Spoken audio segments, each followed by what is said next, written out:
Good morning and welcome to this top of the table encounter in this fifth round of the CWI Rising Stars Challenge under 19 men's 50 over challenge here between uh, Barbados and the US men won. The US men won. The US men won are currently the table toppers. They have 21.2 points. Let's see this delivery just outside the off stump. Yes, Barbados on 21.2 points with a net run rate of 1.385. And they're playing against Barbados, who is second in the table on 19.8 points with a net run rate of 2.733. So this one promises to be an exciting encounter as we see opening bowler Jackie Pollard coming from the pavilion end. This one is wide. The two batsmen at the crease, Sahil Garg and Amanda Gill. Of course, these two batsmen are in good form.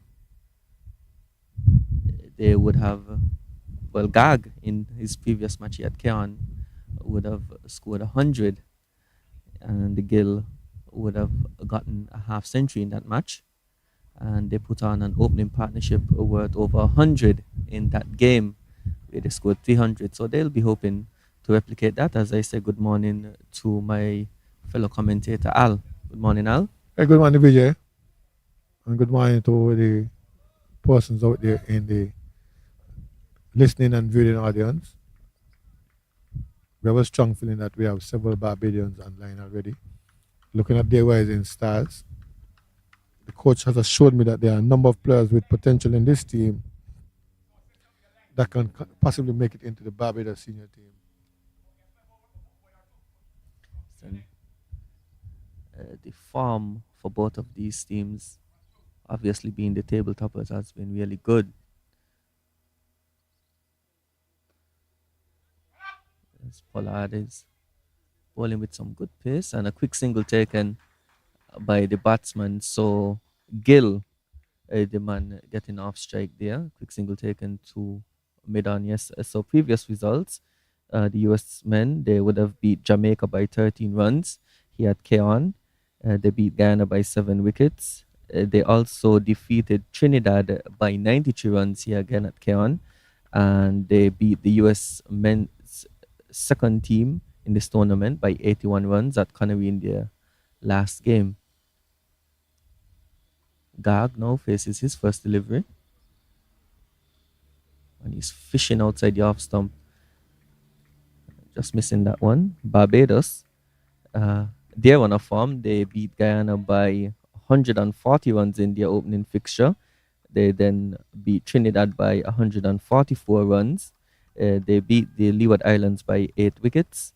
And in their last match, they would have beaten Jamaica by 4 wickets. So comprehensive victories by both teams. However, the Bajans have been uh, far more successful in terms of their results, in terms of the manner of their victories. You see Pollard getting some good bounce. And we should note that we did have a bit of a rainy start today. There was some showers earlier, and I do believe that it would impact the pitch. I did do a check out there, and there does seem to be some moisture on the pitch. So the fast men from Barbados would be hoping to exploit that. Pollard is getting some good bounce out of this pitch so far. This one is played to backward point and a quick throw by the man there. And the batsman complete a single. So after over number one, they score two without loss. Sorry, three without loss.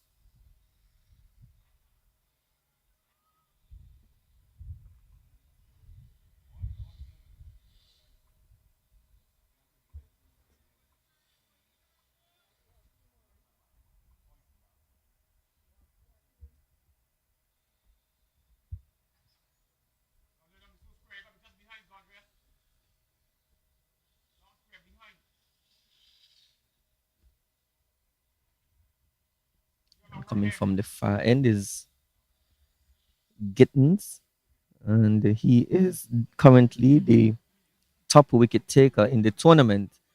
He has 10 wickets so far at an average of 10.9 and an economy of 5.6. And his best bowling figures for 26 in this tournament. So he'll be looking to make an early impact here.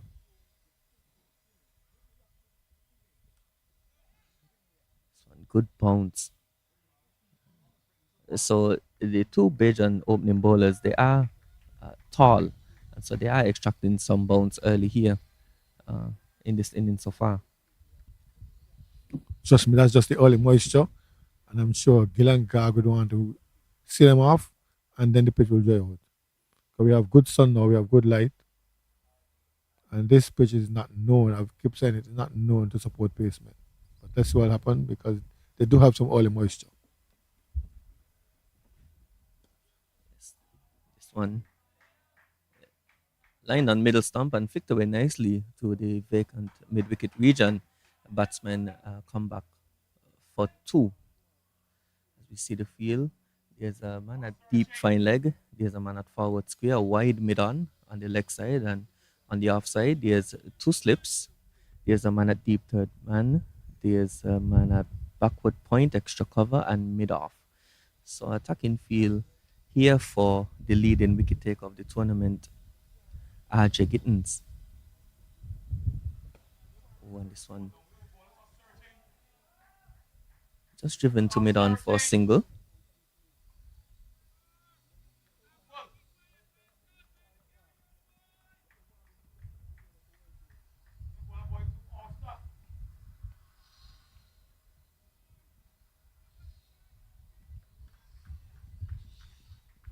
Gill is going to face Gittins for the very first time.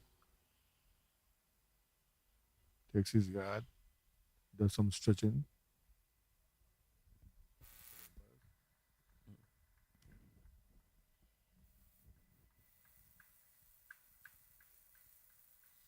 John, young bird.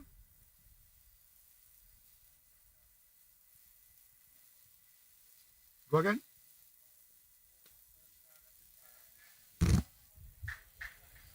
Again, I need a shepherd or shepherd. This one just flicked into the leg side for a single.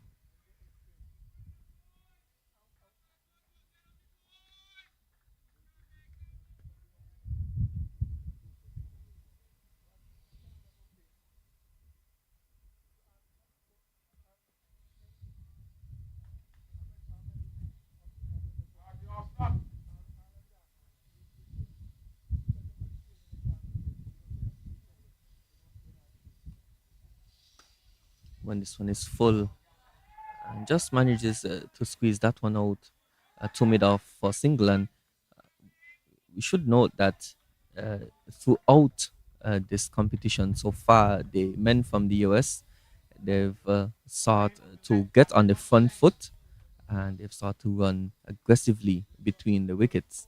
So I think that is an important aspect of what has made them so successful in this tournament so far. Especially these two opening pair. Oh, and this one just clipped down the leg side. And batsmen are looking for two. Will only get one, waiting for the signal from umpire Passad at the far end. He signals leg byes. And so at the end of over number two, the score 9 without loss.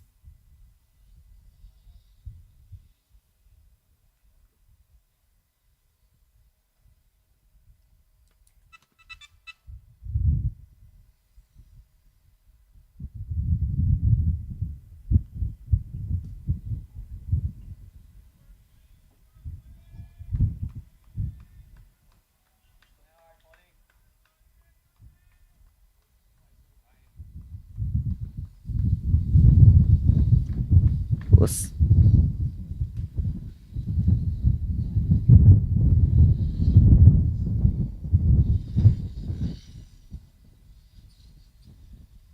and this one is squeezed off the outside edge. It Flies down to third man, who does a good job stumbling on the boundary. Batsman cross for two. So steady start here. And I say, in conditions we haven't really seen so far here at Keon, it's an overcast day.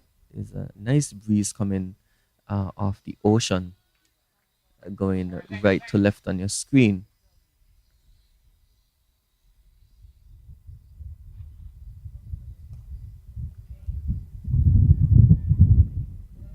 And what these two opening batsmen have done well for the US is set a good platform, and that allows them to go on and get uh, good totals. They've scored at least 250 on two occasions.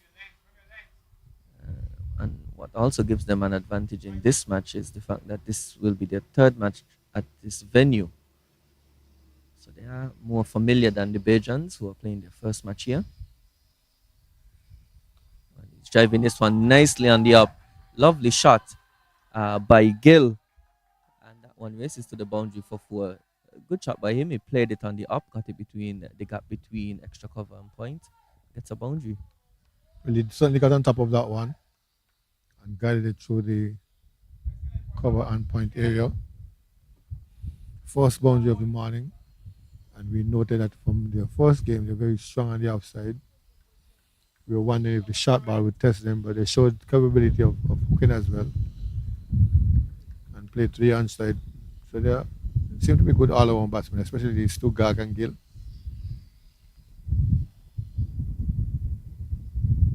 Oh, and this one just dying before the keeper, but good bounce by Pollard. He is a tall,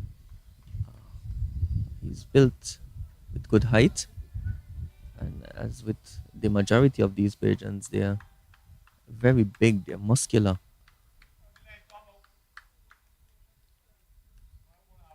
6 foot 2.5. I would reckon.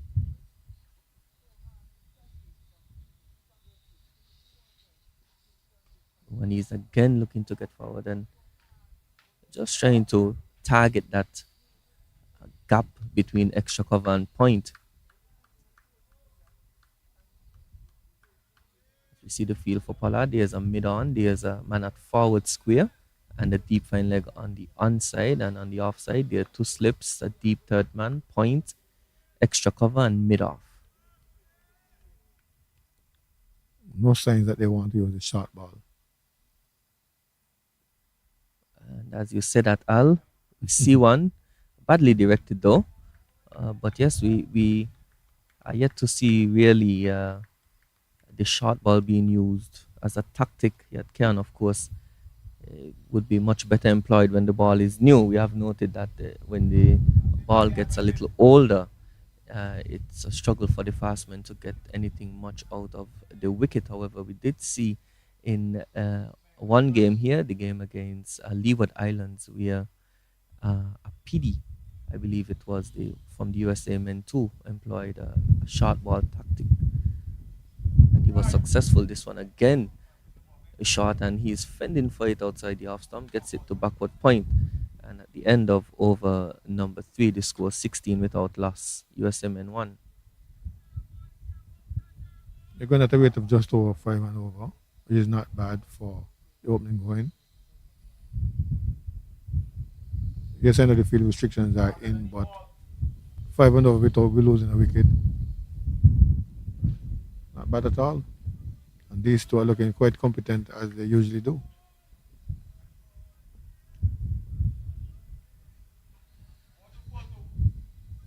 Yes, they really do a good job of getting themselves set for the innings.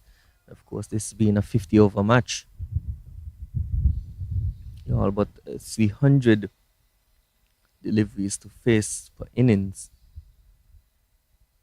Of course, that is legal deliveries.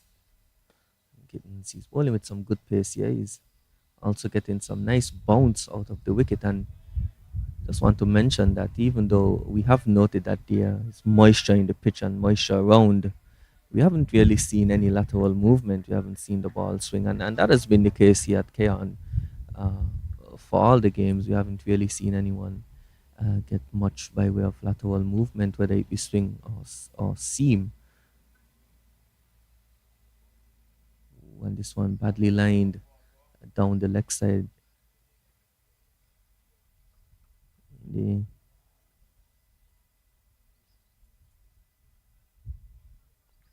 sorry, in the previous game, the Bajans would have been guilty of being a bit wayward in their bowling efforts. The USMN as well.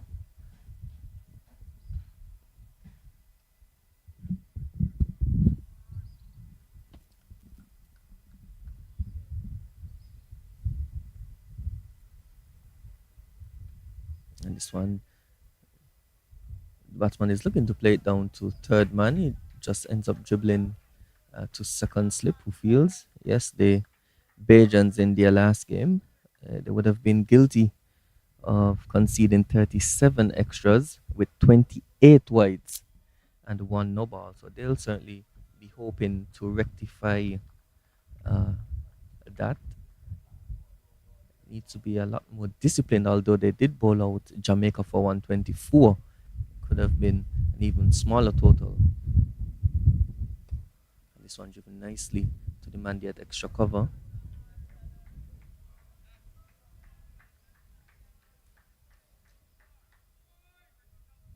I can tell you, look, the local team here had a pace bowler nicknamed Magua.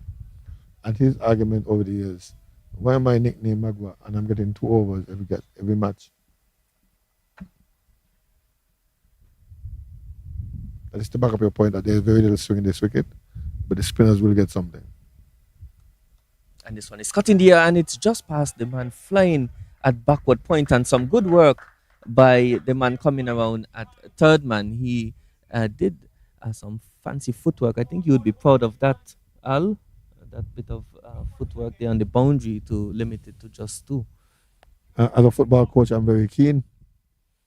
Did some good football work. He got over there, got his foot in, knocked it inside, kept it inside the boundary, and then finished off his good work by a good throw back in. The batsmen were limited to two, and it looked like a certain boundary. How many time it beat that player in backward point? It's a risky shot there. Cutting that one in the ear, the man trying to see his number. Baptiste. Ooh, and he's flirting outside the off stump. Is Gill.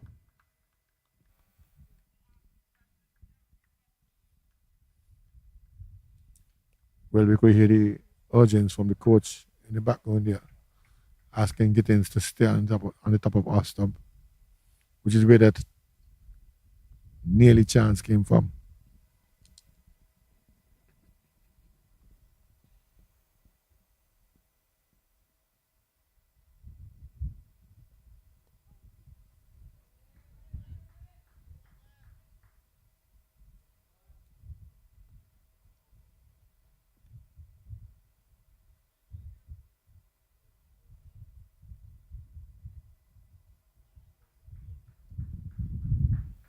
End of the over, 22 without loss. And a steady start here by the men from the USA. They've, what they've really done well over this competition is they've tried to get themselves in, and they've reaped the benefits of that. Both batsmen scoring over 100 runs in this tournament so far.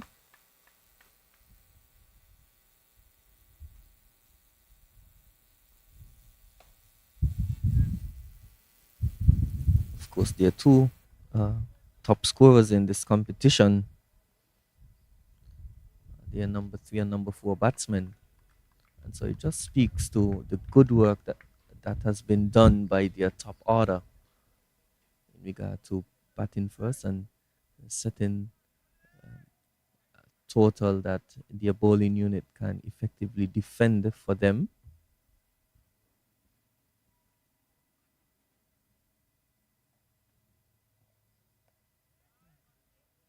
Just played out to backward point. So bit of a sedate start.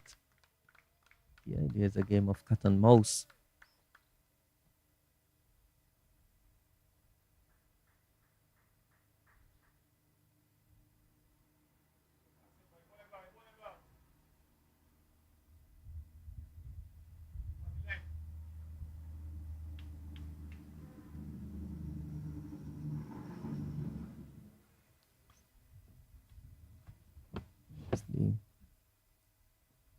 And this one is short. Good lifting delivery by Pollard. He's bending his back for that one. Remember, of course, the US men would have won the toss and elected to bat first. Well, it looks as if they relieve in scoreboard pressure. Every time they get that opportunity, they bat first. Certainly the best option at this ground. As we look at some of the statistics. The average first inning score here at Keon so far in this tournament is 228 batting first, and there has been some, it favors the team batting first. In the average second inning score is 183, and we've only seen one successful chase after 4 games here. And this one, a nice Yorker, and well played by the batsman. Pollard raising his hands to the heavens, wondering how come that batsman kept out that one.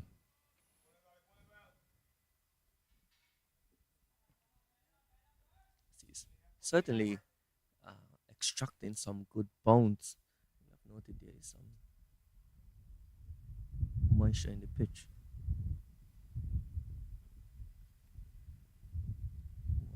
Again, this time Gargit is flirting outside the off stump. So at the end of over number 5, they scored 22 without loss.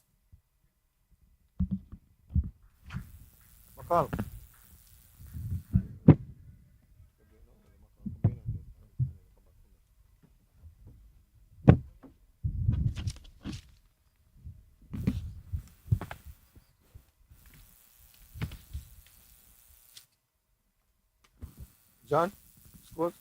Individual scores. Individual scores.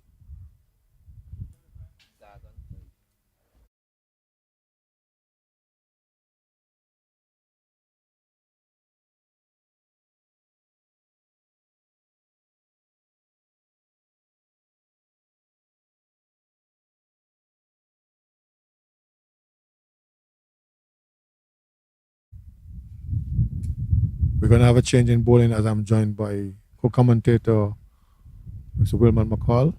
We see Bell being introduced into the attack. Gittins not very successful on this occasion. The leading wicket taker, he'll probably have to come back later. But Bell it is to bowl. Down the leg side immediately. Tucked down to fine leg. He'll get one. As Gill, he moved up to 13, the score to 23. What do you make of this early moisture in the wicket and Barbadian paceman not able to play out any wicket so far? Well, good morning to you all and to the listening audience and the viewing audiences. The bowlers have not been as consistent as they ought to be. We see that Pollard tried one shot delivery. It was rather effective, and the very next ball he had himself a Yorker, which is good bowling. But on the other hand, he has been wide on occasions, called wide about 2 or 3 times, but we have not seen him put it there and really ask the batsman any questions. He's one that's flicked away down to fine leg, a single had. On the other hand, we see Gittins was not effective either. Again, if the line is not consistent, we wouldn't be asking the batsman any questions. And Gillan Gag has been quite prolific on this wicket. This is their third match at this venue, and of course they've been pretty good up to this point. Driving pleasantly through the covers. It will go into the boundary. The invitation from the rope to the ball has been accepted. 4 1. Lovely looking shot. Yeah, a ball that was well pitched up, just wide of off stump. It was a nice cover drive by Gill. And of course, concerning the moisture, there was a bit of rain down on my side earlier. Quite a heavy downpour, but it wasn't long. And as of now, if you look off into the north, you can see some clouds looking over there. But here at St. Mary's is not. It's nice and windy. Here's a ball that was hit over the mid wicket and into the boundary for 4. Well, that one had a bit of disdain in it as he came forward, planted at left leg, and lifted the ball over the short mid wicket. 2 boundaries so far in this over. Bell coming on to replace Gittins should have adopted more of a off stump line, as being urged by his coach in the background. But Gill is certainly going after this bowling. He's gone on to 21. The score move up to 32 without loss. And this is 6th over.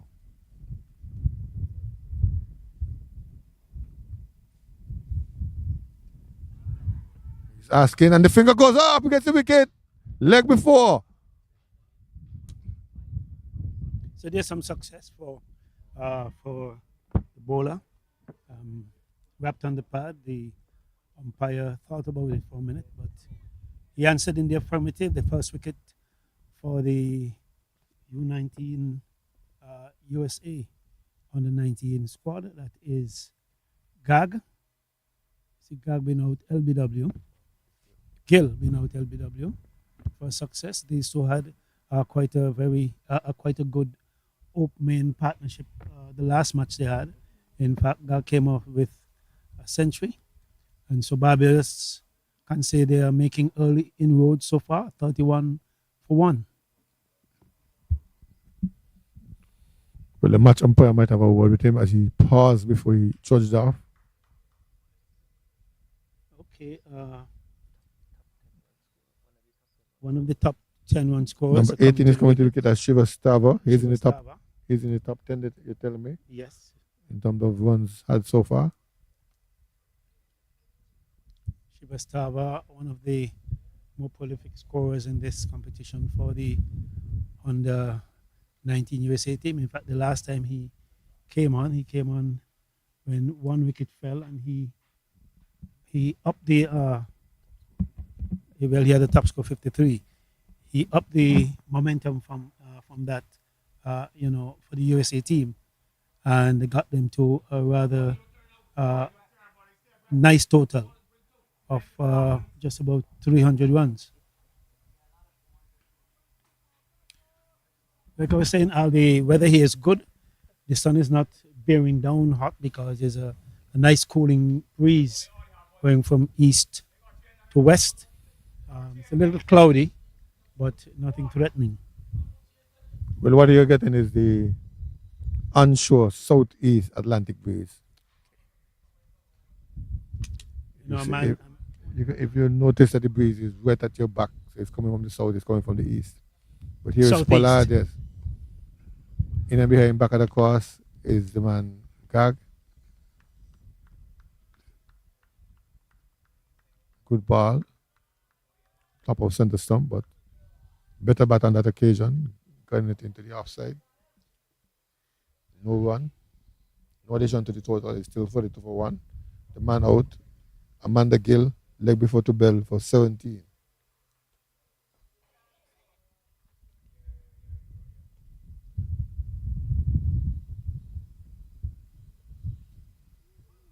That one down just before the keeper. Having some difficulty in collecting that one, and the batsman scamper off for a bye. it's a good delivery. Umpire Shecker is indicating now. Testing the batsman somewhat. He spouted it. There could have been an edge, but it was slightly wide of off stump. He should have opted to leave it rather than play at it. But he played at it, missed it, and the keeper did not collect it cleanly. I think much is expected of Pollard. Listening to the coaching staff left here, they seem to be expecting more of Pollard. Well, they're barking out instructions indicating it's a new batsman. One tucked into the inside, into mid wicket, short mid wicket picks up. Shivastava, a very diminutive batsman, short, stocky, but rather effective as it relates to sticking around and turning the strike over. In his first match against Jamaica, he didn't do much. But I'm sure he redeemed himself in the other 3 games. Edge, but dropping shot. Dropping shot of Carter in slip. Yeah, that one died. Took the edge, genuine edge. He played at it, and edge was found, and it died before it got to the first slip. Maybe they should take a step forward, or that's just the one-off. That's just the one-off. The ball was short and already dying. But what you really want him to do is to drive, so it will carry about waist side, chest side, to get a comfort because he was backing off and dropping the ball.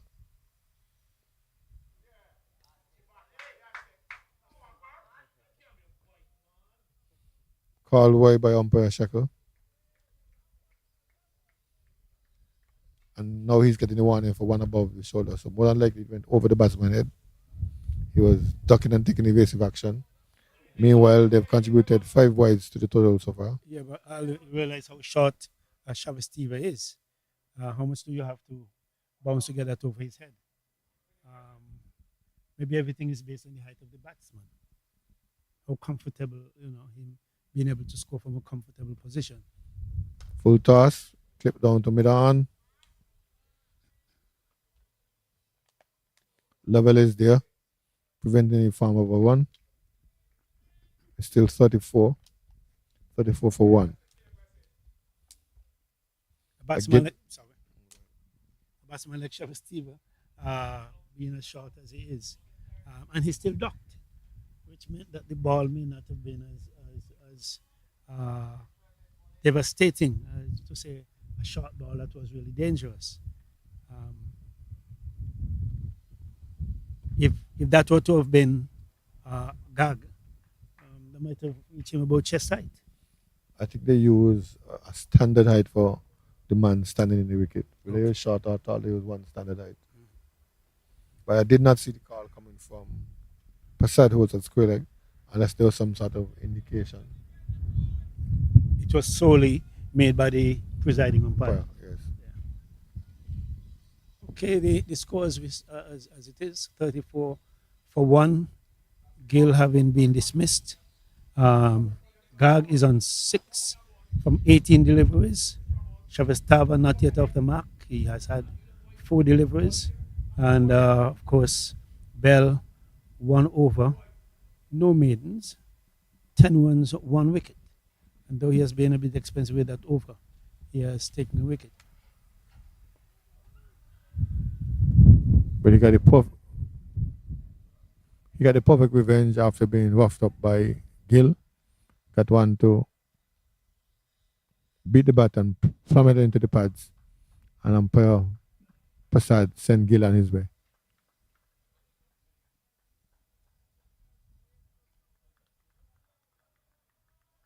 Quite some chirping from the Barbadians, peppering up their bowler, giving him encouragement.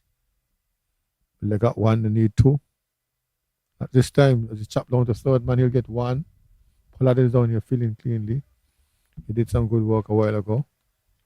And good throw back to the wicketkeeper as well.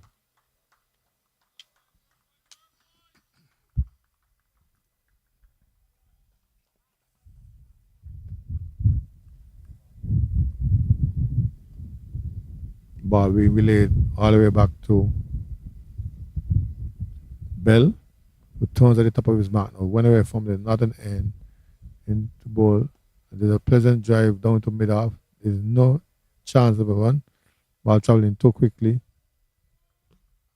Yeah, with the fall of that wicket, there was a lull in the scoring, though it was not really quick paced prior to the fall of the wicket. But since then, they've had just a few singles. Uh, and Shivastava has the reputation of being able to take things over. Short and cut down to fine leg for four. Hook, sorry. Yeah, that's a hook shot above his head, actually. That one was a short delivery, climbing over the head of Shivastava. He hooked at it, he touched it, and it went past the over the keeper's head and a couple of bounces into the fine leg boundary. But the ball was above his head, and I don't know if that could have been ruled one above the shoulder. Here he comes again. This time turned nicely. Lovell is down there this time. Lovell fields.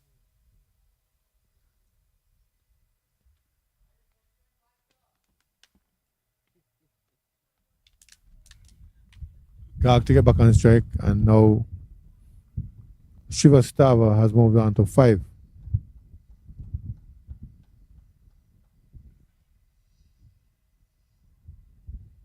And they score up to 40 total. 41, sorry. Short cut down to third man. Pollard has work to do. Fields cleanly. The bell has been shot more deliveries than full. Pull shots, guided down to third man. All short deliveries, sometimes wide of off stump. But he has the distinction of having had one wicket, even though he has been, he was expensive in the first over. And we'll see what he's doing in this over. But Bell seems to be a bit more aggressive than others. A bit more aggressive than is Pollard. And, 41 for 1 is our score. Here is Pollard. Short. Batsman get on top of it, exploring the possibility of a single. Pollard is quickly down. Forced change of plans.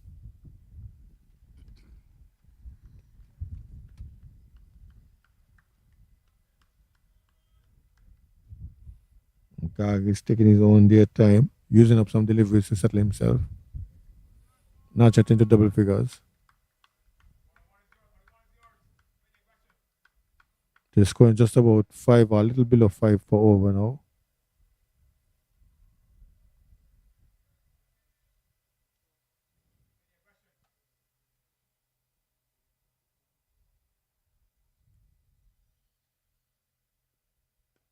Shot to the onside, looking for a single again. No. As Lovell comes in quickly to prevent that single.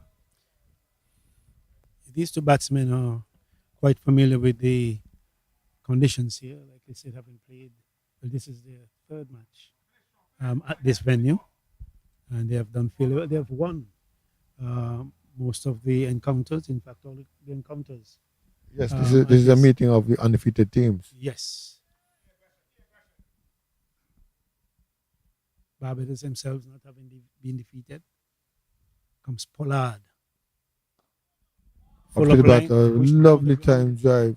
And It, the fielder runs away from a wide long off, a short, a wide long off. And they only had one run. The ball was full of length, and he didn't overhit it. He just simply pushed it past the bowler. And in fact, yes, they had. Was it 2 runs or 1 run? Just 1 1 run. Bell came on quickly and prevented any thought of a second one.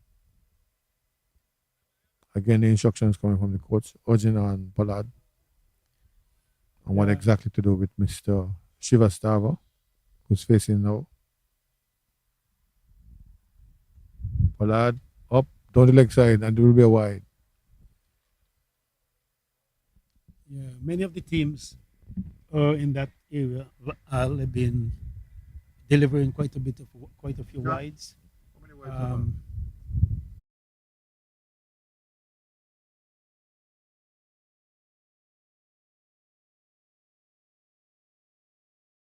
area of of bowling too wide, too many wides, that is. And I term that is as They had 30 plus in their last game. This is about their ninth over. They've bowled five so far.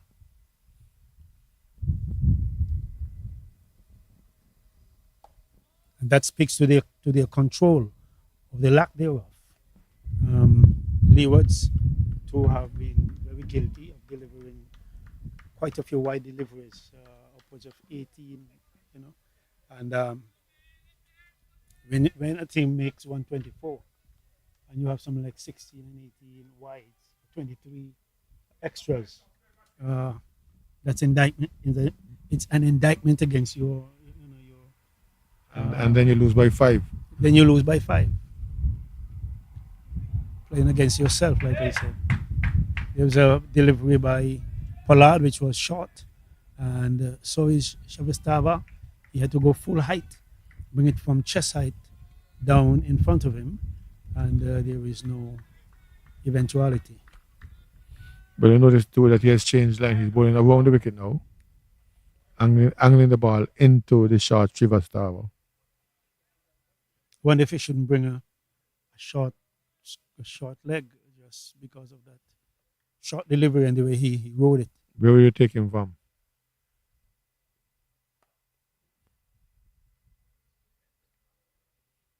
Well, that's the end of the over, by the way, and the current score 43 for 1. USA under 19 facing Barbados, and Shivastava is now a 5. Gag is 9, and Shivastava has faced 10 balls, and Gag has faced 24 balls. That has been in there since the inning started and taking his own dear time.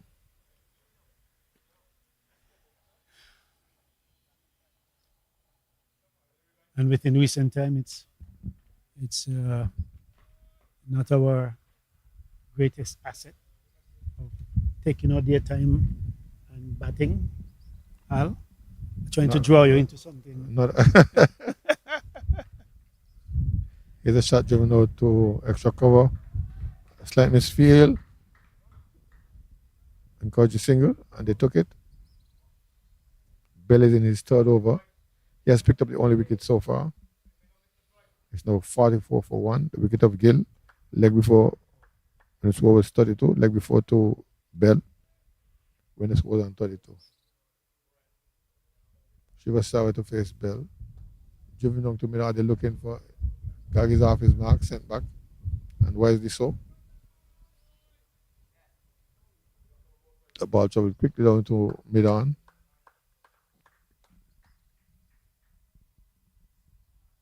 Shivastava, perfect foil to Gag, who, when he gets going, he could be really disruptive to the field placing of the opponents. Pull with disdain. Is that going all the way?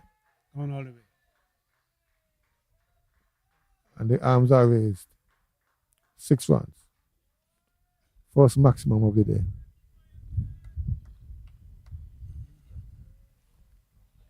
And with that shot, the 50 is up. 50 for 1. Beautiful shot by Shivastava. Short man. Ball was short, climbing just about chest height about, and he got into his wicket and swung it over the backward square leg and over the boundary for 6. And Bell could be advised to not hit it that short to Shivastava. He's not backing away. And immediately, Captain Don makes a change in the field. He pushes the man from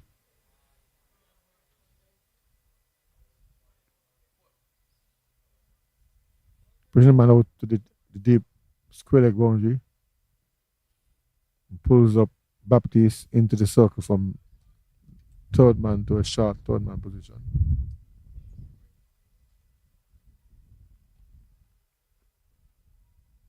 Down the leg side wide. Yeah, Bell seemed to be quite pacey, and he comes off the wicket rather nicely. And I don't know if putting a deep backward square leg is encouraging Bell to be short. We've seen this many times where bowler bowls on the onside, get struck away for 4 or 6 on the onside, and then the field changes to accommodate bowling like that. But again, there's another field change as he has dispensed with one of the slips.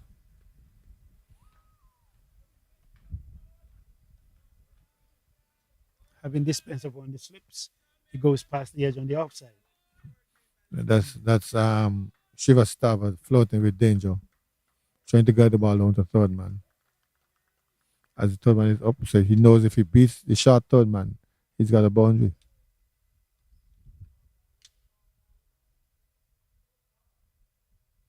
But the gap at mid wicket is now plugged. Short again, but this time he gets on top of it, knocking it back down to the bowler. Still 51 for 1.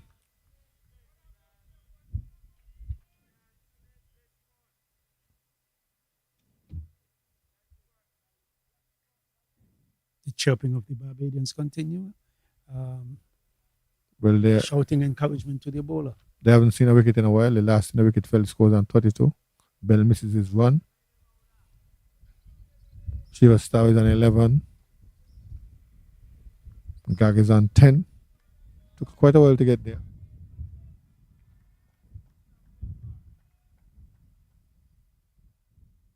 Shiva Star taps away as Bell comes in. Driven straight down the ground. A beautiful looking on drive. They can get 2 as man over there looks like Lovell.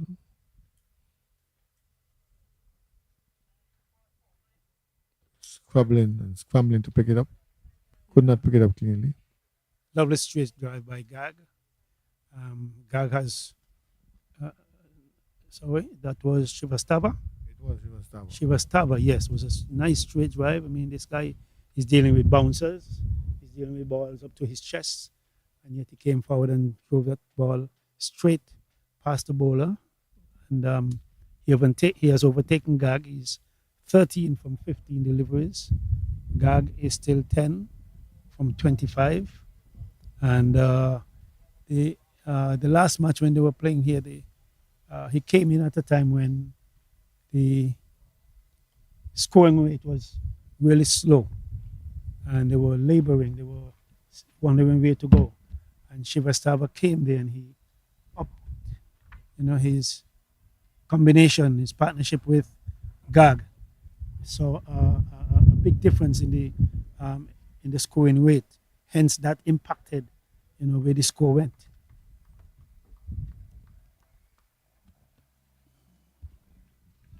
We're gonna have another change in bowling. The man coming here has a distinct name in Roach. We're number 24. Roach to bowl to Gag. Gag is cutting straight to the man at backward point. Shares at the stump. Backed up by Bowers.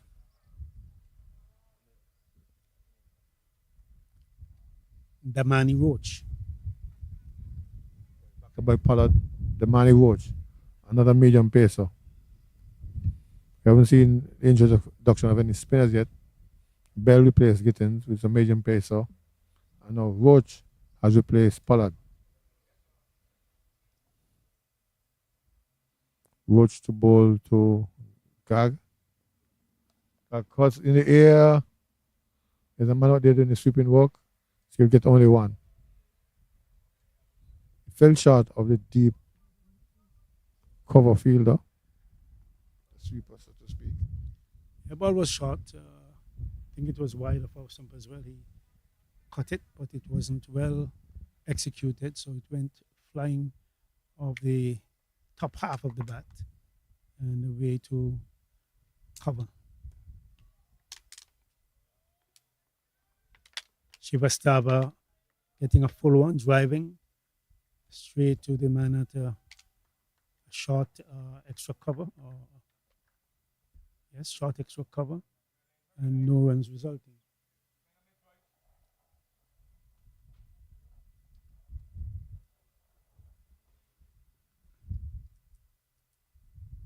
the Manny Roach. Short, pulled away over mid wicket, over short mid wicket. He goes into the boundary for 4. For some reason, bowling shot to guard seems to be something that they're doing or they think could work. But he is known to handle those short deliveries really well. To Shiva Stava, I think they've been encouraged to tuck him up with short deliveries, but he's swiveling the wicket and getting under them and putting them into the boundary. So far, he has done that twice. Once he prompted a change in the field. One of this disappeared. I know he wants Pollard to remain out. So there's quite a bit of real estate now in the mid-wicket area. Short mid-wicket area. Short mid-wicket. Yeah, there's a single to be had there every time, maybe 2. Here's Gag again cutting. Another pleasant cut shot to the offside. Out to the man at the cover boundary. A sweeper.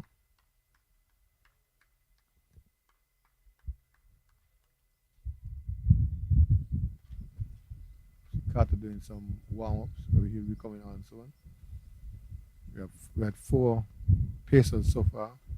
Maybe we'll see the introduction of spin. Cut down to third man. It's Gag. He's getting the ball down to third man and jogging off for a single. Score moves up now to 60. Partnership has yielded 28 runs in about 30 balls. Damien Roach 1 over, 7 runs, no wickets. And of course, we could see the introduction of spin from the northern end. Raphael Lovell will be the next bowler. In fact, he's a left-arm leggy, I think it is. Left-arm leg spinner, Raphael Lovell.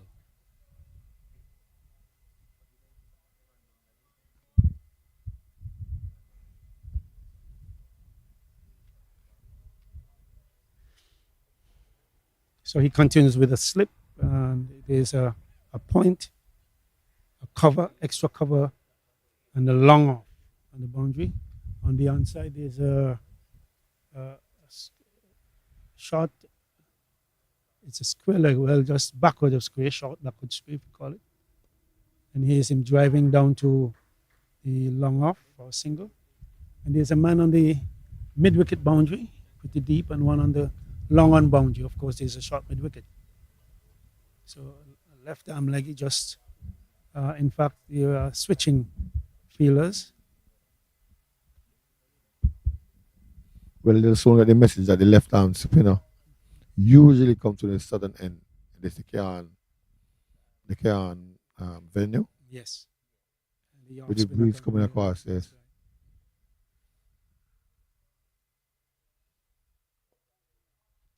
This one played on the short mid wicket. The man strategically plays between short mid wicket and mid on. There's no mid on. There's no long on for the leg spinner. You see again this time coming out the outside of the bat, going down into the gully area. Roach comes around and fields.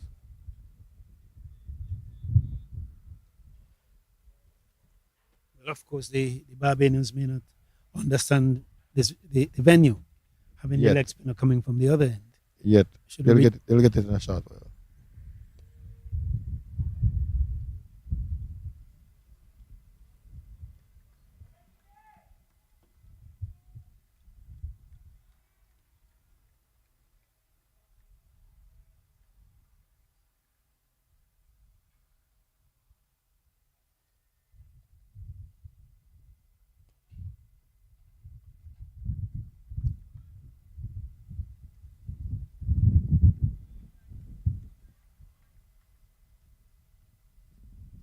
Lovell is plugging away, trying his best to get that second wicket. Here comes again. Short cut to the covers. There's a man out there to do the sweeping work. They'll get 2. Easily indeed. Two more runs. 64. The score now for one.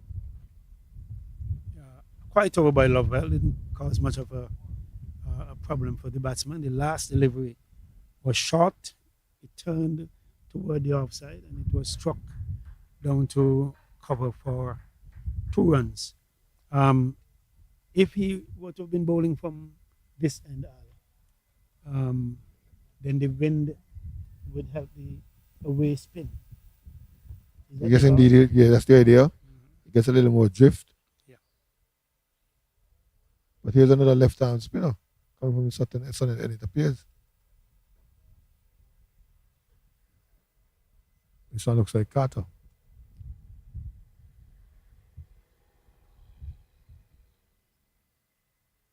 Zachary Carter. Yes. So they can be excused. Maybe they don't have any off spinners. They have two left-arm leggies.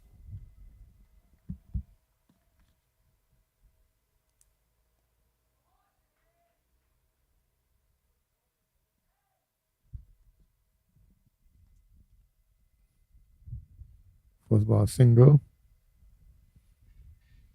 Single to Srivastava.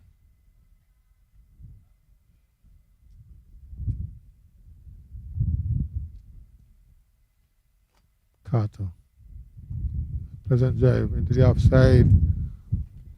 Mid-off gets into the action, feels well. That's Roach.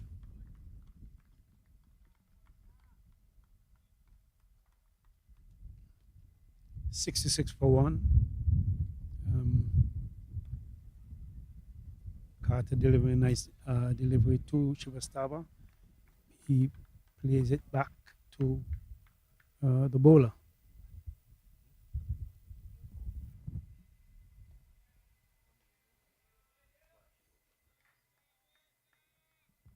Srivastava, long forward defensive to a good delivery from Carter. Short cut down to the cover area and 1 run. So 67 for one. It's been a while since the Barbados team has had any success. Last wicket fell with the score on 32. These two have put on 35. Drive again to the outside. They're just picking up those singles easily indeed.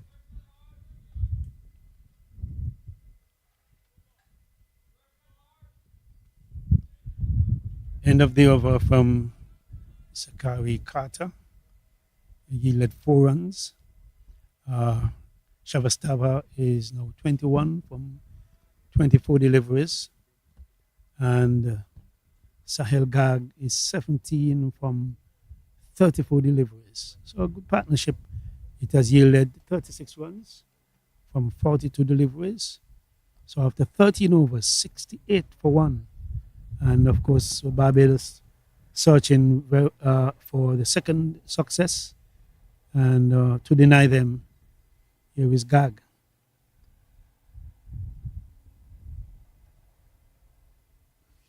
Making some adjustment to the field. Is the captain.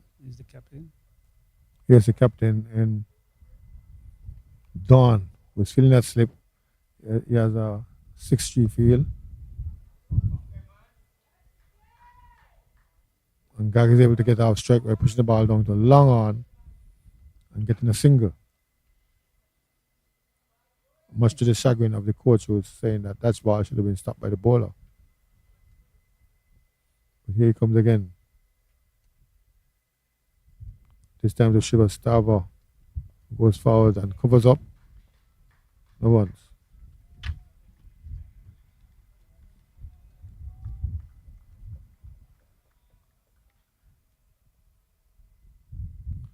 Lovell in his second over, bowling to Srivastava. On drive down the ground, that should be cut off. Should be just 1-1. Yes, indeed, 1-1.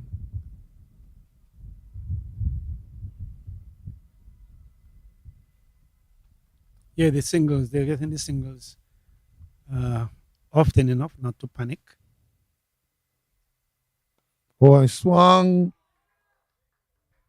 slug sweep, all the way. all the way over the ropes. 6 runs.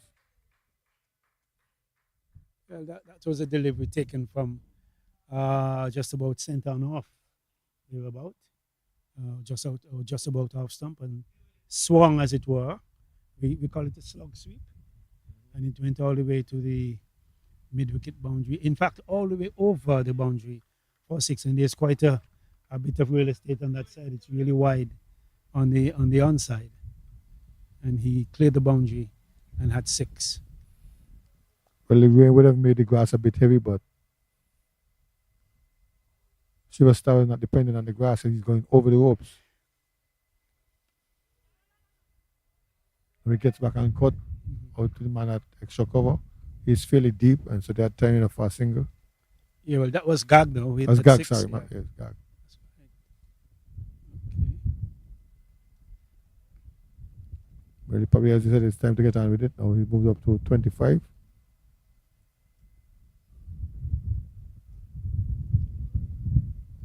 Ooh, short delivery wide, kept a bit low. He swatted at it, trying to get it down to the extra third man or extra cover area.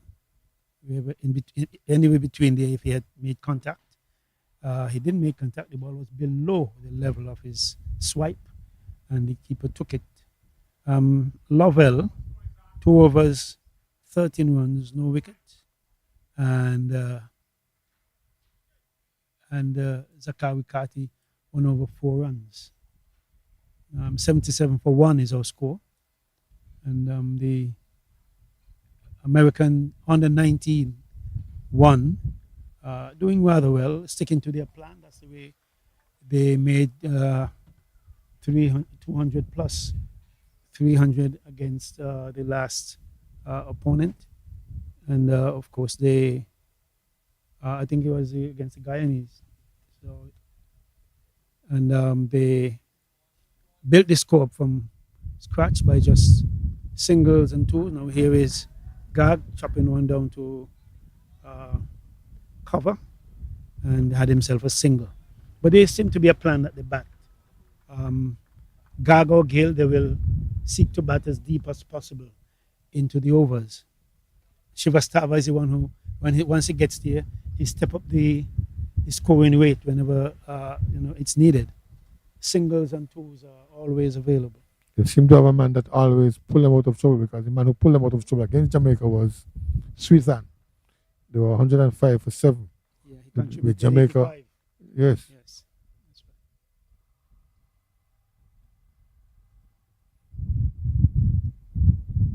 Driven out to extra cover. There's a man out there. 1 more 1 to Shivastava. He goes quickly on to 24. Let's go on to 79.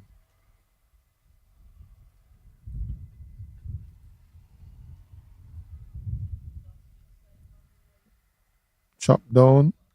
No harm done on that occasion.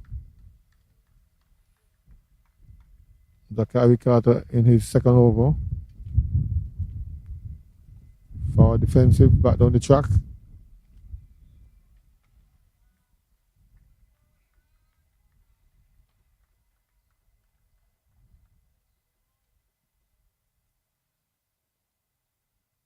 Carter to Gag. Back on cutting. We get 1.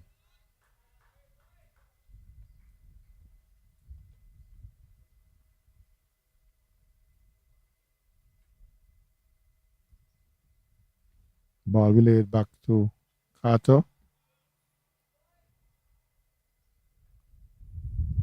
Carter to Shivastava this time.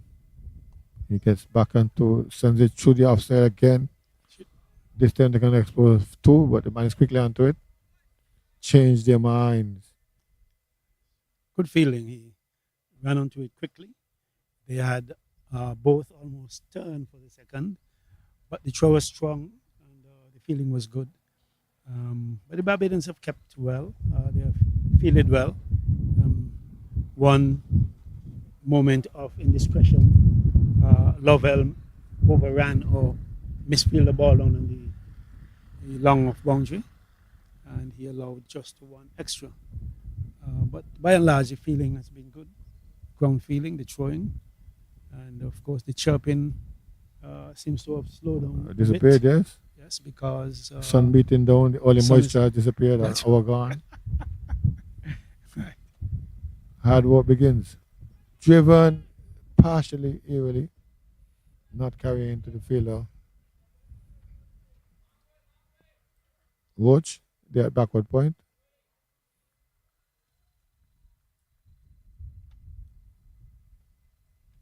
Here is Shivis Tower. Again. This time he's covering up nicely. Bat and pad close together, blocking. Ball trickling down to short mid off.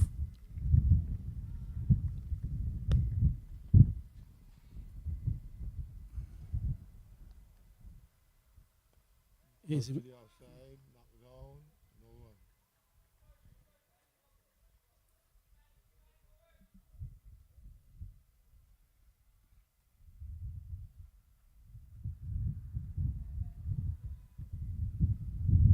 Here they come again. Barbados trying for all their work to get a second wicket. This one tucked into the onside, easy single. Just outside of the reach of Baptiste there at short mid wicket. Brings Gag back into strike. He's on 27.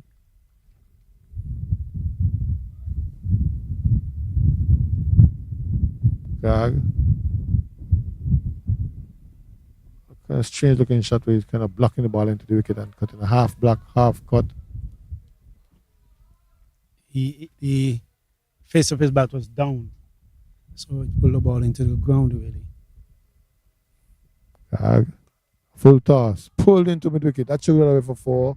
Now there's a man out there. Cannot reach it. 4 runs. Full delivery to Gag. He licked it to the mid wicket area and into the boundary for four. Just a moment of indiscretion from the bowler, delivering that freebies, if you want to call it that, into the to Gag, who is now fairly well set. He's now 27.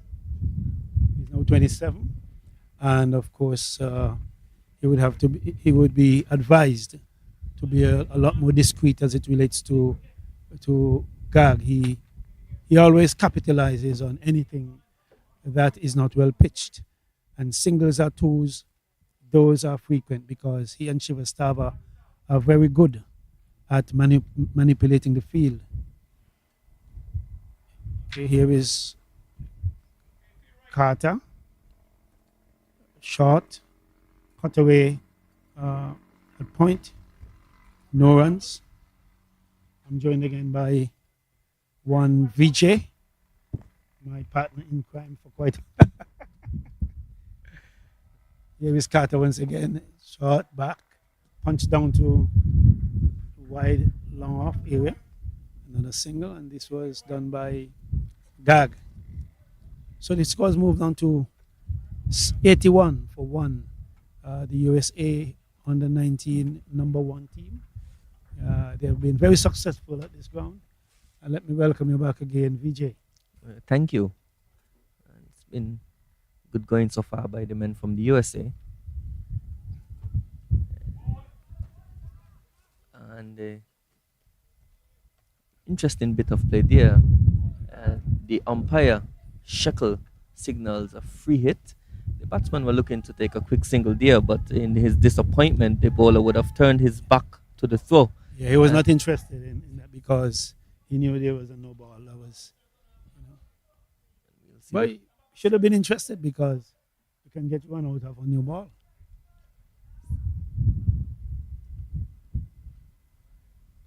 And this one just stopping in the wicket, but he powers it to the long on boundary for 4. Was the man at mid on and easily beats the man at long off. And so good use of the free hit there.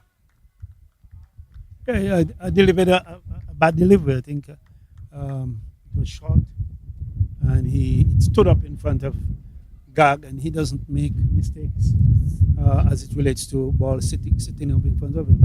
It's actually Shivastava. Shivastava. Yes, the short of the two.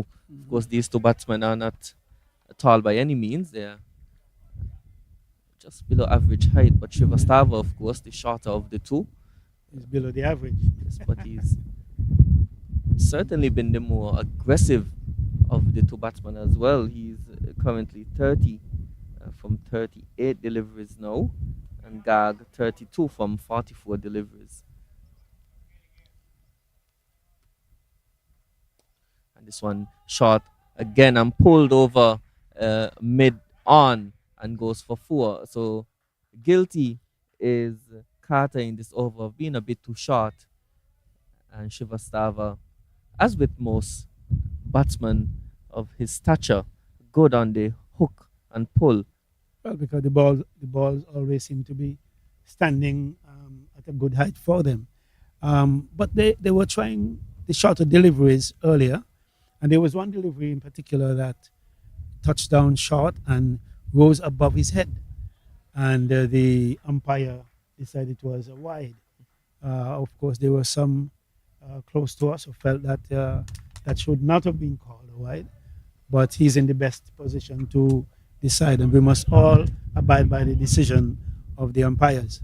There's a water break which is being had right now, and of course it will give VJ a chance to backtrack on any information that he wants to. Yes, well, just want to highlight the fact that these two batsmen have done a good job of building a good platform. Again, we would have noted that in their previous encounter here at this ground, both these batsmen would have put on a partnership worth over 100. And of course, that was in addition to the 100-run opening partnership that Gill and Gag would have put on. Of course, Gill, he's been dismissed early in the innings. He was dismissed in the 6th over. Sorry, in the 5th over. No, 6th over. Yes, he was dismissed in the 6th over, but Shrivastava, he's in a bit of good form. He would have compiled a half century in the previous match against USMN 2. Of course, the man Gag, who scored that 100 here at Keon, was arrested for that game. But both Gill and Shrivastava would have scored half centuries in their previous matches. And so the top 4 batsmen for the USA men's 1 team, they've been in really good form. And I would say it seems to be the first time in this tournament that the Bajans have been put under some pressure. Of course, we would have noted that in their victories so far, they have been really comprehensive. They've done a really good job of restricting teams to minimal scores, and their batsmen have done a great job of putting runs on the board for them. And so this may be certainly in this tournament their biggest challenge so far, and it's left to be seen how much they can dismiss, if possible, the men from the USA.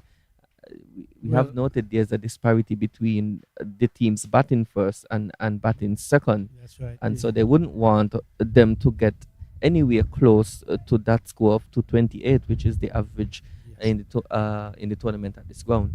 Yeah, at the same time, this is a battle of the undefeated. That's what someone said to me a while ago. The battle of the undefeated, Barbados not having been defeated, and USA under 19-1 not having been defeated. In fact, they were the ones who've been piling defeats on their opponents. Now we'll have so it's a clash at the top here as we speak, and the Barbarians have not found it easy to dislodge or to keep them quiet as they ought to. And the projected score is 276 as we speak, a current run rate of 5.52. And yeah, refresh it. Yep. Changing bowling. So we see a change in bowling, and it's Baptist. Yes, Zandre Baptist. Zandre Baptist is a right arm off spinner, it seems. Let's look at him and see what happens. He is the second highest wicket taker for Barbados. And this one, Gag is looking to drive to the offside, gets the outside edge, and 1 1 conceded in the third man region. Yes, Baptiste, he is the second highest wicket taker for Barbados in this tournament. He has 6 wickets at an average of 12.8 and an economy of 3.35. And the Belgians will be hoping that he can get a breakthrough soon. They certainly need one as these two continue their merry way. Of course, this partnership now worth 66. Oh, there's a single. And it's a quick single taken. Poor bit of feeling there by the captain, it looks like, Joshua Dawn, allowing a single to be taken. And as I was saying, this partnership now worth 67 from 70 deliveries. And without taking much risk, these two batsmen have done a really good job of keeping the scoreboard ticking over. They have gotten the odd boundary, but what I really like about the approach by the US men's team one is that they always are trying to be positive. They always try to run between the wickets well. As this one nicely driven to long on for single. They always seem to be positive. They like to get in on the front foot. They like to run well between the wicket. Yeah, the motto, the running oil of this partnership is Shivastava. He seemed to be the one who kind of keep things ticking. They're good running between the wickets. Gag is more like a foundation. He doesn't move easily. Here's one slug swept to the mid wicket for has it gone all the way? No. 4 runs. One bounce into the boundary. Again, a ball with the off spinner lining up just about outside off stump. He simply helped it with his slug sweep, and it went all the way to the mid wicket for 4. And as Al was saying, the traditional end of the off spinner is where he's bowling from. But he as I say, he needs a wicket on a corner because I remember a famous game here between Newtown and Keon, and gentleman Jason Sadler used the corner to his advantage. He said since there was no corner, that's where he went every time. Made almost 100. I think he made into the 80s. So it's important for Barbados to know what's going on and to make those slight adjustments. At the end of over number 18, the score 105 for 1. As we see a change in bowling here from the pavilion end, it's Raphael Lovell, and I think it's a change of ends for him. It was previously coming from the far end. And a quick single again taken, so really positive running by Shrivastava, and he is the man at the crease with certainly the more aggressive of these two batsmen. He's certainly the one that looks to score more, but Gag provides good support for him, and he plays to his strength. That's what I like about him. Both of these batsmen have shown a propensity for the slug sweep that they've employed well throughout this innings. Gag for sure getting first a 6 and then a 4 in the previous over in that region. And Kaukan has been productive for these two batsmen, and we see a change in the field to reflect that for Barbados. As this one is played nicely by Gag to long on. And so the field set here for Lovell, there's a man at long on, there's a mid wicket in the circle, and a deep mid wicket on the onside, no one behind square on the onside. As again, a quick single taken and good running by these two running batsmen. between the wickets is impeccable. And this could very well be the first test for the Barbadians in this competition. They are searching for wicket 105 for 1, and they are simply trying their best to dislodge one of these. And Gag and Shavastava, they seem as though they're a well-oiled machine. Here is Gag going, Shavastava. That's Gag going up over extra cover and into the boundary for 4. And that was this is a real test for the Barbadians. So that was a lovely shot, a good use of the feet, getting down the pitch and just easing that one over extra cover. There is a man sweeping on the offside, but it was hit well to his right, and the guy continues along his merry way. He's on now 43 from 50 deliveries. And again, a nice drive to the man at a long off. And so, good battle here. It's not like the Belgians, sorry, the men from the US have really gotten away from the Belgians. There's still a chance if they get a wicket here, the Belgians, to open the door for middle order a collapse, if possible. They would be hoping for that. At the end of over number 19, the score 113 for 1. The projected score from here is 300 with a current run rate of 6 per over. The projected score 300. The Gag is 43 of 50. Shevastava 38 of 43. And of course, the Lovell being roughed up, if you want to call it that.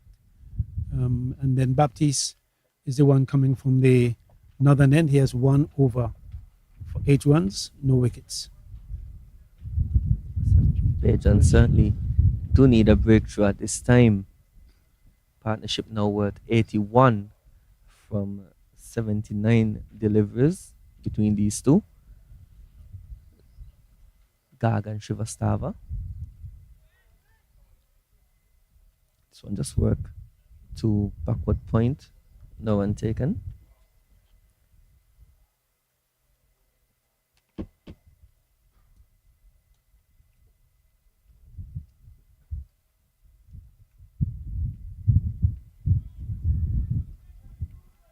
Again, well worked for single. It's really admirable the way that these two batsmen rotate the strike. It's not something that we see often here in the West Indies. It's something that we encourage our batsmen to do, but it's more of a far cry as this one is lifted over cover and it's running close to the boundary. The man number 24, that's Damani Roach. He gets around and limits it to just 2 runs. Yeah, I'm looking at Baptiste, though. He's, by all means, a bit short. And when he got full, there was Shivastava going up over extra cover. So he has to choose what length to bowl. If he gets too full, he gets slug swept every now and again. And now he's facing up to Gag. Shivastava is really good to the offside. Yeah. This one driven again nicely to that man sweeping on the cover boundary. Shivastava has shown a great aptitude for hitting the ball over extra cover, as well as the slug sweep, employing the slug sweep when he targets the mid-wicket area. Of course, there's a man patrolling that deep mid-wicket boundary.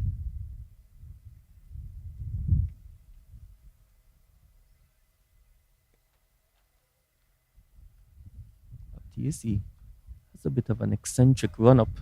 There's a hop and a skip. Yeah, hop and a skip and arms going all over the place. And but I think Gag is reaching for him. He's willing to stretch long. This one turned to mid-wicket for quick single again. Yes, Gag. And when Gag thinks he wouldn't reach, then he steps out and he drives or he touches in some odd areas where he can get a single. So the singles go unchecked by the Americans. The Barbadians, though the feeling is good, they do not have the answer for Gag and Shavastava in terms of their singles. And then every now and again, a boundary comes in to the slug sweep or sometimes going up over extra cover. and so the Barbadians have their work cut out for the next couple of overs, for the next 30 overs. They just may want to kind of slow things down a bit, trying to get the Americans under control. 100, I think my It's 118. 118 for one. Which represents a very good score, very good going by the Americans, and Gag being the one who been there longest. He's on 46 of 55. He's looking at another half century. So as we see a change in bowling from the pavilion end, it's RJ Gittins, the leading wicket taker for Barbados. He's pitching this one side the off stump. He's also the overall uh, top wicket taker in the tournament with 10 wickets.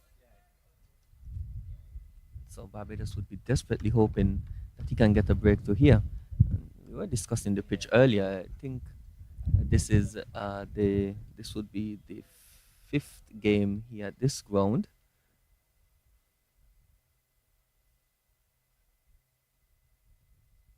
Oh, and this one a full toss, and it's driven lovely through mid off for four.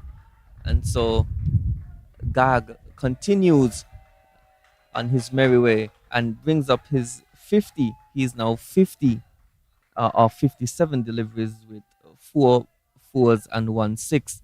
And that shot to bring up his half century was a lovely shot. He was a full toss, lengthened it, and got it past mid off for four. Yes, he didn't hit it. Full toss. He just leant into it and he drove it beautifully down to the long off boundary for 4 runs. And in fact, the bowler erred by going a bit too close to him.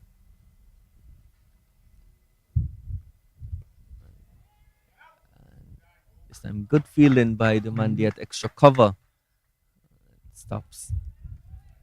It's single being taken, but yes, Gag continues his good form, and you would think that having been rested for the previous game, he might have needed some time.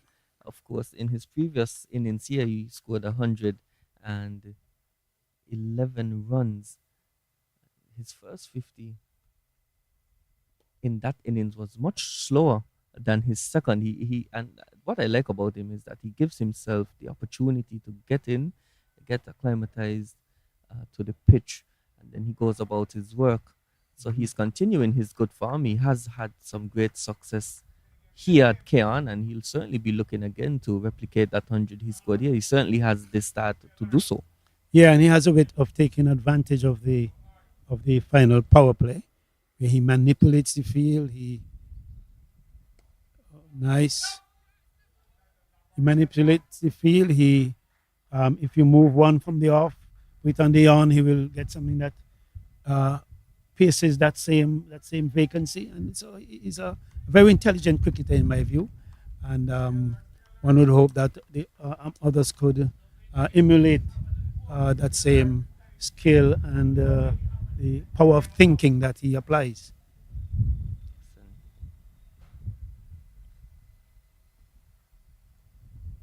When this one is lined badly on leg stump, and it's just tickled away to fine leg. So really good shot there by Shrivastava.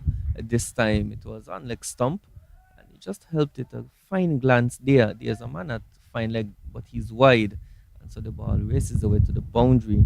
And at the end now of over number 21, the score 127, is it? It should be 128 for one. 128 for one.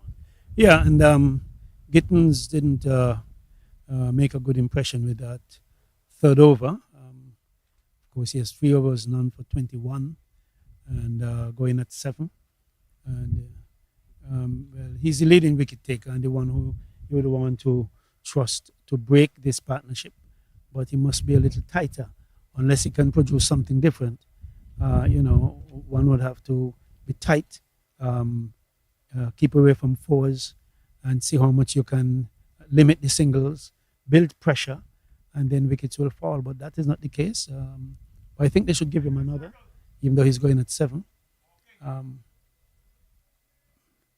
Baptiste is going 2 overs for 13. And this one is a sweep shot. Lovely by Gag there.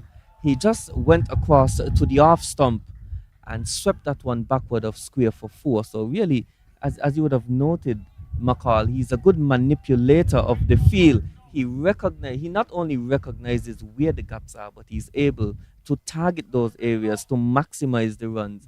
And that one was a really lovely shot there, a good execution. Yeah, once you're doing that, you must execute properly. You can't see a gap and decide I'm going to hit it through there if you cannot, if you do not have the skills so to do. What happened to Gag is that he has the skills. Once there's an opening, he gets the appropriate delivery. He will manipulate the field. Luckily, there is no change to the field, so I think that Baptiste, he needs to go maybe a little wider, in which case he will be struck to the offside. So let's see what happens from here.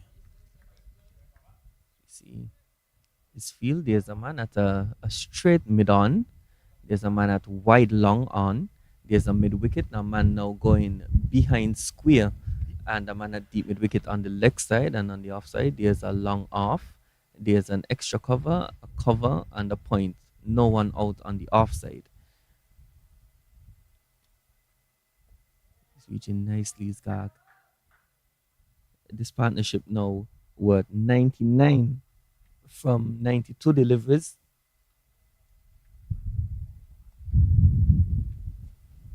It's 131 for one.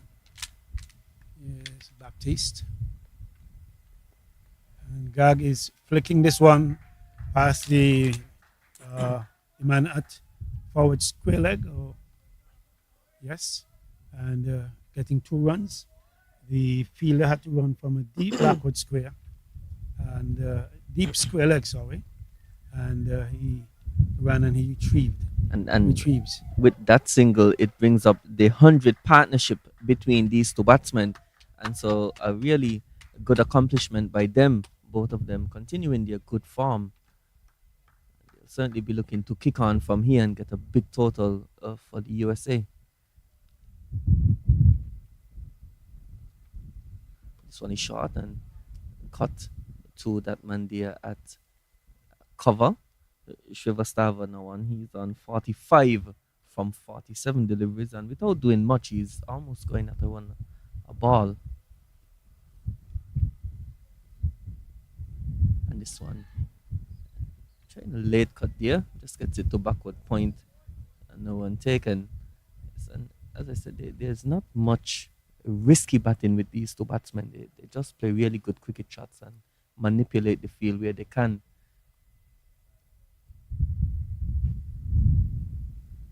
Ooh, and Shrivastava now looking to get a bit cute and run that one to third man. Is beaten outside the off stump.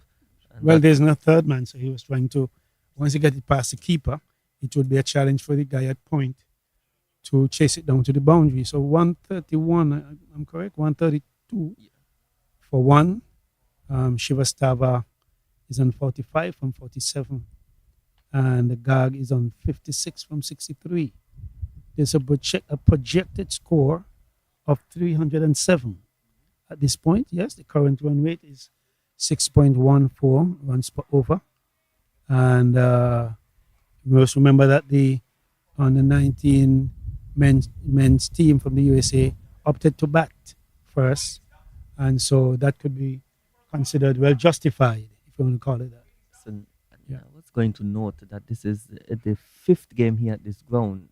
And in the previous 4 matches, we played 1 game on the strip that is furthest left from us here on screen, from the pavilion end. There's a change of bowling, and it's Damani Roach that comes back into the attack. So only 1 over given to Gittins, and it seems like the captain Don he's looking for a breakthrough. He's trying to find a combination that works, but these two batsmen have just been too good so far, and they've kept the Bajan bowlers at bay.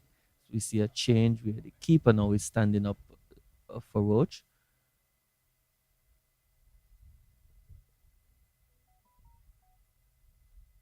Yes, that they have kept the bowlers at bay while they're scoring merrily. 6 point plus runs per over is 6 runs per over is quite a good clip. And now they're projecting 307 runs over 50 overs.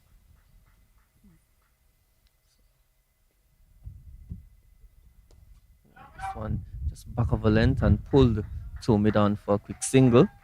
And again, good running by these two batsmen. Yes, I was noting that at the pitch, and of course, the first game was played at the pitch furthest left from Yeah. us on screen, and the other four games now being played on the middle strip.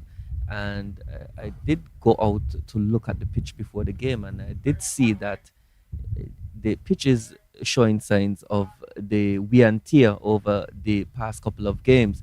Of course, we did notice that there was moisture around and it provided some firmness in the initial stages. But there are patches where it seems like once it dries out, uh, this one short. Shivastava pulling it just past the man at mid wicket and gets two, fielded by the man coming in from forward square.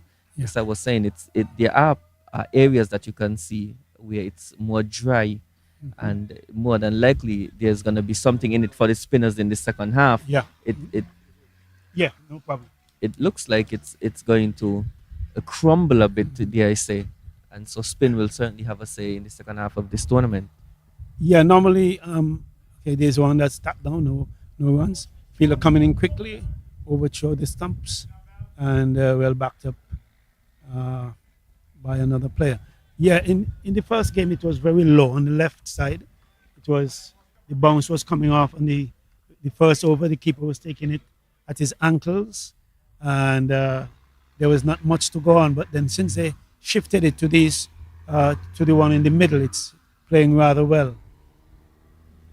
Here's Gittins, not Gittins, it's Roach. Son. Yeah. Sing- Normally what happens is that after the spinners come on, there is a slowing down of in the game's gone past. There was a slowing down of the run rate. But what the Americans have done is that during those times they will simply take the opportunity to rotate the strike quite well.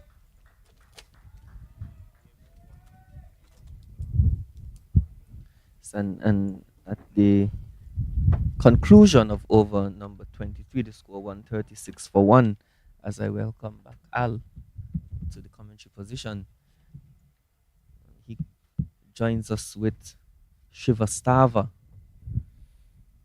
on strike. He's on 48, so he'll be looking to compile his third half century of this campaign.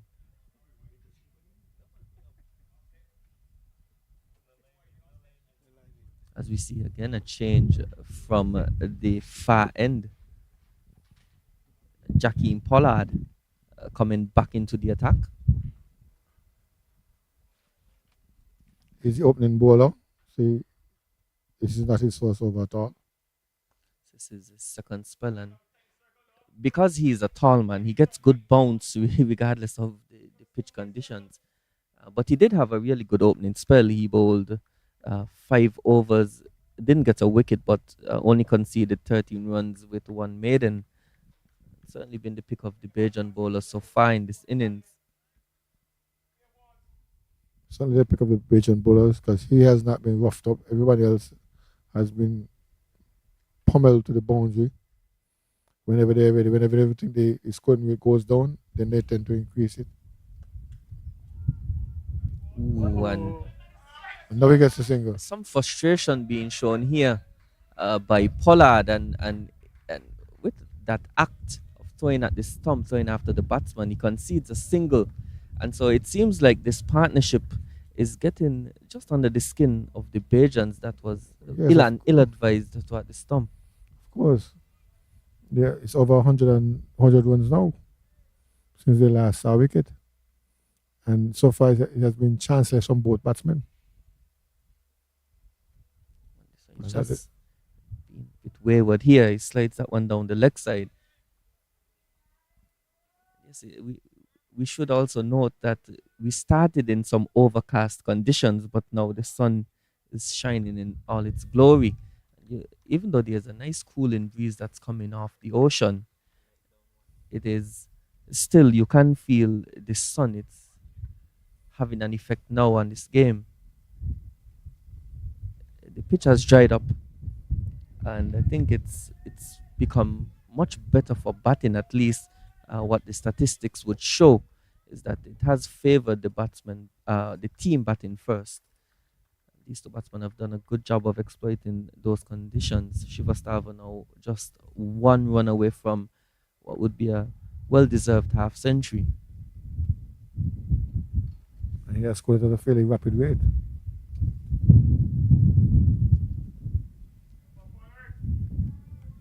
So Shivastava is flirting outside the off stump. The field for Pollard. There's a man at deep third man and a man sweeping on the cover boundary out on the offside. There's a point, cover, and a mid off on the onside. There's a deep fine leg and a deep backward square. A man at mid wicket and a man at mid on.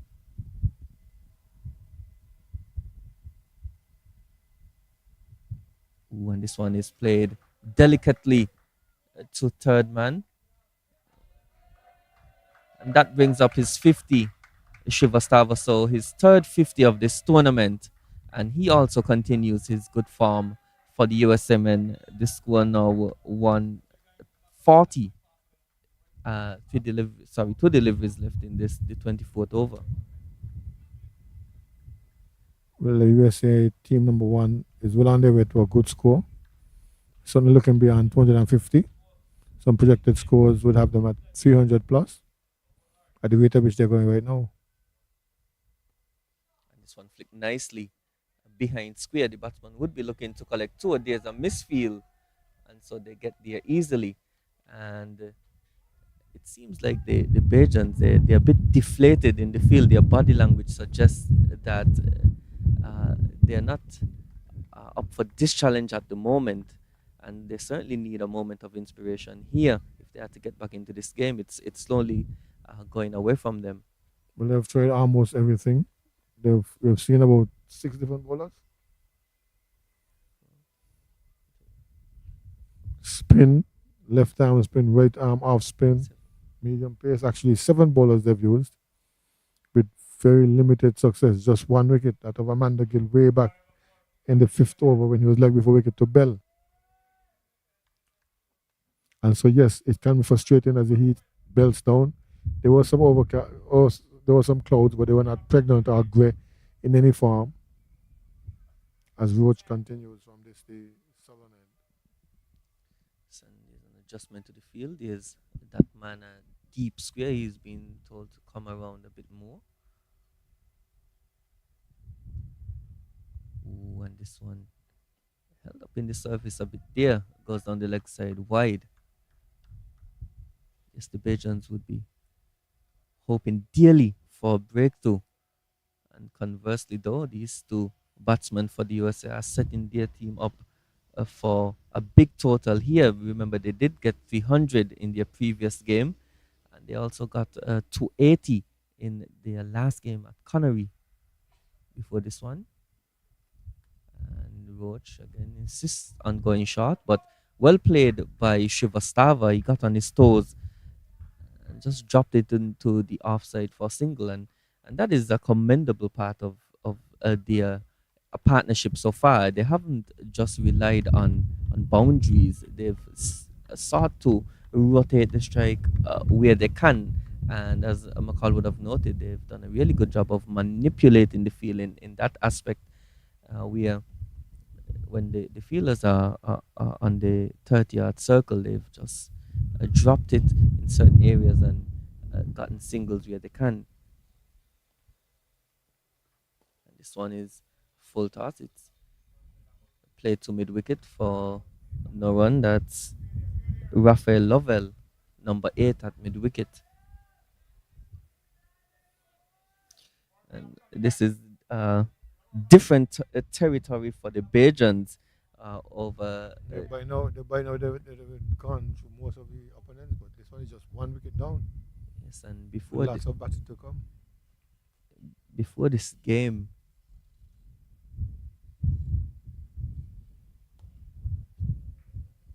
This one pulled into the onside for a single. Before this game, they would have conceded 749 runs in 200 overs overall in the tournament, and their economy in the field was 3.75.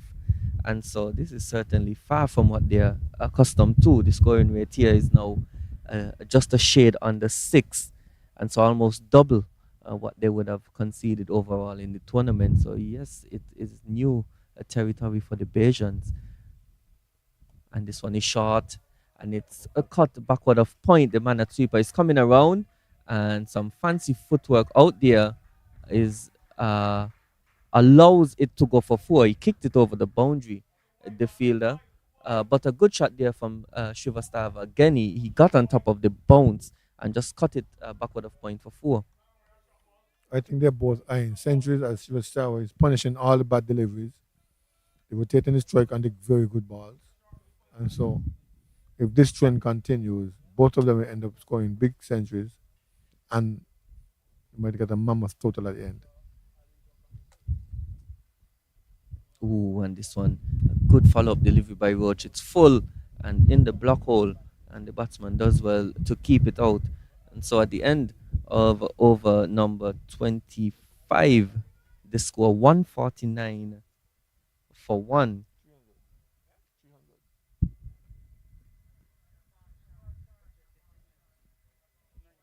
And just to highlight the phases of play in between overs number 10 and 20, the men from the US would have added 66 runs without the loss of a wicket. And that has been the platform for them to go on and build this partnership now worth 117 runs.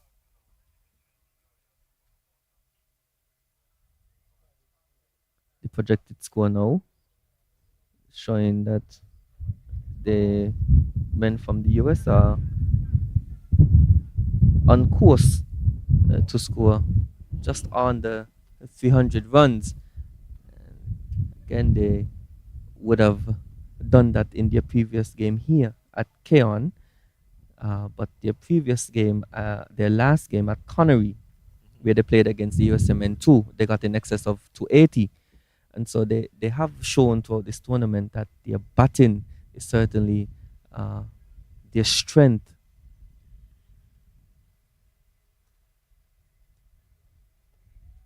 Especially when you consider the fact that their top four batsmen have done are in the top 10 in terms of run scoring. All, I believe, have gone over 150 runs for the tournament so far. As we see the conclusion of over number 25 with the score now 149 for one. A very good score indeed at this stage. Just a tad on the 6 runs and over.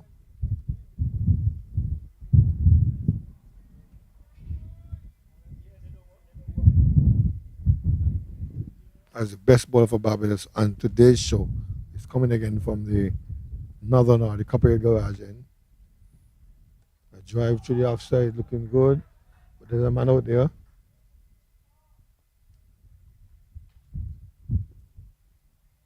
Looks like Baptiste doing the fielding.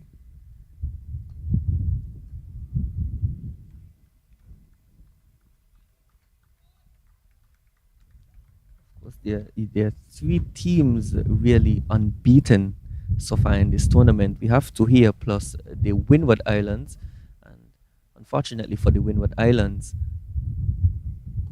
they would have had a no result due to a washout in Nevis in their game against USMN2. So unfortunately for them, based on their form and based on the form of the USMN2 as well, they were favorites to get a positive results. The men from the Windward Islands, of course. These two teams still have to play the Windward Islands, and I believe those results will really determine the top two teams. Of course, a loss here for either team challenges their position at the top of the table, as this one is just going down the leg side, signal wide by umpire Passad at the far end.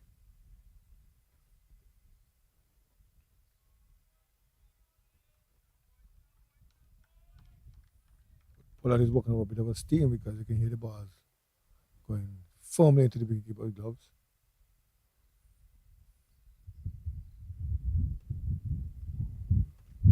Into the offside again. Again comes in Baptiste. Doing the feeling out there. So, seeing some encouragement They're from trying the their best. Bajans. Yes, they've finally woken up from their slumber a bit. I think they realize that they're in for a big one. Ooh, and this one, a nice short delivery. And Shivastava, of course, again, the more shorter of the two batsmen out there. He has played the short deliveries well, as is normally the case with batsmen that are at that height. They're really strong on the cut and the pull. But Pollard has, in addition to his height, the benefit of being a left armer. He's angling it into the right hander from around the wicket. This one again played into the offside and a quick single taken. Drop on one. And we can't understate the importance of rotating the strike, especially in the middle overs, where we've noticed that other teams have really struggled when the spinners come on. They've really struggled to get any runs at all. But these two batsmen, regardless of spinner pace, done a good job of rotating the strike. This one a full toss, and it's driven to the man that is sweeping on the cover boundary. And that concludes over number 26 with the score 155 for 1.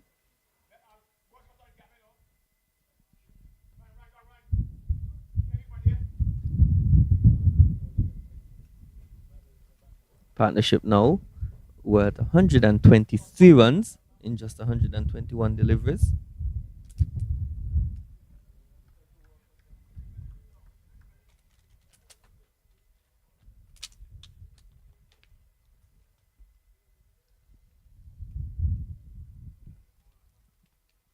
Another change in bowling. Looks like they're going to bring back Bell.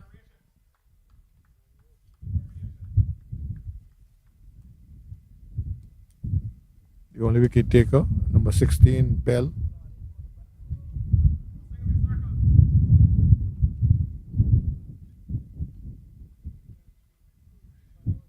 Ooh, and this one is driven just over the man at mid-off. The batsman will come back for 2. So certainly didn't time that did Gag. He didn't seem to follow through with the shot, and it just ended up being chipped over the man at mid-off. Well, the instructions came from the coach to tighten the inner wing. So the single was really cut off with the men encroaching on the inner circle, and so he decided to go over that inner wing. It's a lofted drive over the man, hit the man at mid-off. And this one a full toss, and it's flicked away. Meanwhile, Baptiste is doing some good work down there on the back of the square like boundary.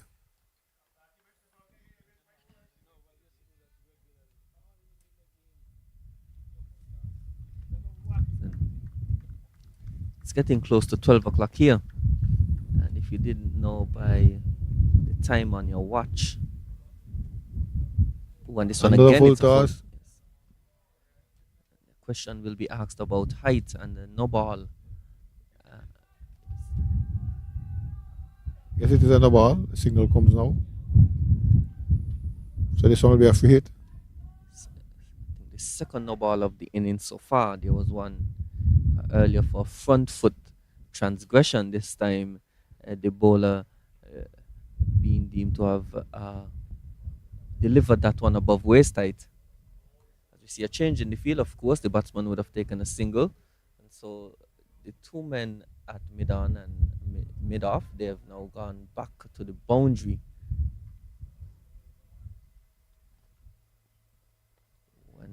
Gag is looking to swing this one away. Loses his shape a bit and just gets it into the onside for a single. Well, for all intents and purposes, Bell got away unscathed. Just 1-1 off the free hit. I think had he looked to After hit that one to the offside, he would have been a better shot for him. he gave himself room very early. Here comes the on drive for a single from Srivastava. They're chasing each other. Srivastava always on the heels of Gag. 59 and 68.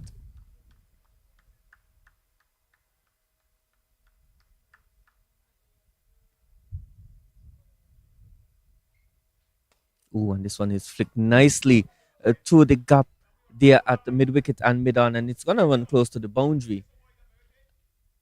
And the batsman there crossing for two. So stylish flick there by the man Gag. Really traveled close to the boundary. Watch the man who pulled it in. The Gag plays that shot very well. Even to the pace of all in his innings. It was a nice push through mid on, wide of mid on, and got two. Just wide of mid on and wide of mid wicket. Well placed. Bell. This time he chops it down into the offside. Captain fields. In Don. They get one.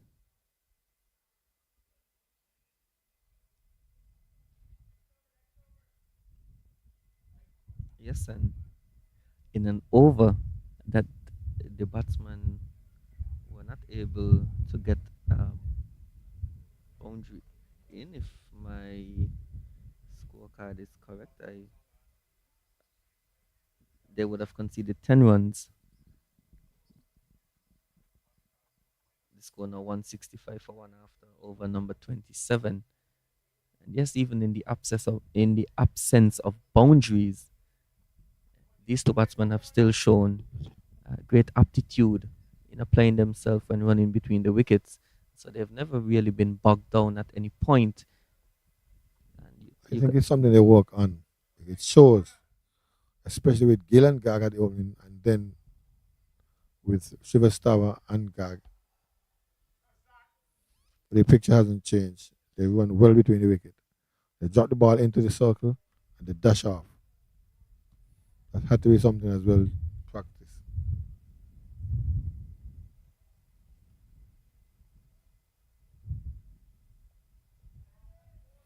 A short ball pulled and pulled well. Carter comes back, it looks like.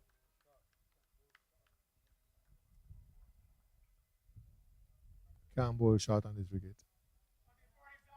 Has enough time to get it into the wicket and swing it around. poor start by Carter, who is coming from the far end. Garg, though, continues his merry way. He's 75 from 79 deliveries with 6 4s and 1 6. His partner Shivastava, 59 from 66 deliveries with the same 6 4s and 1 6. And initially it was Shivastava who was the more aggressive of the two. But since his half century, Garg has put his foot on the accelerator a bit up the scoring. Of course, by no means scoring slowly. And especially when you compare his previous innings here at Keon, where he scored at 100, he would have only gotten 2 boundaries in his first 50. Oh, and this one is played delicately down to third man by Garg and showing his full range here on both sides of the wicket. He did pull one behind square for 4. Now he's just dropping this one deftly in the third man region. Gets 2. But it seems as if that's his style in terms of taking a number of deliveries, because he took about 20 plus deliveries for his first 5 ones.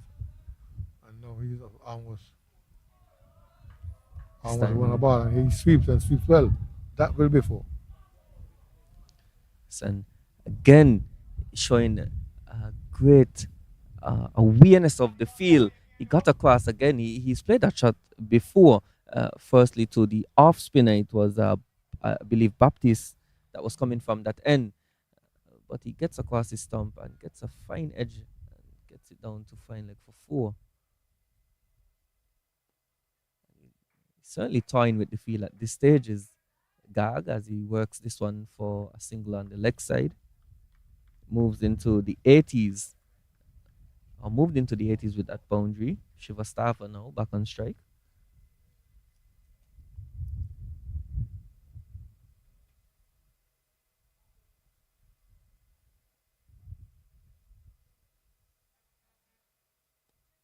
He's doing the same thing, turn it into the onside. Easy single.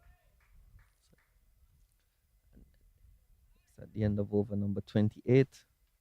The score 177 for one. The US men scoring at a rate of 6.32.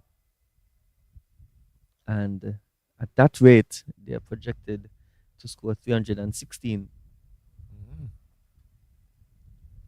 So the Bajans desperately would be hoping for a wicket here. As we see Joshua Dawn, the captain, coming from the pavilion end. Will be the eighth bowler use.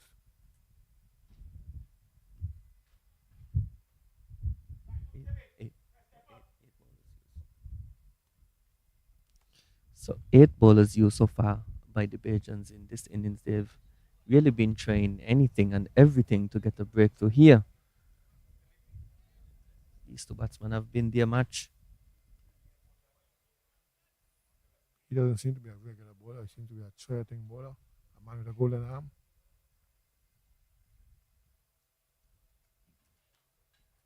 Well done is more well known in this tournament, or has been more successful in this tournament. In terms of his batting, he's the overall top scorer coming into this match, with 196 runs at an average of 65, the top score of 79. Now a single taken by Shivastava, and so he'll be hoping to get the breakthrough here. His team certainly needs it. Gag just 18 away from his second 100 of this tournament. We see a change in the field now. There's a man at long on. There's a man now at more a short mid-wicket position. There's an orthodox mid-wicket and a man that is on the deep mid-wicket boundary. And he's using his feet. And he's going to challenge the man at mid-off. And it just goes over his head. It's going to run close to the boundary. And so the first real opportunity that Gag has given to the Bajans, and it really was more of a half chance. The man moving around at mid-off, he was moving a bit slow there, and it just was out of his reach. And those are the moments that you have to take when they come, though. Especially at a time like this. You need a moment of magic at this point to get the breakthrough. These two batsmen have shown that they are quite capable of handling what the Bajans have been throwing to them so far. And so really the breakthrough looks like it's going to come from a moment of magic, as we see a short break in play here. But it looks like they're taking a second water break with both batsmen well set, 161 and 184. Gagan 84. Needs just 16 more runs. I'm not really sure why there's a break in play. I don't think this is an official water break. There's been 2 deliveries that have been bowled. Yeah, but this might be the second hour after the start of play. 5 past the second hour. But these water breaks are normally taken more so during an over at the fall of a wicket. So this is somewhat new to me to see it being taken after a boundary. Well, we'll just recap so far the innings for the USMN. The USMN 180 for 1 in this 28.2 overs. Amanda Gill, the only man to fall for the men from the USA, he got 21 from 20 deliveries, and his wicket came on the stroke of the sixth over with the score on 32. And from there, it's been the Gag and Shrivastava show. Gag, who is 84 from 84 deliveries with seven fours and one six. It's been complemented by Utkash Shrivastava, who is 61 from 68 deliveries with six fours and one six. So far, the men from Barbados, they've used eight bowlers so far, and the only successful bowler has been Shakwan Bell with figures of 1 for 37 from four overs. So the majority of bowlers used by Barbados so far have been conceding in excess of 6 overs in their spells. Well, we've been here all morning and we've only seen one half chance. And this is just very, very recently coming from the bowling of Don, with the middle off fielder who's not the most fleet footed person in Carter, I think it was. Couldn't even reach to put hands to it, but it was airborne for quite a while. As I said, they're trying to squeeze the batsman into not getting those singles. So we see a change of personnel as Don continues. Gets a that ball. Ball being played back down the track to him. As Gag is in search of his second century for the tournament.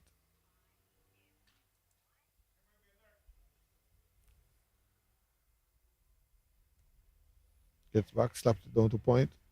No chance of a run. Not a bad start here by Don, who's supposed to be the past-time bowler. Ace bowler use. Late dab. This one is one away. This one will challenge the man down here. No. Tick out field. Gets one.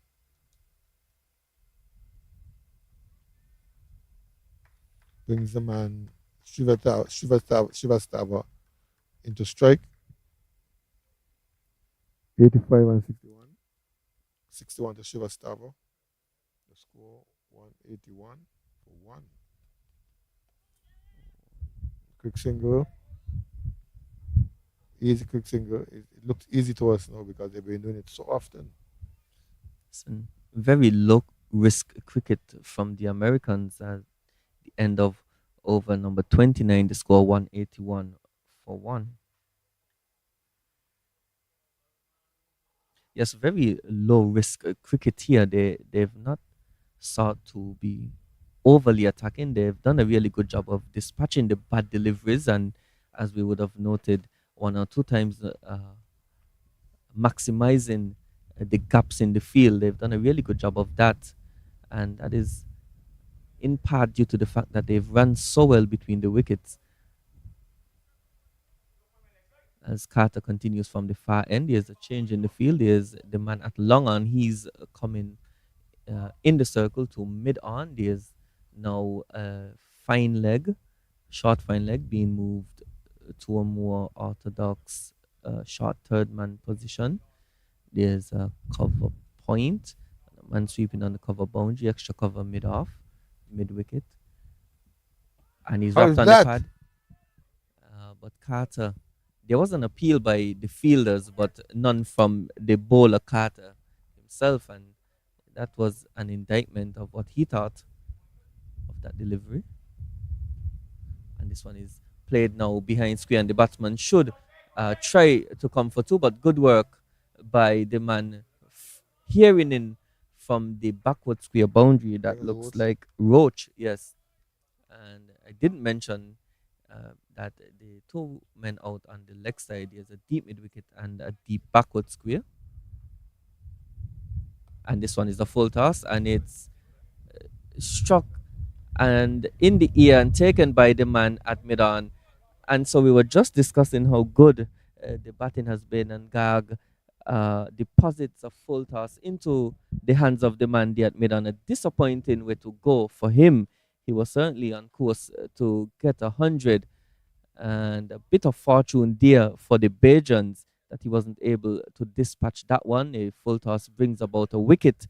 And of course, as McCall would note, that a full toss is not a bad ball if it gets a result, and I think that was an instance where that was exercised. The USA men now lose their second wicket with the score on 183.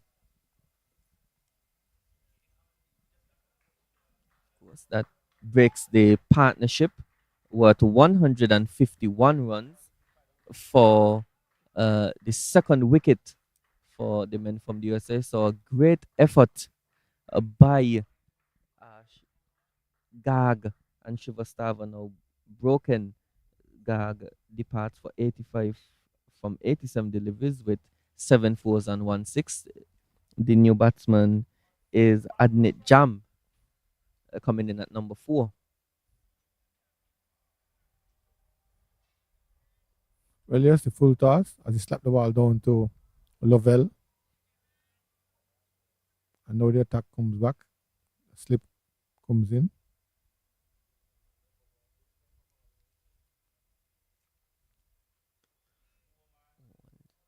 Good positive start there by Jam. He's just driving that one nicely out too long off to get off the mark.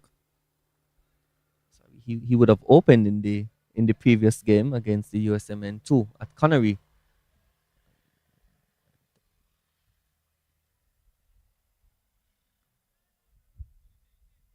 Another cut into the offside.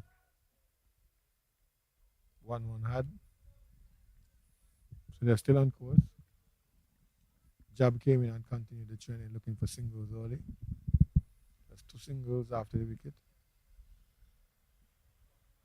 Still trying to pressure the new man by coming into slip, the captain himself.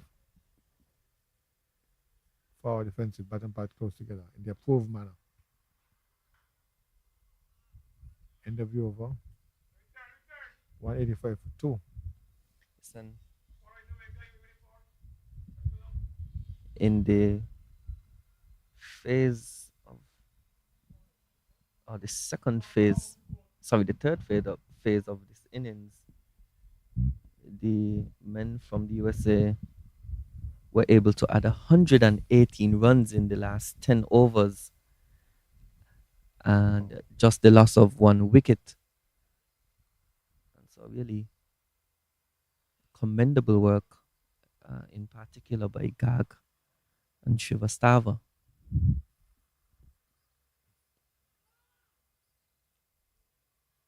So the Belgians would be hoping to apply some pressure here and probably try to get some deliveries to the new batsman Jam. Or another new batsman.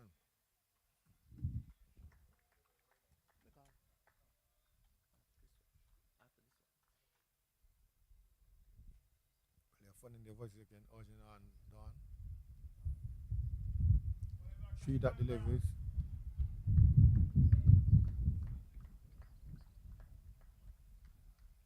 Which you don't usually see. Normally singles. Dawn. A dab. Down to the third man area. There's a man after it. But please after it, they get 2.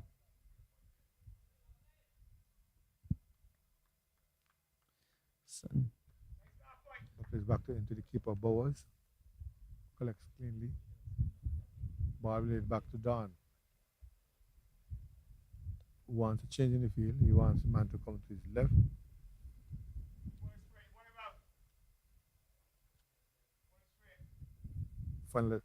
Final adjustments to the field. He comes in once again. Misses his one.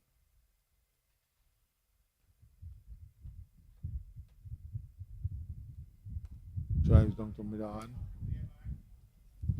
Bell is here. It's a good use of the feet there by Shivastava. Stepping down the wicket and playing that one to long on. So we'll wait to see what the captain Don does here in regard to some pressure being applied to Jam. There's a man there that's short mid wicket. It's the wicket taker, Carter, in that position at the end of over number 31. The score Well, 187 for two. when that last delivery almost worked as he almost pushed the ball into the hands of Carter. That's jam.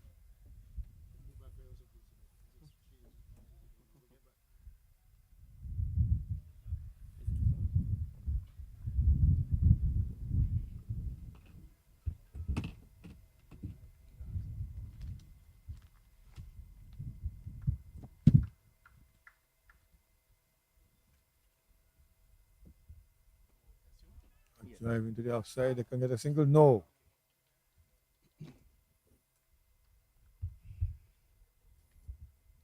Effective feeling by the man there at extra cover, preventing the possibility of a run and preventing the USA from inching on to the 200 mark. This time it's through the gap, and you'll get one easily indeed. As Baptist comes off the cover boundary to do the fielding, the cleaning up. So all we've seen the fall of one wicket so far. The man Gag, who was closing in on 100, he got out, he held out. I don't know if the injury, he had some injury. He was looked at by the physio about the over before that, and he tried to go long, and for some reason he held out. Had a shoulder injury apparently. Okay, here's one hit out by Jab, I think it is, yes, out to the extra cover area for a single. 189 I see here.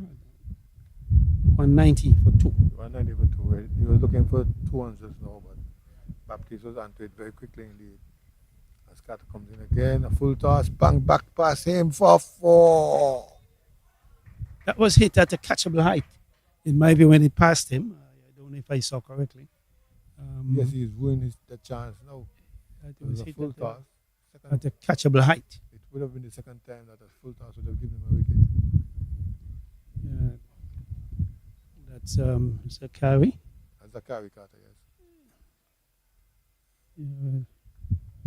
Yeah, Carter, 5.5 overs, 40 runs, one wicket. That would have been his second. Shrivastava continues to be very solid, yet turning the strike regularly. He has faced 80 balls. He has 72 runs with 7 fours and 1 maximum. He doesn't want to give up this one. Unlike Gag, it looks as if he will play until he gets to 100. Gag did a job of anchoring the innings, and as Jarl rightly said, Shrivastava is taking over now in terms of the scoring. And you have to team Jab, who started very positively indeed, and he's out to face Don. Let's see if Don can play out a wicket. Here's the one looking most dangerous of all. Flick in the air to the right of Carter, showing his frustration because he's there for that start of flick shot. In fact, he was exactly in that position a few overs ago, and he was asked to move to his left. And so now the ball went exactly where he was, and that lends to some frustration. Or the bowler wants two, so he's also bringing in Lovell into catching position. A big shot, lifted over the bowler's head into the boundary, 4-1. Yes, Shrivastava, he feels settled right now. He thinks that there's nothing that could go wrong. He's doing everything correctly, and he's now challenging 100 runs. He's 76 from 82 deliveries, striking at 92.6. He's about 24 more. This time he's covering up. Ball just nudged into the onside area. The wicketkeeper Bowles comes around to clear up matters. As it's Dawn again. Dawn into Shrivastava. Gets back, cuts into the outside, through the gap. It's challenging. It's going to get into the bounds. You now know. They managed to pull it back. Roach and Bell, it looks like, who combine that one to get it back. Yeah, a good shot. Short, wide, chopped away, past the cover. In fact, through the covers it was. and chased by the man at point and the one at extra cover, and of course 2 runs. So Shivastava continues to score. It doesn't matter what the conditions are. He will, do what he has to do. It's 200 now, 201 for two. Yeah, he pumped in a change in the field. Man goes back to the cover boundary. A sweep as it were. A drive. It's time to the right of extra cover out to mid off. Pollard is out here. See, what we haven't seen is the Barbadians like bowling on one side of the wicket and trying to dry the runs up. Other teams have put that in place. 7-2 field. Well, that one is true, everybody. We'll go with a buys, looks like. Yeah, we have seen some teams. Buys that want to beat Bowers. Looking quite competent until just now. You mean the keeper? Yes. Well, you only have to do one thing wrong, and buys a crew. So I haven't seen any strategy from the Barbados team like, okay, let's bowl just on the off side of the wicket, and let's just do a 7-2 or whatever, and force the batsmen, if they want runs, to go onside. And they were allowed to go on their merry way. And we're looking at 300 plus projected. In fact, it's projected at 308. Every time the scoring rate hits 6 and 6.5, 6.15, the projections just goes into 300. Yes, they started out at a rate of 5 and over, and they built on it by some quick running between the wickets and punishing the bad balls to the boundary and to maximums, particularly Gag and Shivastava. And Shivastava is still here looking for some 21 more runs to complete a century.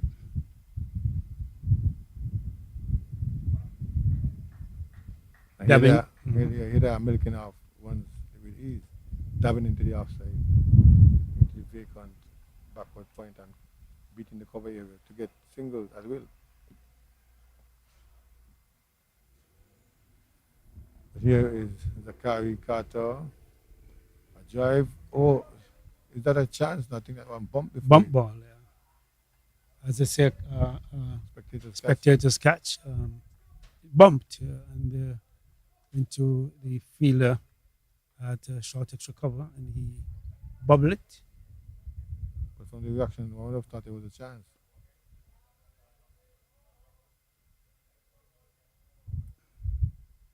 Yeah, good batting by the American under 19 number one. They have batted well in most games. They played well up to 35 overs, and then they will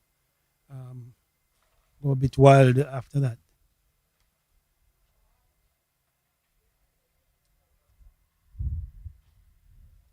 They're not sitting into the wild moment. It's still over number 34. But they're well on their way. 205, 206 for 2. With men in the shed and overs to go. Yeah, they have a good platform. They have built a good platform on which to launch for the final 15 overs, 10 or 15 overs. They are looking at a water break at this point in time. 206, in my view, I can't see them not making 300. Well, Barbados would have to do something really spectacular to prevent. And at the same time, they will have to do something really ridiculous. They have to do something ridiculous. Yes, and both stars will have to collide. Barbados doing something spectacular, and the USA doing something really ridiculous. No, I got you, sir. No. Yes, the platform has been set by Gag and Shivastava. Gag, I believe, because of the slight injury he had to his shoulders, he practically went for something which the shoulder didn't encourage, and he got out caught. Gag continues his merry way of manipulating the field, taking quick singles, taking sharp singles, where the bat balls are delivered, he put them away quite effectively. And that is good cricket, in my view. Um, the Barbadians, on the other hand, need to dry the runs up. They need to set the field so that the bowlers can operate on one side, which will dry the runs, hopefully, and then that will force wickets out of the Americans. Right now they're having a water break. The water break gives the chance for an ideal conference on both sides. You see the subs down there. Most likely bringing messages from the coach. The umpires. The third umpire gets a chance to go and interact with his mates in the middle. And the groundsmen have come on to just freshen up the crease. Dab some white paint, keep it bright and nice so the umpires won't have any problems in seeing it. Sweep off the extra loose clay. Well, the sun blazes down nice and bright. It's after midday, almost 12:30. So you'll find that the sun is really hot, which is better to play in than to play when it's raining. And so it's not a complaint. The Americans too have been refreshed. They are beginning to put their gloves on. The Barbadians are beginning to spread themselves around this field. Like I say, and I haven't seen any strategy from the Barbadian, the captain, in terms of trying to stem the flow of runs. And having had a platform, if they do not take wickets, they'll be facing 300, 320. If they do not take wickets. The visual is saying this is strange territory for them. They've kept all the opponents down to an average of about 3.5, 3.6. And this team is scoring an average of 6. They've used a total of 8 bowlers. 8 bowlers, not easy feat.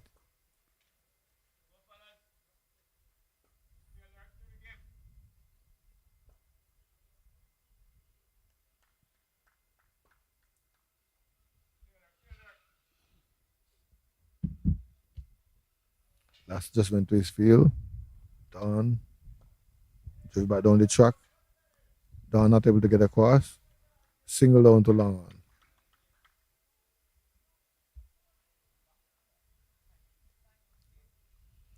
Yeah, Joshua Dawn is a right off spinner, by all it seems. And he has bowled 3 overs, 16 runs, no wickets. And normally, whenever the spin comes on, there is a slowing down of the scoring rate. But that was not evident in this game. In spite of spin or pace, the Americans went on unabated. Caught. Jump catch.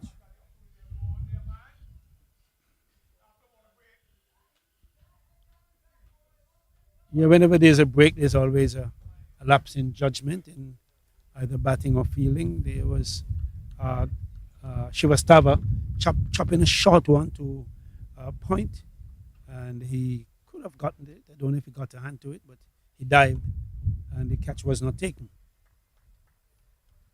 Al feels there was a drop catch. Yes. I think it was an opportunity, and wasn't taken. He got his hands to it.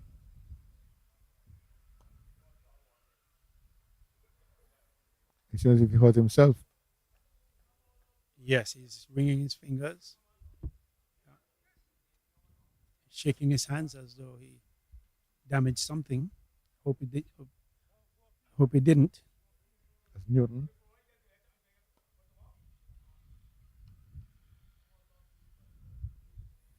In cases like this, you've heard the Barbadian coach urging them, stay alert, stay alert. Something is going to happen. Single. Or too long off.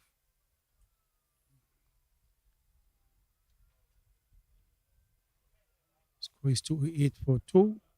The end of the over by Dawn, and the The Americans, of course, continuing to What's Don pile on the pressure. What's Don Dawn is 4 overs, no maidens, 19 runs, no wickets, bowling at a rate of 4.75.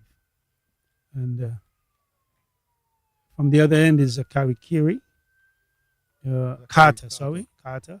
7 overs, no maidens, 43 runs, one wicket, going at 6.14. So, of course, Shivastava, it is Jam that will take the next over.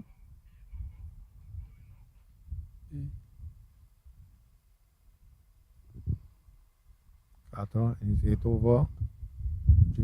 Straight to the man there at extra cover.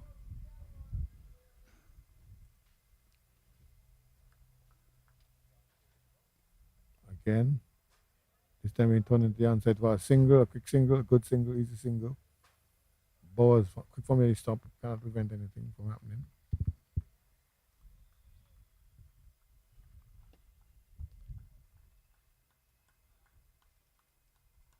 Shivastava doing some exercises, trying to stay alert.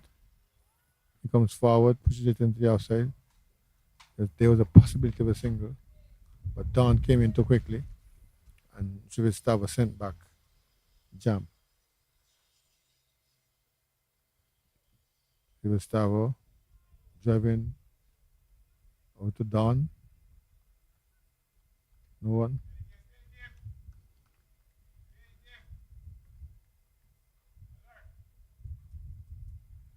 Here is Carter. Drive, good Well feeling, fielded, to, well great fielded. feeling to his bowling. Yes, big man he is Carter. Got down, got a favorable bounce. Yes. Nonetheless, it was good feeling.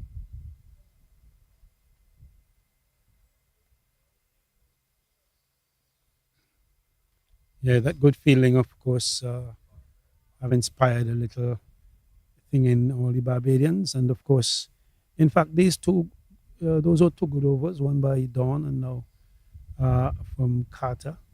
And immediately the projected score has fallen down to 99.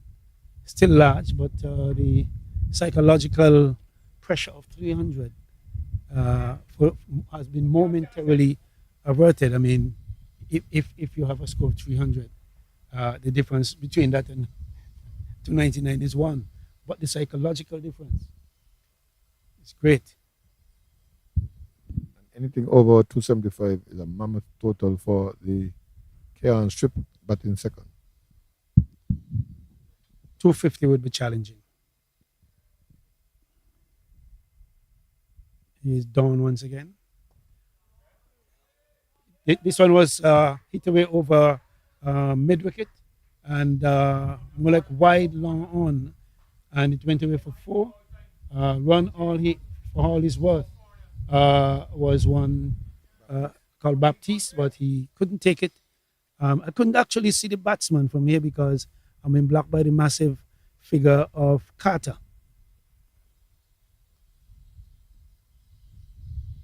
Again, a slug sweep. This one goes again away to the mid-wicket boundary, corner, if you want to call it that. It goes away for another 4. So Shivastava is getting even more and more aggressive as we speak. Well, he's nearing a century, and so he probably wants to get there sooner than later. 81. I think the bowler is bowling a little too, as we say, too close to him. Maybe too full of length and wide enough for him to free his arms and pull everything away to the corner area, mid-wicket area for 4. Want some adjustments in the field, moves Carter in a bit closer at mid-wicket. In typical fashion, Shivastava, after 2 boundaries, is covering up boundary and then no. Traditional Caribbean shout, no, after 2 boundaries and the block. Goes again, and nobody's down a backward square. That one should have gone all the way, or just 1 bounce. 1 bounce for 4. Yes, Shivastava, well set now on 90 of 95. He is Actually, I think he's at 94, 94 with that boundary. 94 with that boundary.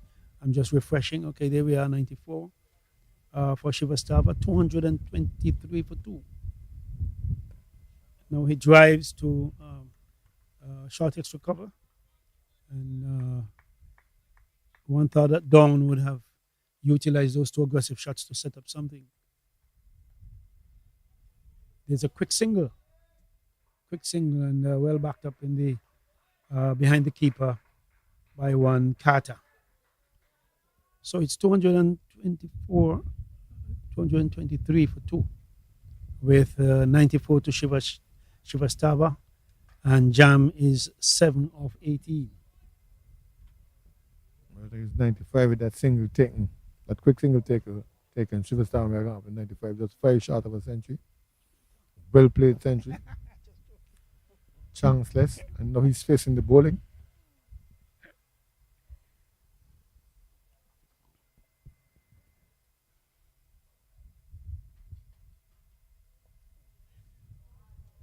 For our defensive money single. They may have to keep somebody short to cut those singles. It is those singles that's hurting.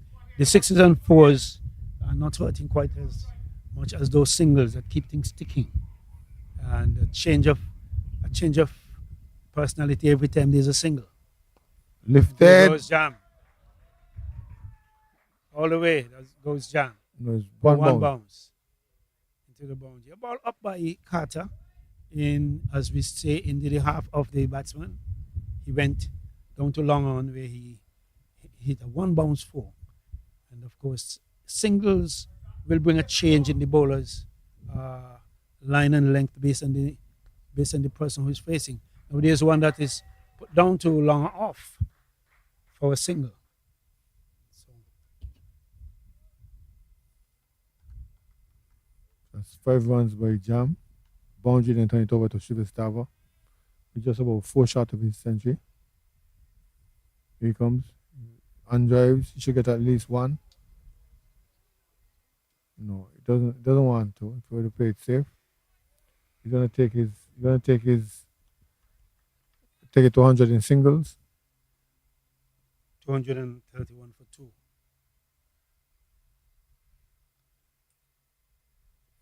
Chops straight to the man there at backward point. He tumbles over. This is a substitute fielder as Newton went off.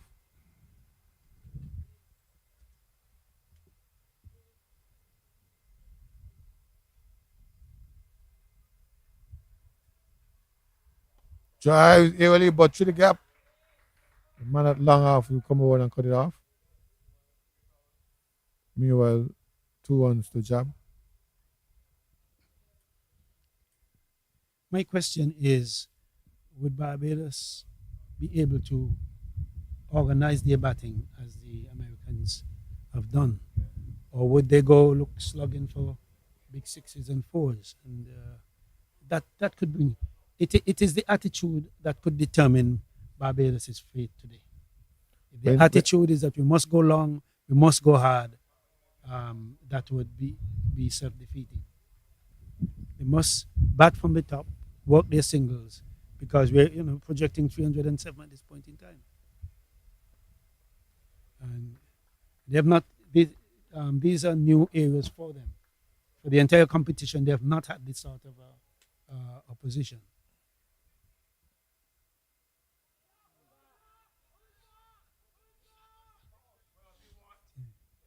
Ball that was close to the edge. In fact, the keeper took the bails off, and Shivastava missed it as he was coming forward, and the umpire decided no contest.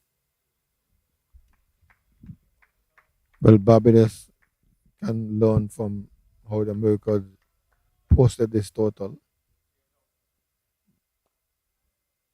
The Jamaicans tried going big and long from early, but when they lost 2 wickets, there was no one else to take it on, and they lost by just some 13 runs. driven out to the offside.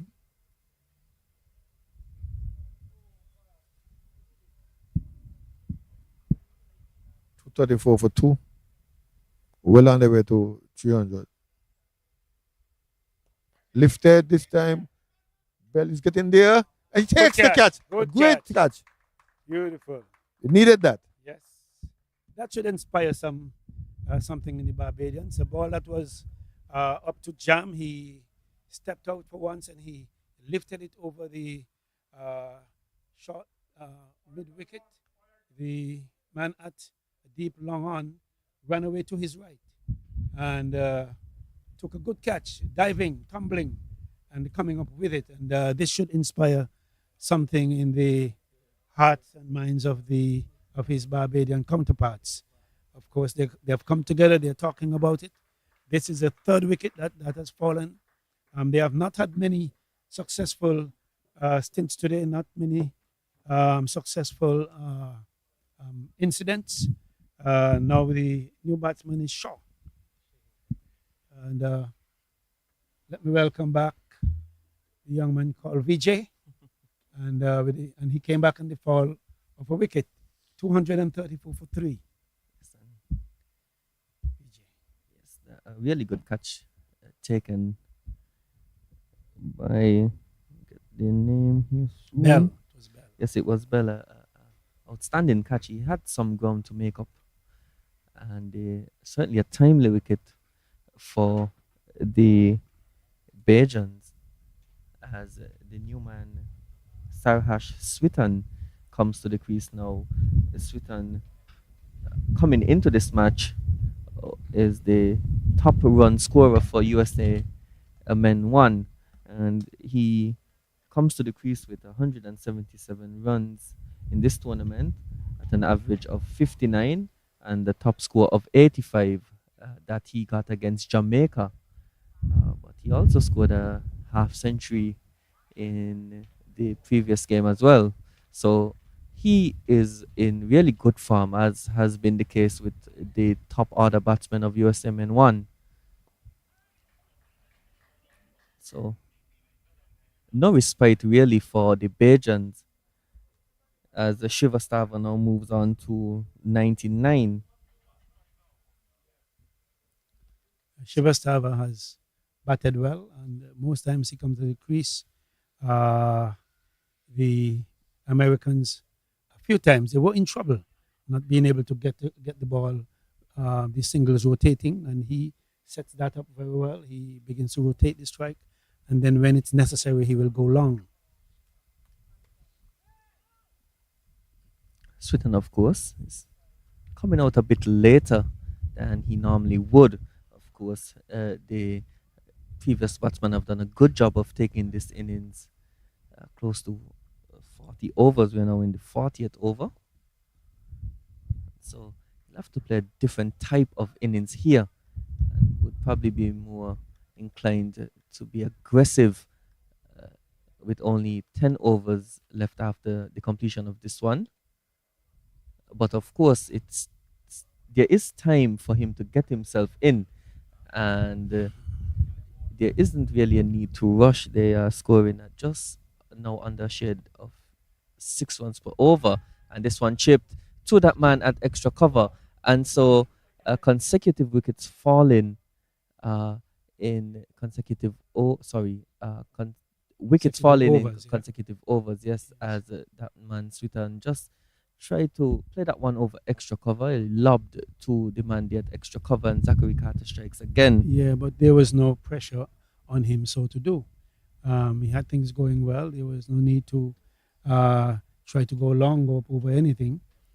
He should have been turning the strike over and allowing his partner to get to 100. But instead of that, he tried to go up over the extra cover area. He held out, and he is now out. I don't know if coming in this late in the innings would have affected his mindset and the way things are. But normally he comes in quite early in the innings for the Americans. But a good piece of work by the bowler. They held things together for this over, and hopefully he would like to see more success. And Switton suffering his first real failure of this tournament. He was dismissed for zero by Shaquan Bell. And the new batsman is the captain, that is Arjun Mahesh, number 10. And over number 40 concludes with a dot. The score 235 for 4. Yes, and with the fall of wickets, the projected score falls, and the with the dot balls coming to bear now, it would be good for the Barbadians to keep these dot balls coming and forcing down the projected score. It's now up at 294.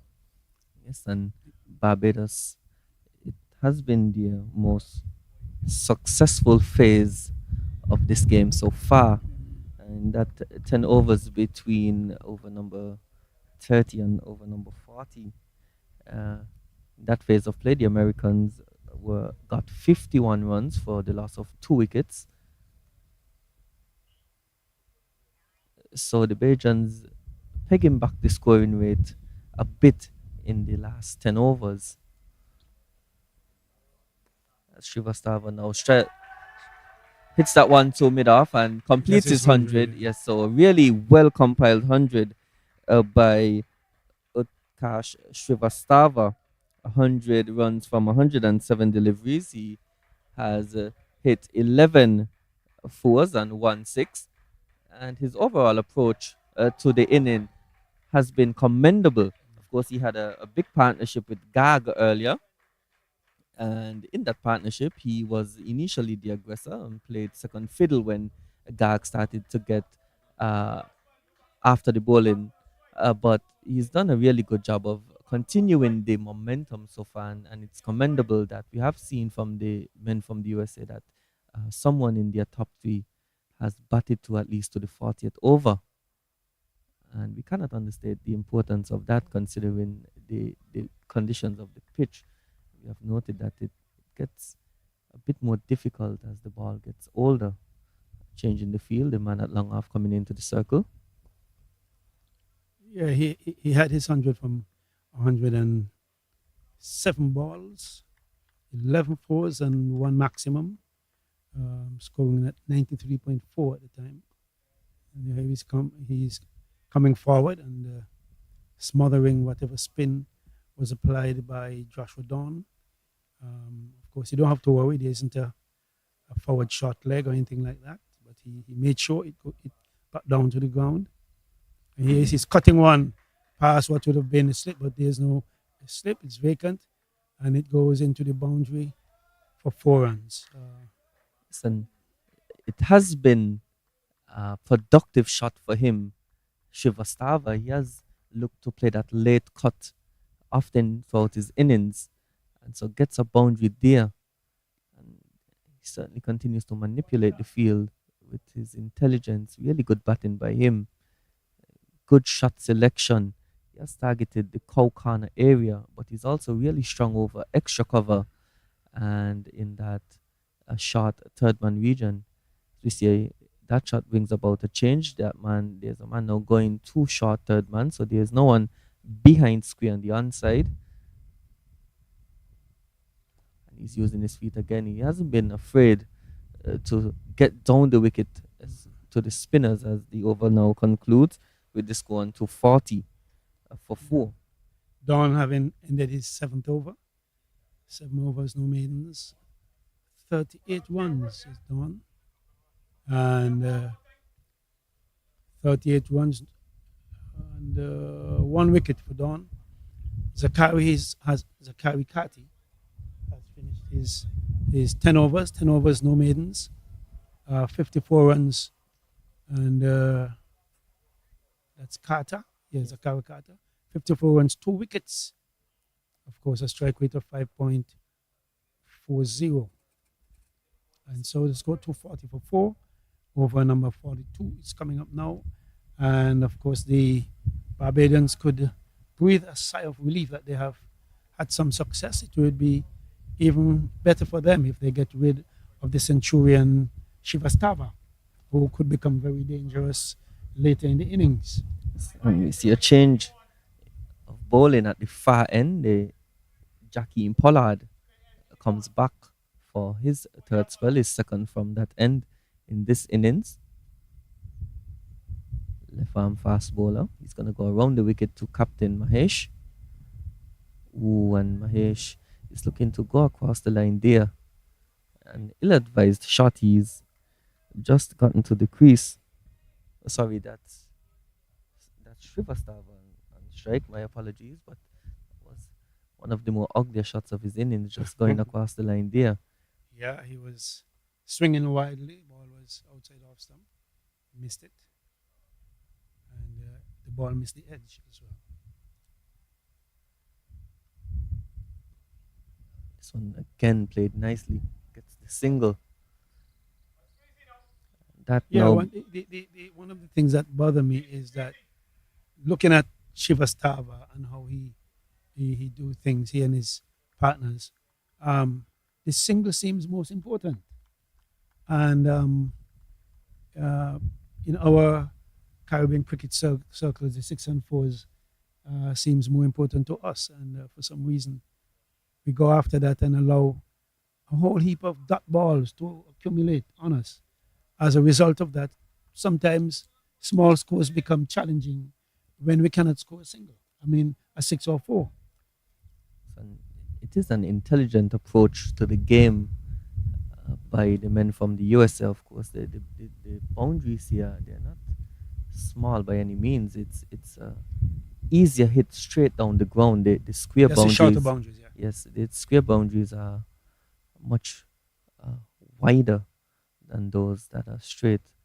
And so they have been able to collect twos and threes when they've hit them to the more square parts of the ground. As we see, this one just played nicely down to a third man for a single. And yes, I do agree with you. We have noted, and they have been one of the few teams that have adapted well in the middle overs. They haven't really been bogged down at any stage. They've done a really good job of ensuring that they will take the strike, and that has helped them to accumulate good totals in this tournament. And this one is short, and he's pulling this one away to the man on the boundary at backward square, and just a single taken. Another thing is that every time the Americans play a game, they're batting first. What are they like chasing? We have not seen that. And if I were to have been the manager of one of the teams, I would like to. You have to win the toss and insert them. I mean, bat and put them to chase and see what happens. Well, yes, and an opportunity for a run out here, and the fielder hits the stump, and the ricochet. It looks like it's gonna go for boundary, and so really unfortunate for the fielder there. There was an opportunity for a run out, and he hit the stumps, but the ricochet now goes to the mid wicket boundary. It looks like number 16, Shakwan Bell. So good feeling by him. Unfortunately, The it truth went be for told, four. though, he went to throw down the stumps or to shy at the wicket. What happened was that he pulled back. He was supposed to shy, but he didn't on the first occasion because he realized maybe nobody was backing. Anyway, in the end, he still went through with the shy. The ball hit the wicket and ricocheted. So the person that was backing up, they were thrown off balance, and so the ball went away for 4 runs. Quite unfortunate, and a bad way to end a good piece of feeling Yes, to and the benefit of 5 runs to the opposition. I think they took a single. Oh no, they were trying to get a single and they were sent back. So 4 runs resulted. there was some hesitation in the calling by both batsmen as the captain Don continues from the pavilion end. His figures 1 for 38 from 7 overs.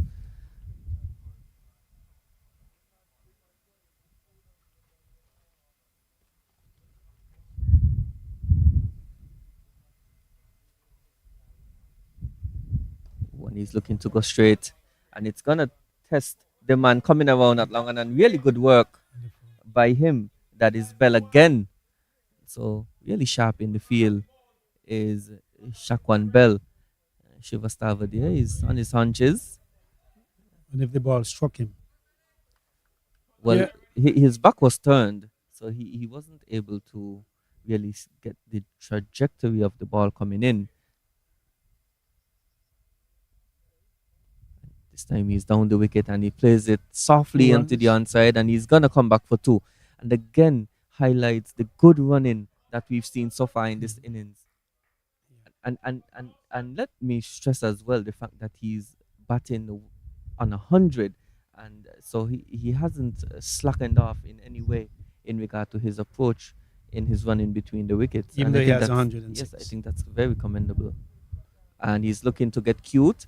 A top edge falls again into the leg side. They were looking for two. Shivastava certainly was looking for two, but his captain sent him back. And probably a good call there. That was some good work by the man coming in from the deep mid wicket boundary. He now comes into the circle for the captain Mahesh, who is on strike.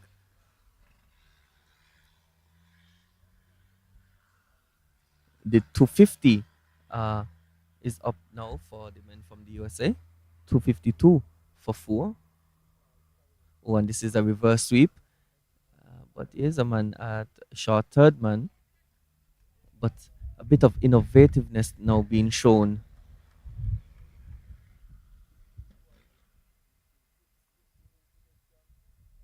And this one is short and he's lucky to get away with it. It's just played into the offside. The batsman now will come back for a second due to the overthrow. So Barbados Yeah, giving away some runs here, very sloppily. One well, it's getting a little loose because they are trying to effect a run out here or there, and as a result of that, overthrowing the wicket is one of those negatives. And this one short again, and he's lucky again not to get that one behind point, the captain. But that delivery concludes the 23rd over with the score on 254 for four. The 43rd over, actually. Sorry, 43rd That's over. okay. Sorry. 254 for four. The men from the US of A on the 19 men won. They are projecting 296 runs. Of course, 107 of 113 is Shivastava, and Mahesh, of course, is 11 from 12. Listen, I just wanted to touch on some interesting stats. The men from the US coming into this match, they had an average run rate throughout this tournament of 5.13. They've done much better than that over this game. But I also want to highlight the fact that the Bajan bowlers would have only been conceding about 2.9 runs throughout their games. And so the battle really was who would come out on top in that regard. Certainly has been a battle won by the men from the USA with their scoring rate many times flirting in the region of 6 runs and over.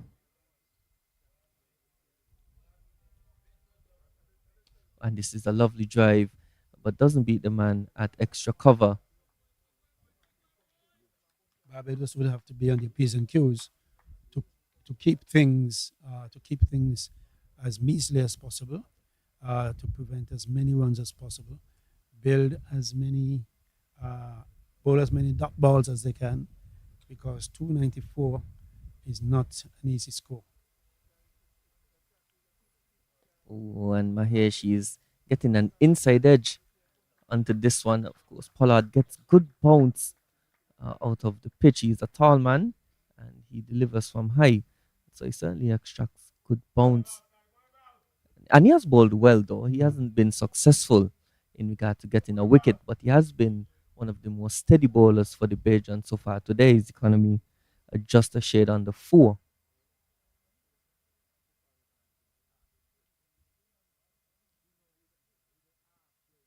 Ooh, and this one shot again. And he's hooking this one backward of square for four. And I say hooking because it stood up in the pitch. It was a short delivery, but he was able to swivel and get it behind square for four. Good shot by the captain there, Mahesh. Yeah, Pollard. Um, this is his ninth over actually, and he has bowled. He hasn't gotten a wicket, but he has bowled better than most. And he bowled a short ball to Mahesh a while ago and got pulled away for four. Mahesh as well is a bit diminutive, as is Shivastava.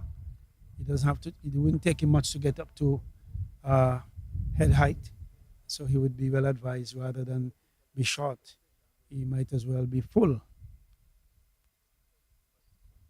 Ooh, and this one shot again, and he's slapping this one over mid off, and there's a chase on. The fielder gets there, the batsman cross for two.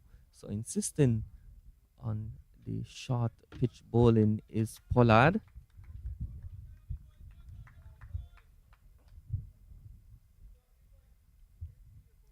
course, the field, there's a man at deep third man, there's a man the deep fine leg boundary, there's a deep backward square, and that's about it. I don't see anyone else on the boundary.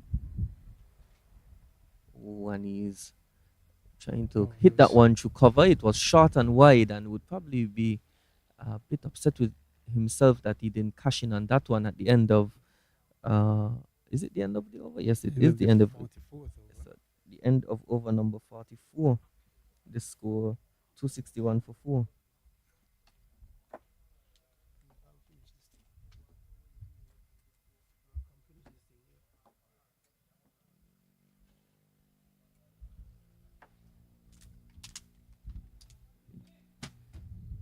As I welcome back Al, who will join me to see out these last 6 overs.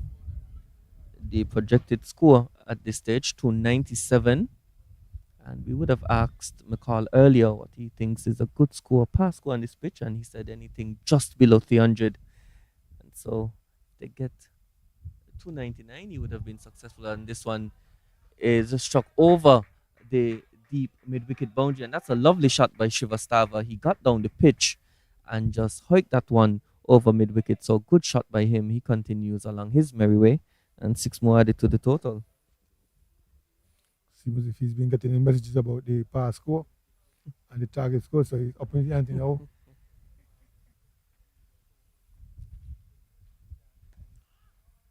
This one driven to the man at long off, and the batsman are crossing for two. So a bit of lazy work there in the field. The ball was hit too long off. There was a man coming across from extra cover. That is Roach. That was feeling there at extra cover, but he was a bit slow to come across. And the man on the boundary as well, it looks like Carter. He was a bit slow in coming off the boundary. That allowed the batsman to cross for two.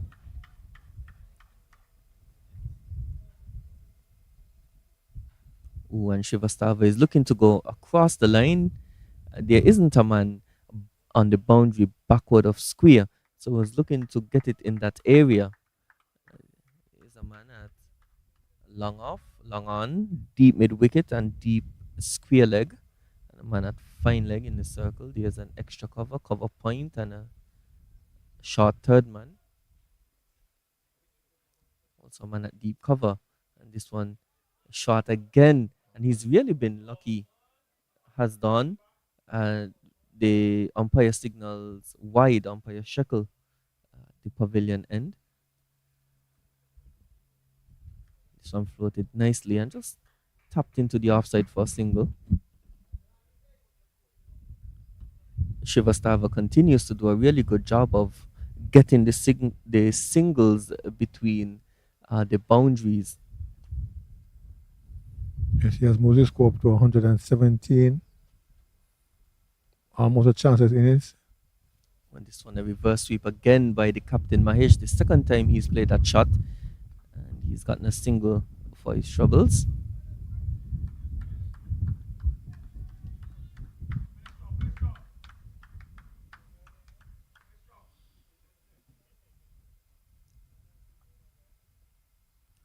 When Shivastava trying to get cheeky, but good work by the man coming around from short third man, just limits that to a single. The end of over number 45, the score 272 for 4. Sorry, 272 for 4. 30 more balls, 30 more runs,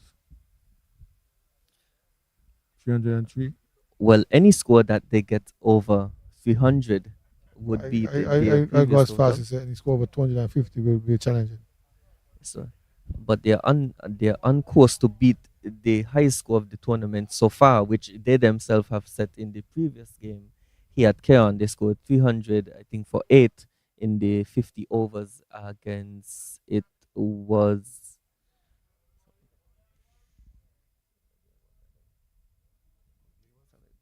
no, it wasn't yes, it would have been no, sorry, it was Trinidad. Yes, it was Trinidad. They got 300 runs.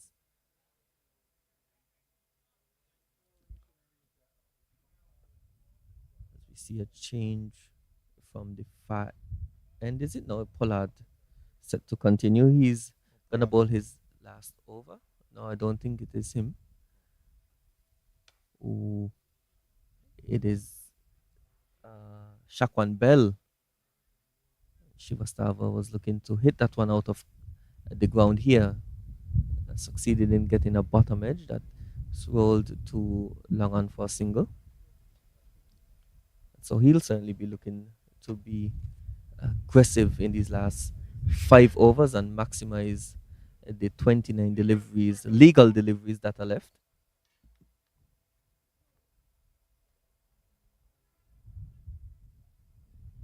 If they got a one on the ball, it would be 203.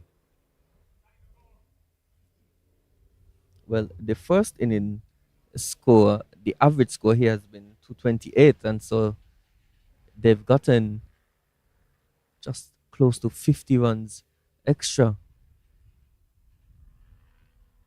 Ooh, and Mahesh is looking to hit this one over cover. Just gets it to the man that is sweeping on the cover boundary. Brings the man Shivastava back on strike. Shivastava, who is 118 runs from 120 deliveries. His boundary includes 11 fours and 2 sixes.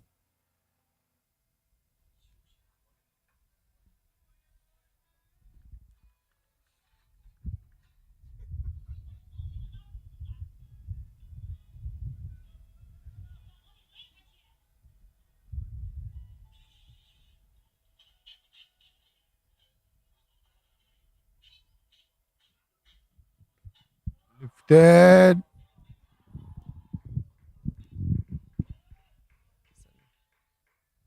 He hits this one away.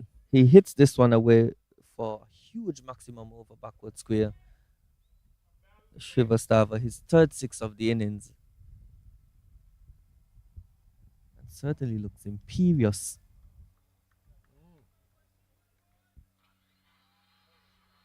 Shivastava, of course, these two batsmen, diminutive in size, but he certainly packs a good punch. Gets on it and puts everything into it. On that occasion, it went over the ropes, clearly over the ropes. Here is Bell again, though. This time covering up down the track. Not being able to get the single. The cat and mouse game there with Bell and Mahesh. No harm done in the end. Coming to the closing of the first innings, it's Bell. When Shivastava is looking to get a bit cute here, he's going down and trying to get the ramp out because there's a man at short fine. So we're getting to see a good range of the shots he possesses, of course, unsuccessful in that instance. And I think the feel is pumped in his shot selection. The man at fine leg came up, and so he knows that if this ramp shot beats the man to the left or to the right, that will be a boundary. And we have noted that the straighter boundaries are the Shorter shorter ones, ones here. correct. So if he is able to get uh, just a touch on that and he beats the man, he could go for 4. We see a change in the field. The man at fine leg goes back. The man at long off comes into the circle. Ooh, and he's looking again to Lifted swing this one high, away. and it will be taken. Yes, the catch taken by the man coming across from the backward square boundary. He did get under it well, did Shrivastava, but he wasn't able to power it over the boundary. He succeeded more in getting it more aerial. So his innings comes to an end with the score, with his score on 124. Yes, his score 124, which he scored off 122 deliveries with 11 fours and 3 6s. So a really good knock from him certainly set the tone throughout this innings as he's applauded on his way back to the dressing room by his teammates. The new batsman at the crease, Shiv Shani. Of course, that wicket breaks a partnership worth 46 between the captain Mahesh and Shrivastava. And at the end of over number 46, the score 281 for 5.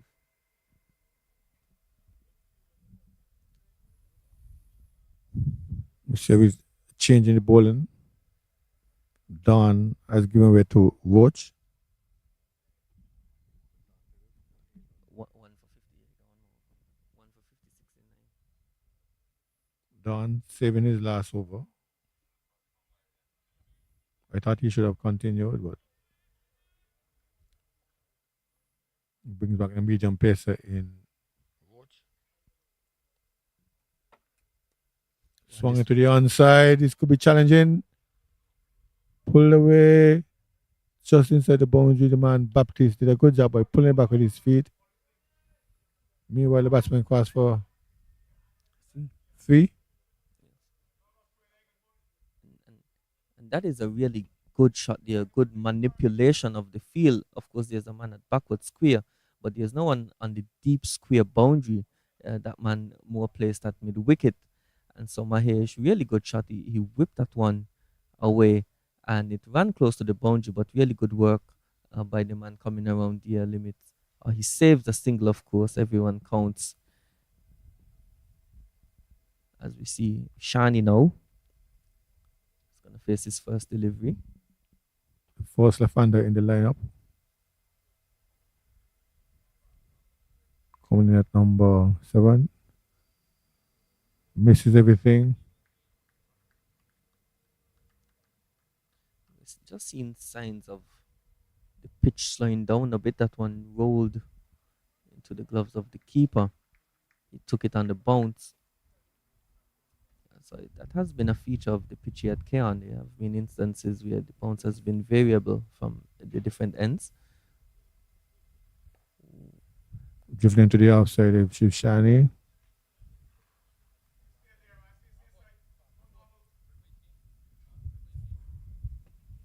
First left-handed batsman coming in at number 7 for Team USA 1.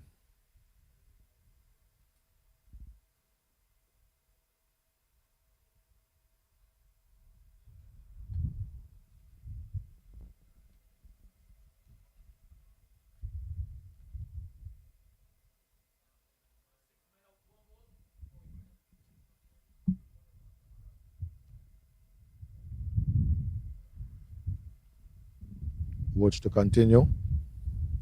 Leave the top of his mark coming from the southern end. Mahesh is pushing it to the offside. Good feeling by the man Carter. There is a tall man, burly figure, but he was able to get down and limit that to just a single. 2 deliveries left in this, the 47th over. Projected score 307.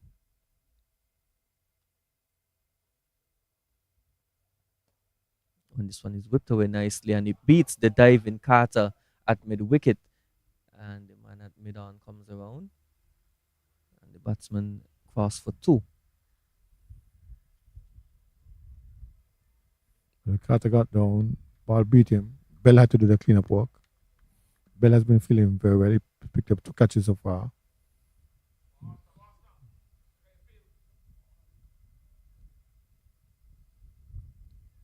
As Roach is being encouraged to stick with the half stump line. Swung in the air, out to mid wicket, into the boundary. Now, 4 runs. And his coach would certainly be disappointed before he delivered that delivery. He did warn him to look at his field, which was predominantly offside, uh, or set for the line outside off stump. He was short and lined badly, and this one pulled away over mid wicket for four. And at the end of over number 47, they scored 292 for five. The USA men's team won. Looks like they're going to beat the 307. Yes, and in these last three games, they've gone past 280, and which is commendable by them. They've been really consistent with their batting. Of course, they coming into this match, they score at a rate of just over 5 runs and over. But in this one, they've been scoring at in a range between 5 and 6 runs and over. At this stage, it's 6.21 the run rate. As the captain is on strike, and he's driving this one nicely, but stopped by the man at extra cover. It looks like Raphael Lovell. The Bajans weren't able to rely on the top wicket taker of this tournament so far, RJ Gittins.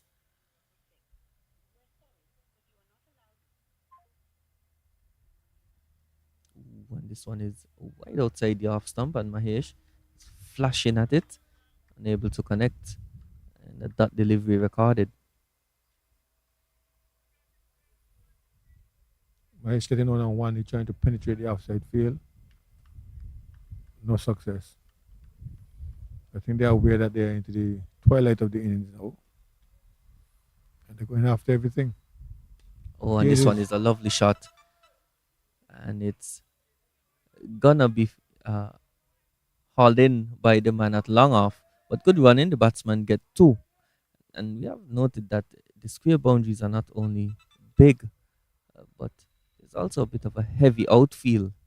After the rain. Yes, and it's difficult for the ball to travel to the boundary. You have to put some good muscle on it.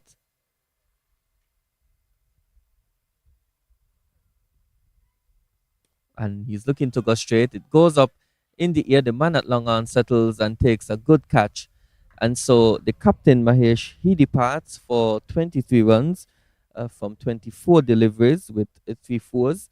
And the men from the USA now 294 for six. Well, the way to approaching that is the last couple of overs, the twilight of innings, you have to be attacking. But on that occasion, Bell pulled it back from a bit and the ball couldn't go over the line as the man took a comfortable catch at the long on boundary. So good little cameo by the captain. He would have supported Shivastava for a bit. Sabrish Prasad, the batsman, coming to the crease. And so Bell is finding some success. His return back from the far end. Yes, he's gotten 2 wickets in this spell, three overall. Remember, he was the initial wicket taker. He would have dismissed Gill, LBW, and that was the only success the Bajans had for a really long time.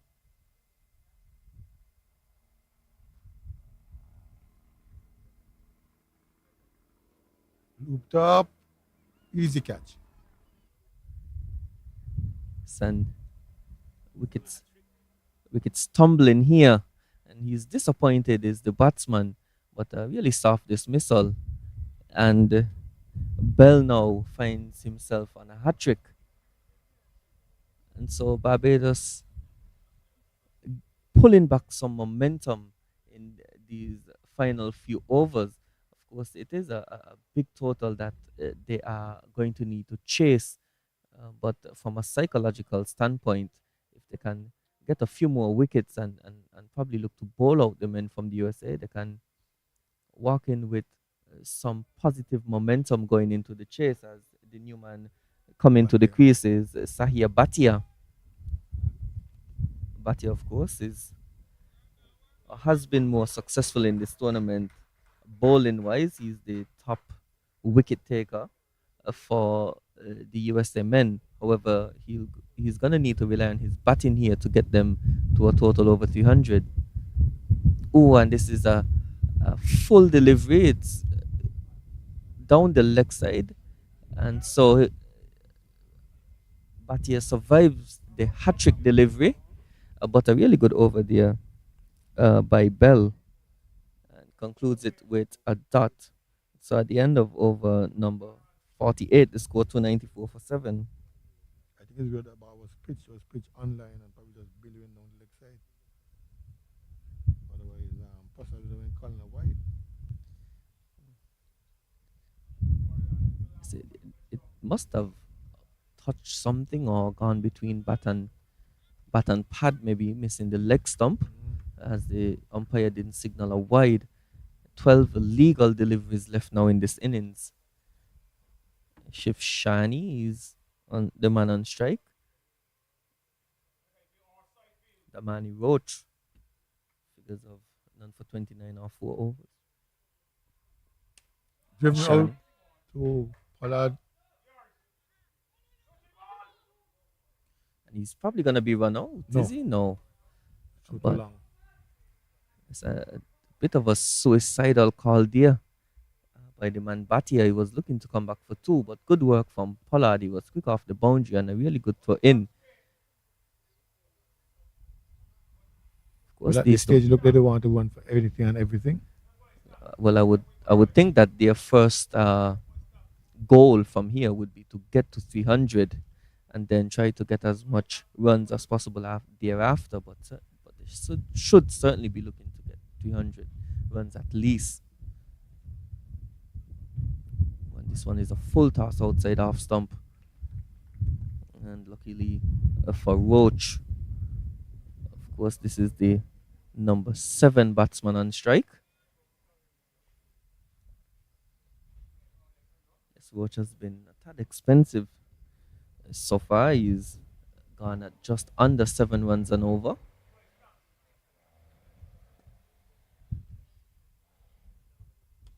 And this one is driven just wide of mid off. And the batsmen were looking for 2, but only get a single. The field now has to change for the left handed Shani.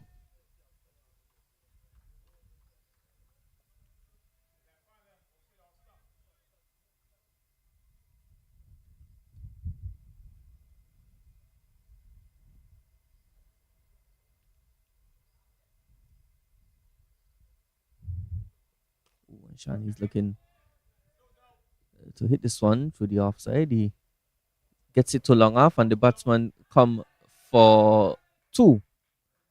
And so really good run in there. They really put pressure on the man coming in from the long off boundary, and the keeper unable to gather the throw. So the men from the USA just 2 runs off of 300. It would be a commendable effort by them.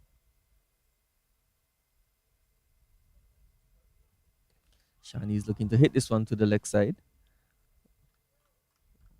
Finds the field at mid wicket. There's a man at mid on, mid wicket. There's a man at deep backward square on the boundary and a deep fine leg. The onside and the offside. There's a long off and a deep cover sweep in, as well as a third man on the boundary. In the circle, there's a point and an extra cover.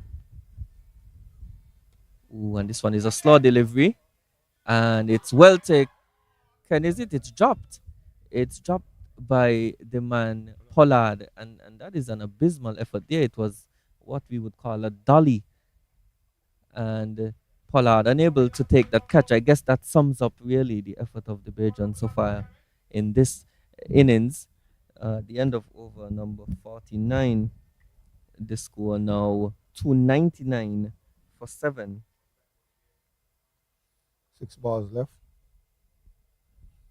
Looking for at least 6 ones. Bell is the man entrusted with the last over. The most successful bowler so far. I think he has a 4-4. Yes. Was previously on a hat trick.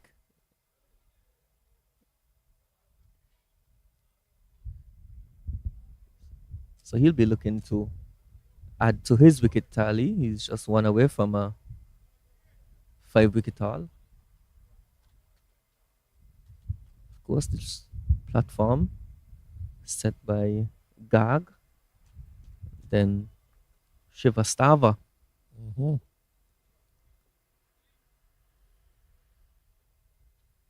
Both of them put on a partnership well over 100.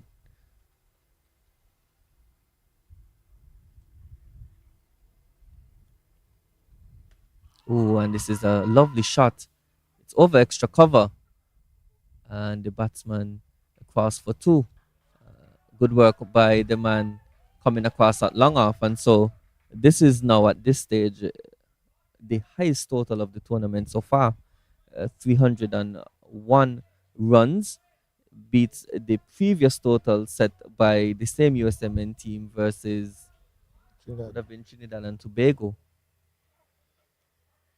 And so 5 deliveries left in the innings. And Shani is looking to hike this one away again. And he sends back Batia.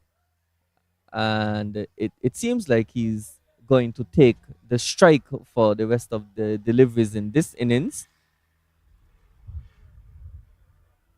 Because Batia got all the way down in his face and refused the single. So he has other ideas. He has boundary ideas.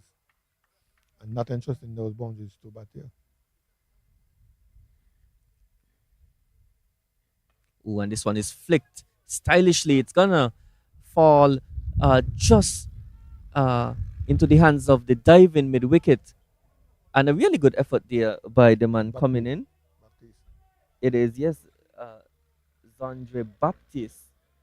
And he did have to cover some good ground running in from the mid wicket boundary, unable to gather, but a bit of sloppiness creeping into the Bajans in the field.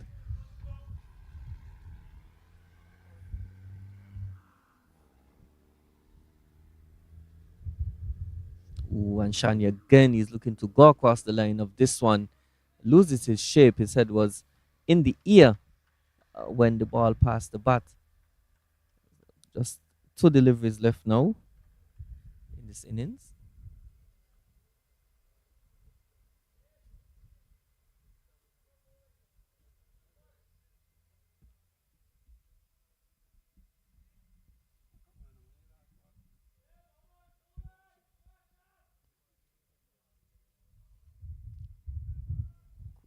Shani just pulled away from the crease and disrupted the run up of Bell, steaming back in.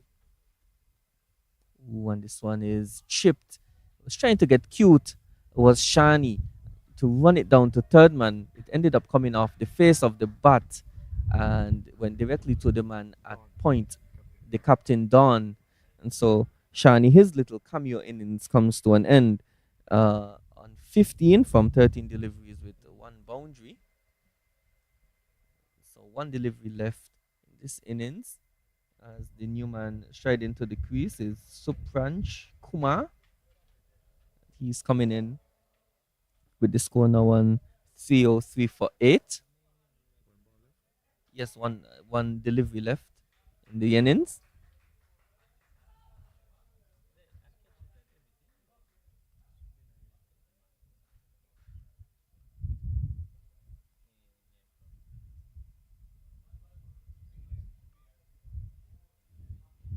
The plan here that touch the ball and run until the cow comes home. There's a change in the field. The man at a deep fine leg, he comes into the circle.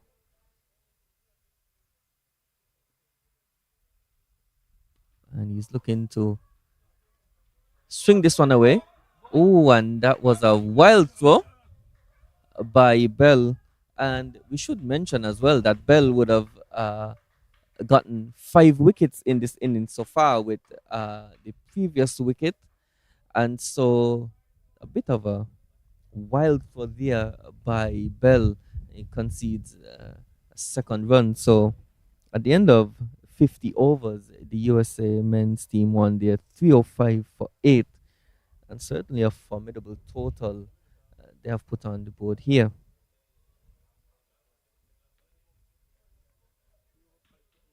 Well, I like how it was composed as well in the sense that there was no hustle, no big bashing and blocking. They put away the bad balls, and that appeared when they attacked. The Sun bowlers, Says we see the Bajans now leaving the field. So it would take certainly a Herculean effort on their part. The batting has been uh, the main success in terms of what they've done so far in the tournament. The Bajans. We'll just recap this innings for you before we go for the lunch break. So the USA men, they are 305 for 8 at the halfway stage. Sahil Garg, he scored 85 from 88 deliveries. Utkarsh Srivastava, the man of the moment, he scored 124 runs from 124 deliveries. Captain Arjun Mahesh, he got 25 runs from 25 deliveries. Aminder Gill, he got 21 from 20 deliveries. They were supplemented by 18 extras, inclusive of 11 wides and 2 no balls. The bowling for the Bajans, only one bowler, Jakeem Pollard, his figures, he's the only one to go at less than 5 runs and over.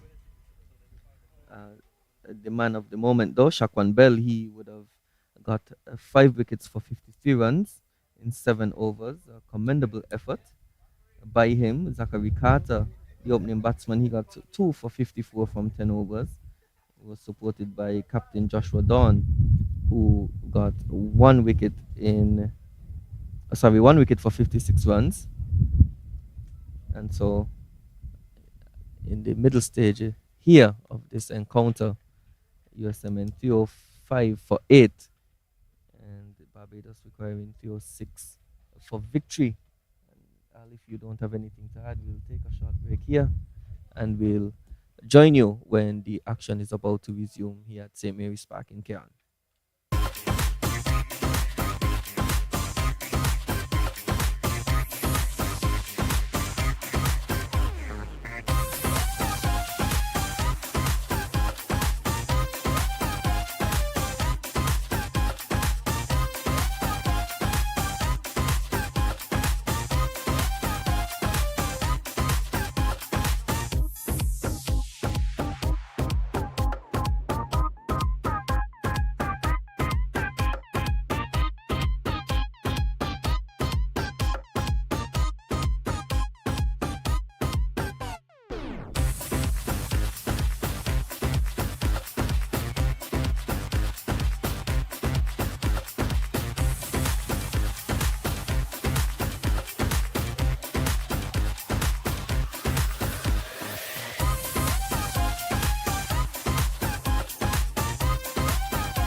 So welcome back to the St. Mary's Park here in Keon for the second half of this game between Barbados and the US men's team one. We're just about to join the action.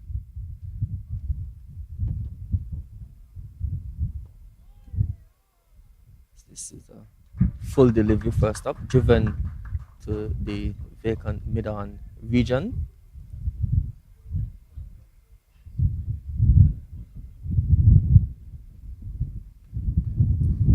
The opening batsman, Micah Greenwich, who got off the mark of his first delivery. He's joined by Zachary Carter, Arya Gahag, the opening bowler. Of course, Carter, he's the second highest run scorer for Barbados. He has 186 runs at an average of 46 and a top score of 78. So Barbados will be heavily dependent on him.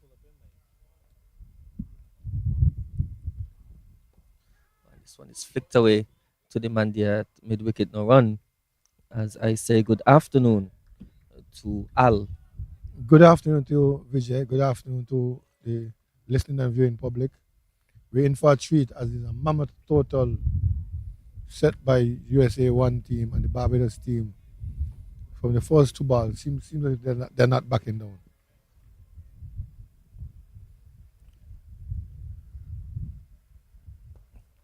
Carter, of course, is an aggressive batsman by nature. He certainly does deal in boundaries, and the Belgians would be hoping that these two can get off to a good start. We did see in the previous innings a good opening stand that yielded just over 30 runs, and then 100+ run partnership for the second wicket. And this one is badly lined and it beats the keeper down the leg side for 4. And so 5 wides recorded here. The score now moves on to 6 without loss. So the Belgians that will certainly help because when the Belgians bowl, they had about 18 extras. What the Belgians can take as a positive is that they've scored at around 5.5 runs throughout this tournament. And they would just require a little over 6. So it's not out of their scope. And of course, the men from the USA, they normally restrict teams to around 3.75 runs and over throughout the tournament. The leading wicket takers for them, Batia and Shani. This one is full and driven nicely to long on by Carter.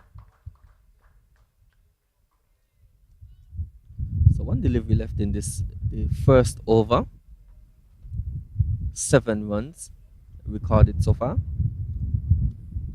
Yes, one delivery left because Arya Gag was guilty of bowling a wide that yielded some 5 runs to the total. And now he has the man Greenwich was after mark on the very first ball facing.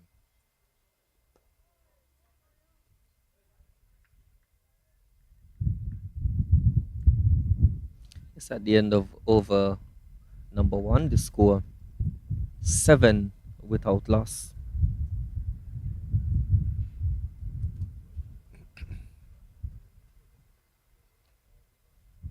Immediately I see a difference between the openers for USA and the openers for Barbados. You get an fluent drive straight to the fielders. Gag and Gill normally just drop the ball, block the ball and dash off.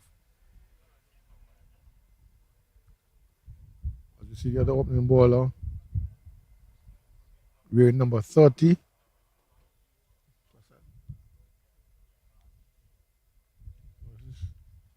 Supanish Kumar, grade number 30.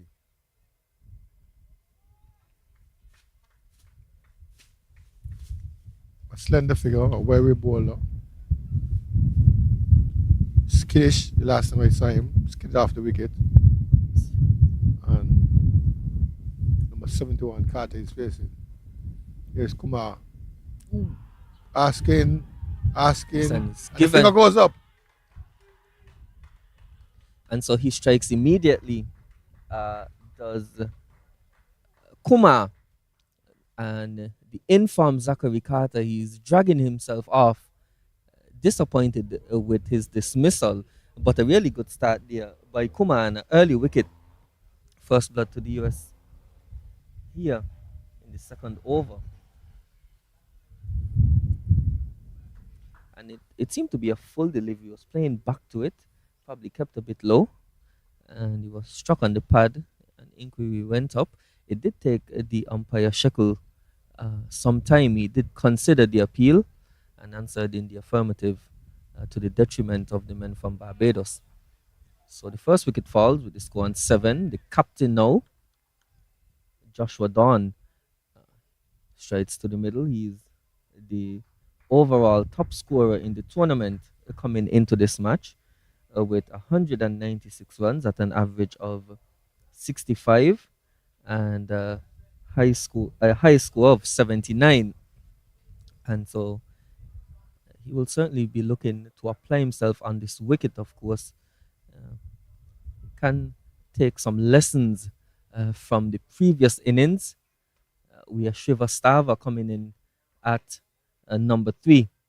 He was able to score all but 124 runs at a runner ball. And what made his innings special, Shiva Stava, was his ability to rotate the strike. And that is something that these two batsmen need to be wary of, not get bogged down. It is a large target to chase. 306.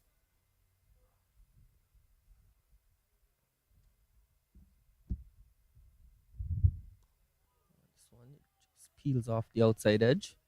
And so the field for Kuma, there's a mid on, and there's a man at deep square leg on the onside.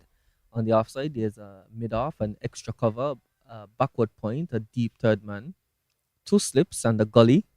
So really attacking field set here by the men from the US.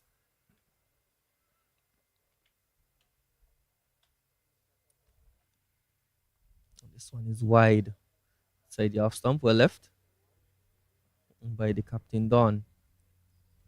Yes, they should they be successful, it would be the highest chase of it would be the highest chase of the tournament so far. It would also be the highest total of the tournament so far. So it's going to take a heroic effort here from the Belgians to see victory, but it's not out of the realm of possibility. Well, the way in which USA composed their 305 would suggest that it's not out of the realm of, the realm of possibilities, because they didn't go hell for leather at any one stage. They ran well between the wickets and then put away the bad balls when they had the opportunity. And you should note that the average second inning score here at St. Mary's Park in Keon in this tournament is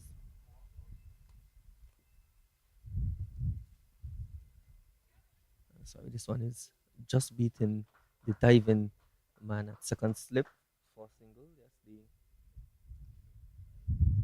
average second inning score. Trying to find that for you. 186. It's 183, I believe. Yes. Yeah, sorry, it's 183, yes. So would require getting 100 plus extra in terms of the past second inning score here for the Belgians to see victory. The pitch does play a part. It plays a big part in the second innings. And he struck on the pad is Greenwich, and the peel goes up again. Because we know that once the pitch dries out, it crumbles a bit, and there's something in it for the spinners. That is so true. Spinners paradise they call over here.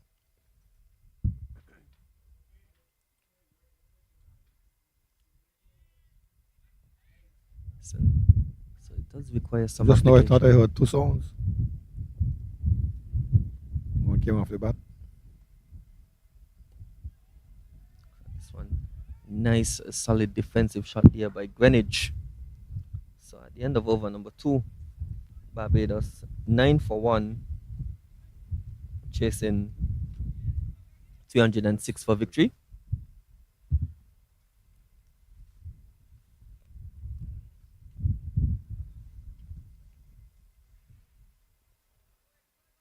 There's a nice, cool and gentle breeze coming across the ground. It is a hot day here, and in the moments where the wind dissipates a bit, you can feel, yes, it's really hot here in Keon. We started with the sky is overcast, but the clouds have slowly gone away, and the sun has been shining in all its glory.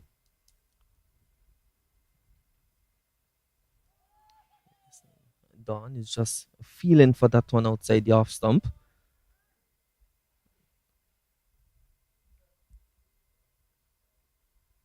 Again, these two batsmen need to be cognizant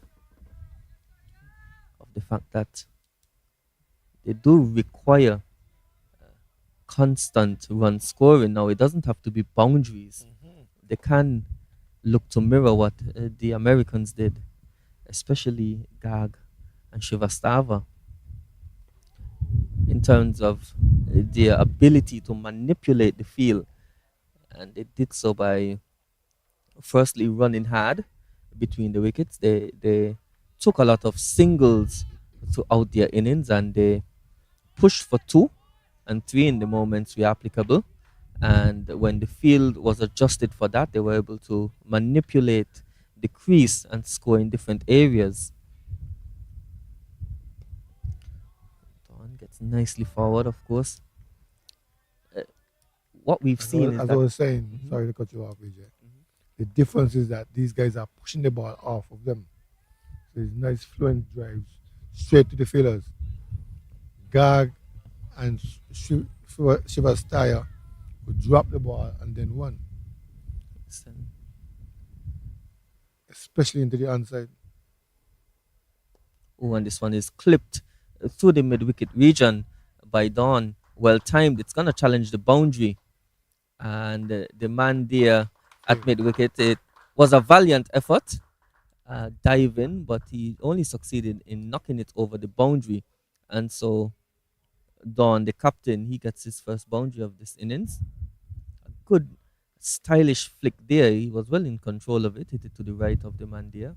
Yeah. It was well in control, slightly airborne, but not in harm's way. I think the fielder out there is number 20, Sabrish Prasad.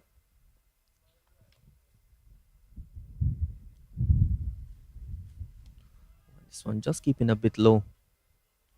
We have spoken about the variable bounce that inevitably comes into play as the day progresses, and also how difficult run scoring becomes when the ball gets a bit older as well, and the ball, the spinner start to get some response from the pitch.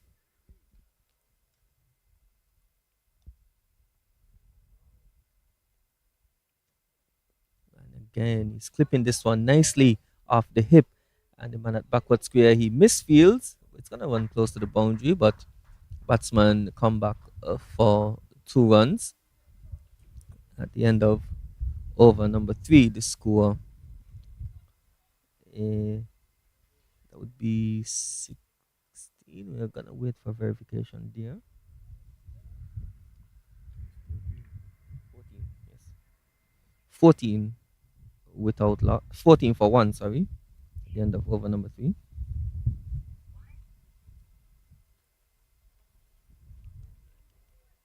So it's a very similar start that Barbados has in relation to how USA started. At the end of 3 hours, it was about 15 runs. But the big difference is that they did not lose a wicket until they got to over 30, when Amanda Gill was leg before to Bell. But here we have Greenwich, the opening batsman, with his captain Don batting at number 3. And I think they are aware that one of them needs to anchor and next one needs to score. So Ganesh is covering the line of that one nicely.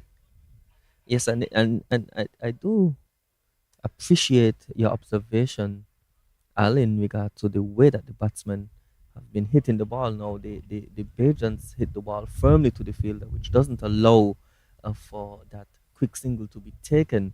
However, the Americans, they do play with softer hands, and it allows them to maneuver the ball better. They also play a little later, and so more control in regard to just dropping the ball and getting singles around the wicket. And this one is stylishly flicked to square leg. Batsman crossing for 2 now. It's going to challenge the boundary as the man at backward square come across and limits it to only 2. So stylish shot there by Greenwich. We have noted that the outfield is a bit heavy, and so it's important for the batsman to run hard, and especially in a chase of 306 for victory, they really do need to maximize all run scoring opportunities when and where they can. Well, the outfield is a bit thick because there was some rain about in previous days. The pitch was covered, but the outfield was not. And so there's some new grass growth. This one is driven nicely over extra cover. It's going to challenge the boundary, and the batsman crossing for 2 now. A bit of lazy run in there. I would think that the batsman would be pushing for 3. Three. Yes, I do believe it got close enough to the boundary for them to probably challenge for a third, but a bit of lazy run in there by the batsman only allows 2, but it was a good shot. He got over it well and hit it over extra cover. Well, Barbarians have started out playing like West Indians, looking for big shots and not singles. Oh, and this one is driven nicely over mid off. It falls into the commentary area for 4. And so Greenwich looking to go aerial again, this time hitting it over mid off and successfully getting a boundary. It would be his first of the innings.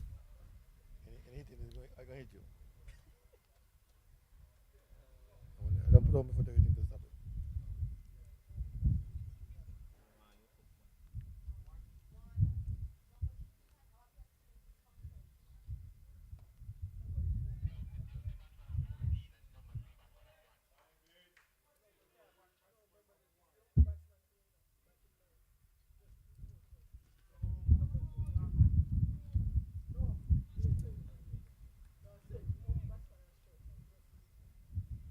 Yeah. Greenwich, yes. Mhm.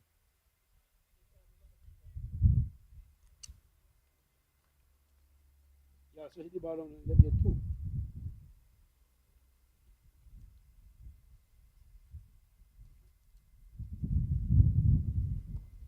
Greenwich covers the line of this one again nicely. The over concludes with a dot after over number 4. The score 22 for 1. Yes, you would have noted that the Bajans, they don't really run much. They haven't shown a propensity to run quickly between the wickets. They're more of a typical West Indian team in terms of the way that they gather runs. They're heavily dependent on boundary scoring. It's probably something they would look to add to their game, though. They can certainly get more bigger scores than they have, of course. They have had some really good results, beating Guyana and Trinidad by well over 130 runs in each instance. They completely battered the Leeward Islands by 8 wickets. A more closer affair against Guyana, winning by 4 wickets. As Don just plays this one to mid wicket. No one taken. That was the type of single. I keep saying it over and over again. That was the type of single that Gag and Star was taking. Much to the disappointment of the coach, was urging them not to get the single within the circle. But they were getting it because they were playing with soft hands, they say, and dropping the ball short of the fielder and responding to each other. This one is wide outside the off stump by Gag. Arya Gag, that is. Of course, I do believe there's some relation to Sahil Gag, but I will have to verify specifically the relation. Gag, of course, the opening batsman, Sahil, that is, and Arya Gag, the opening bowler.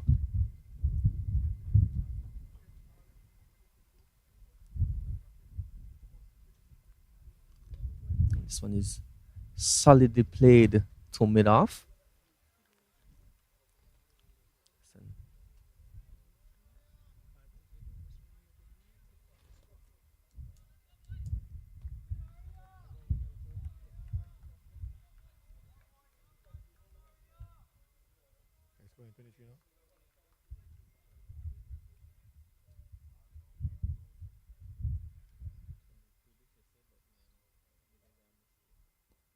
And this one is clipped Like that, to mid yes. wicket and a quick single taken.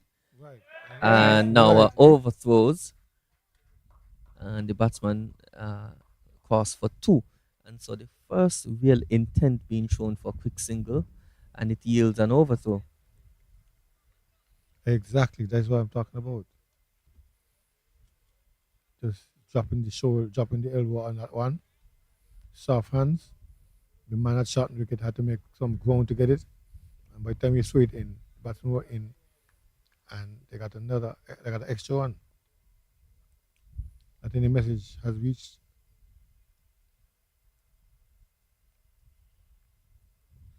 This one again, just back of a length, but clipped straight to that man firmly at mid wicket. Oh no, the message hasn't gotten to him. I changed my mind. The message hasn't gotten to him. As the field for Gag, there's a man at deep fine leg, there's a mid wicket and a mid on the onside. On the offside, there's a slip and a gully. That man at deep third man, a point, extra cover and mid off. And Don is looking to get down the wicket to Gag, and he just drives it to mid off. Score now 25 for 1.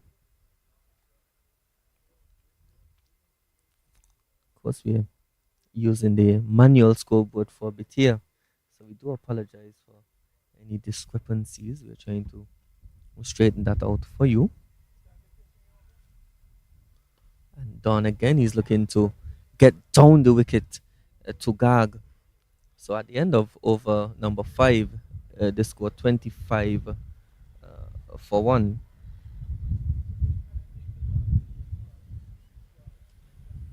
But it's a long way to 305 for victory, and Barbados is at 25 for 1 with 5 overs bowled.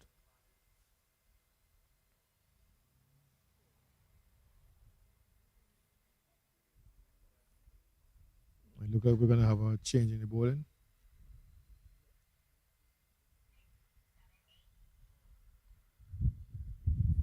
How have they been doing in terms of in the bowling department? Are they bowling out teams or batting teams out of the competition? Well, yes, they have dismissed most teams, but there have been more games of attrition. They haven't really blasted any team out bowling wise. The strength of their game has really been in setting a high total and restricting teams. Oh, and this one is driven nicely again, straight down the ground. It's gonna run away for 4. And so the second uh, straight drive played by Greenwich from uh, this end certainly is hitting it in a safe place. There's a man at the mid on who's wide, and the man Jam is also wide. And yes, the two fielders are in the circle, so a safe shot.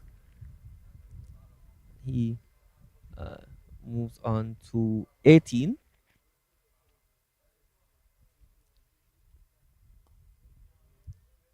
Can he? It wasn't really a half volley, I would say. It was more hit on the up. Yeah. And he just hit to the line. And so it does show that the pitch at this stage is not too difficult to bat on. And really, what I've found is the case here at Keon is as a batsman, you have to give yourself an opportunity to get in and get accustomed to the pace of the wicket. And this one is driven firmly to number 14, that is Adnet Jam. Jam. But a good stop. And as you would have noted again, Ali, he struck that one so firmly they weren't able to cross for a single. Not even think about it. I think he was hoping to penetrate the gap and get four, but he was just to the right of jab.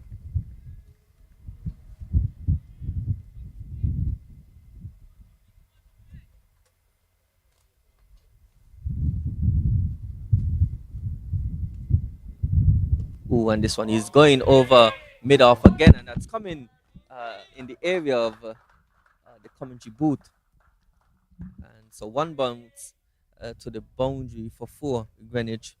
He's certainly hitting it well straight down the ground, and that is the mark of a good batsman when they look to hit straight. He certainly maximized uh, that zone well so far.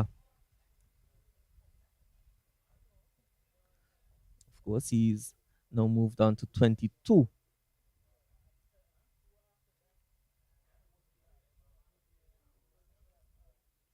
Interesting that they haven't put a man out at a long off yet.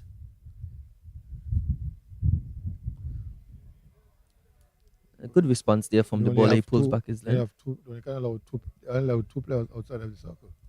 And the moment they have one at backward square leg and one at third man, so one of them will have to come up. He's more of a at a really wide fine leg region, but he hasn't really erred too straight as the bowler. Or short. Yes, so it he probably would be better served bringing that man in the circle and putting the man at the mid off back on the boundary. And again, well, as we said at Greenwich, is kind this one. The man at mid off settles under it and drops it. And he certainly would be disappointed with that effort at Adnit Jam. It wasn't a relatively easy catch. He settled under it, but he was just falling down as the ball was dropping and spills the chance. Greenwich gets a life. And at the end of over number six, the score 35 it would be without, sorry, 35 for one. Well, I don't think he quite got under that one and settled because the ball made a last minute swerve and he was trying to catch the ball over his shoulders rather than into his torso. But nonetheless, He didn't really seem comfortable at all under that catch. He it was in the ear for a while, and he did have enough time to settle under it, but he didn't approach it with much confidence.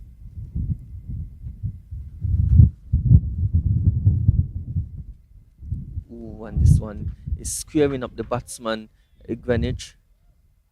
And there's a bit of a strong breeze now coming across the ground, and that probably aided that delivery going away from the left-handed Greenwich.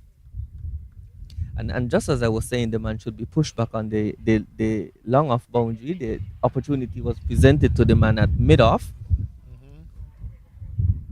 if he was pushed back, he would not have reached it. No.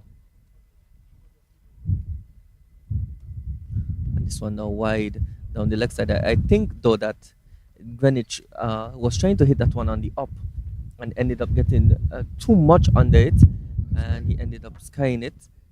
And so it probably was there to be hit over mid off. Again, he has been hitting through the line of the ball well so far, and he's been doing it straight as well.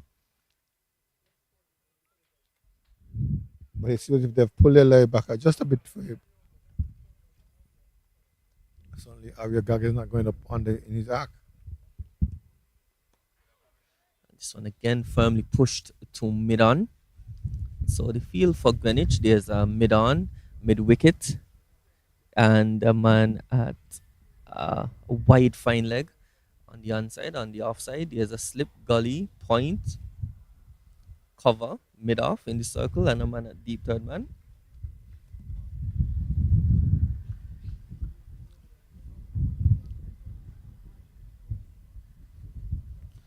So I'm back of a length and they're thinking about a quick single, get there in the end, but that bit of hesitation probably would have opened the door had that to have been better at the non-strikers end. As we have rectified the issue with the scoring. So the score now we can give you the correct update. It's 37 for one with three deliveries left in this the seventh over. Michael Greenwich, he's 19 from 18 deliveries. Oh, and he's bowled. Don again. He has been looking to get down the wicket to Gag. This time he was playing across the line of that one. He was looking to get it more onto the onside, maybe to the mid wicket region again, and the ball clips his off stump, and he now has to depart for 9 from 17 deliveries, and the USA strike in the seventh over again, 37 for two Barbados.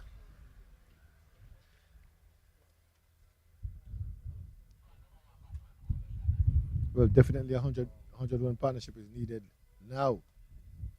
It was required for that second wicket, but Don was trying to get down the wicket to negate any swing. Totally misread that one. Played down the wrong line. Lost his stump, lost his bails, lost his innings. Listen, really an ill-advised shot. He was playing across the line of that one, and he paid the ultimate price. But credit to the bowler, that one hit just the top of off stump, and so persistent uh, bowling by Gag, of course, made difficult by the fact that he is bowling, or he was bowling to a left and right hand combination, and so would have needed to adjust his line accordingly. As the new batsman is Kyron Newton. Oh, sorry, Kevion Newton. He's the number 4 batsman for Barbados. And so at this stage, it would require someone outside of the top run scorers to get a score here. There's no better time than now, of course. Comes the moment, comes the man. Which man? Is it Greenwich who's on his second, who's alive? Is it Newton? Yes, If not, this match could be over early. yes, and 2 early wickets here for Barbados. And this one is driven nicely to extra cover. And so they are doing a steady job. The men from the USA, the current run rate is just a shade over 5.5 runs and over. It's just fallen below that now with one delivery left in the seventh over. Barbados under 19, they require 269 runs from 259 deliveries.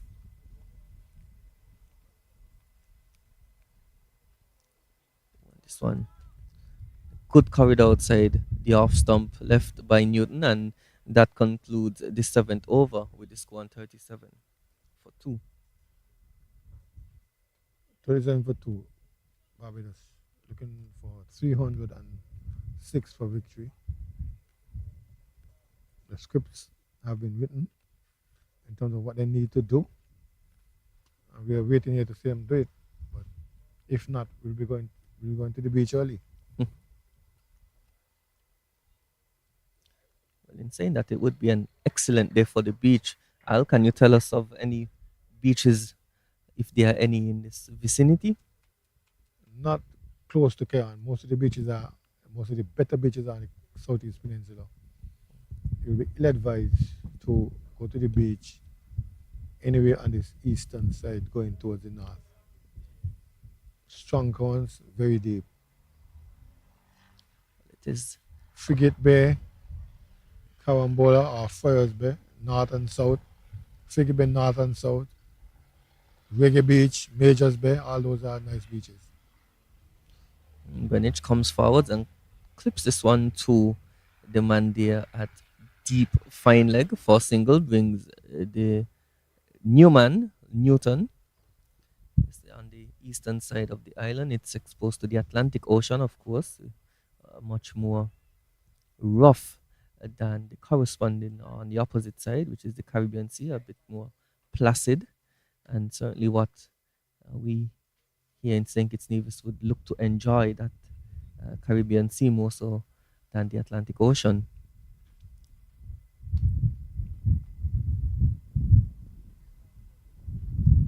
This one is full, and Newton is looking to get off the mark. So good, a quick single taken by him.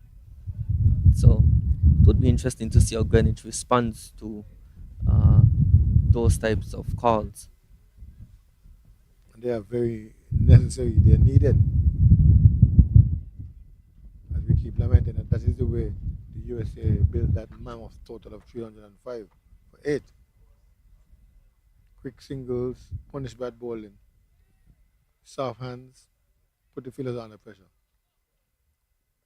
So the wicket is he's keeping up to the stumps, which is an interesting move. He's normally when a wicketkeeper does that, he's looking to negate the fact that some batsmen bat out of their crease, But and apparently, Greenwich was doing that and reaching down for those balls that he was lifting over mid off and mid on. And so the keeper has come up in order to prevent him from reaching outside his crease for those. of course,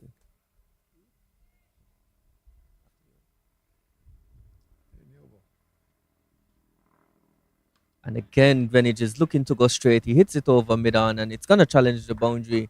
Gets there now, and a tumbling effort by the man at mid on. He would have tumbled after the ball got to the rope. His momentum probably uh, made him off balance, but take nothing away from the shot there by Greenwich again.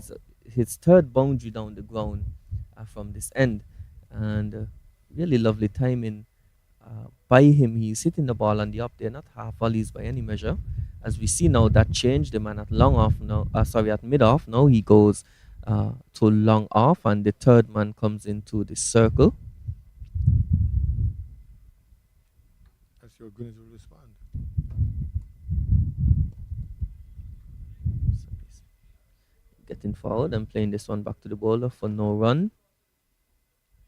So field is a first slip, a gully. There's that man at a third man, short third man. There's a backward point and an extra cover.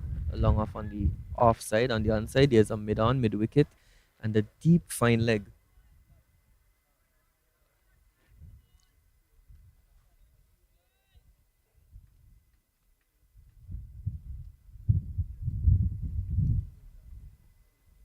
Oh, and he's wrapped on the pad. Is Greenwich. He'll get a leg by into the onside.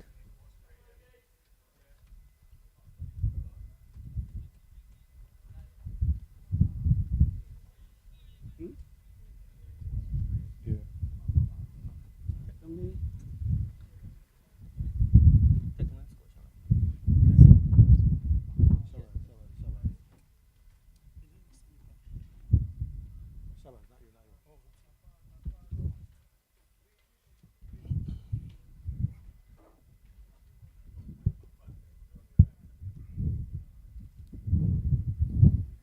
As I welcome back elder statesman Wilman McCall.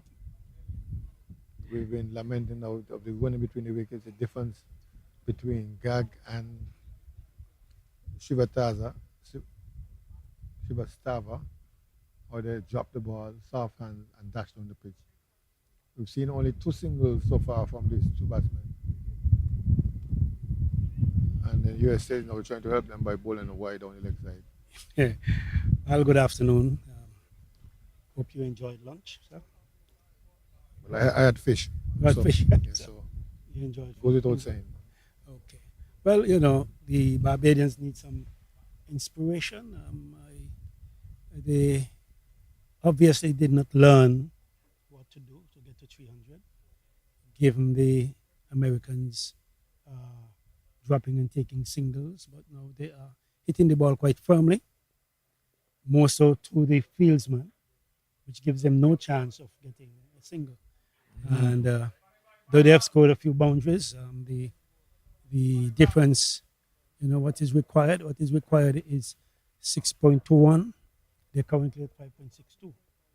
and 262 runs from 253 balls.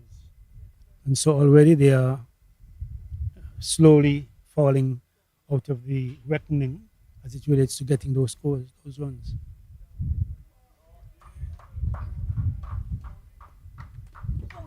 Next Yes. turn. Next turn, who will the ball? Yeah, there's a score from. I send a man out there to protect you. There's a I send him out there. What you send him out there for? there's a flick. There's a flick from the batsman Greenwich, I send a and whole that ball bodyguard to came protect right you. down on our commentator's table, The ball. and our good commentator uh, could not stop that one from doing some damage to the equipment. Now there is Greenwich hitting one beautifully up over extra cover, and it goes into the boundary for four. Ball well pitched up, and he was into it. It was, as we say, in his half. He lifted it beautifully, and he went over the extra cover area for 4 runs. It seems if that is what they thrive on, those lovely looking shots into the boundary. True West Indian style. Yeah, we have been debating that for quite a while. That many a times the West Indians need to add singles to their fours, and Well, they need to do it here because 305 is not an easy total. you can't get that with all boundaries. Nope. And so only two singles have been run, which signifies one of the problems that has plagued our West Indian. 25 was only 100. You need 75 fours. You're not going to win singles. Yes. So Greenwich again back defensively, ball rolls out to point. And there's did I feel a slight drizzle, Al? I think so. Yes, a slight drizzle. It's nothing seemed to be threatening. I've looked all around. I haven't seen anything that will threaten. Yes, the mountain is filled with fog and clouds.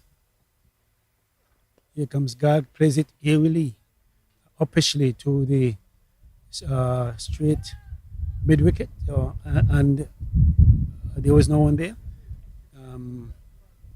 So he got away with it. There's a catcher was dropped a while ago from Greenwich. He's having his second innings, as far as I'm concerned. That was a lolly, and the fielder just simply did not. Well, he got under it, settled, but he didn't take it. He's Gag once again, outside, just bouncing over the off stump, outside the off stump, left alone, and no damage done. The score is 53. 53. I don't know if my phone needs refreshing. 53 for 2. That's the score, and it's not a good score facing 300 plus. And given the fact that this is the ninth over being bowled, that's the end of the ninth over.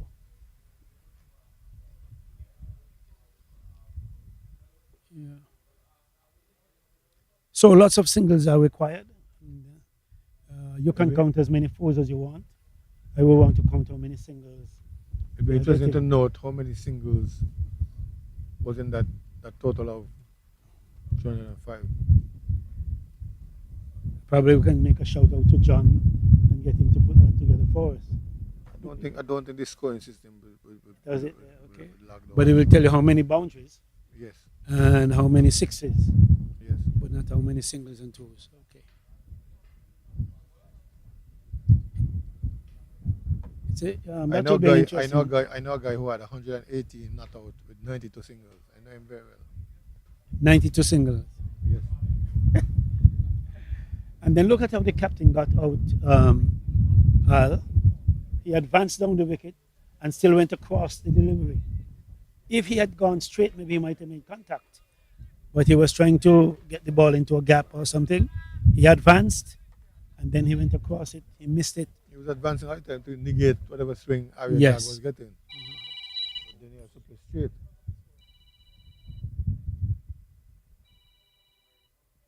Kumar trying to bowling to Newton, Newton is dropping the shot, but the fielder is reading it well.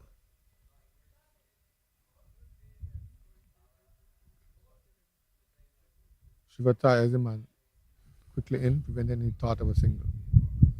The score base on 53 for 2. Barbados in the hunt of 306 for victory. Lost, they've lost two heavy scorers, and now they're looking for someone to step up. Is it Newton? Newton flicks it into the onside, down to backward square, gets one, thought of a second, but by that time, Batia had returned the ball. Field changes over to accommodate the left-handed batsman, Greenwich, who, as you have learned, is on his second life. He was dropped by a champ a few moments ago after the same bowling of Kumar. Kumar picked up one wicket so far. He picked up the wicket of Carter out leg before. And Ariagag also has one wicket, bowling on the captain Don for 7.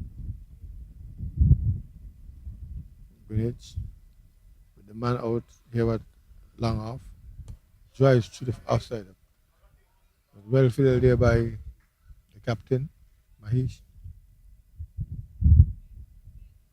Struck much too firmly to attract a single. And I've seen some teams only take singles when 2 runs are possible. They only take 2 when there are 3 runs possible. No effort, no urgency. And that, of course, that describes the Caribbean cricket, West Indies cricket style of late. Singles are not important, but in this game, singles are very, very important. 54, 55 now for 2 runs. So for 2 wickets, of course, Barbados facing a deficit of still 242 runs. Sorry, 252 runs, 242 balls required. And if they're going to do it in boundaries, there would have to be a lot of boundaries.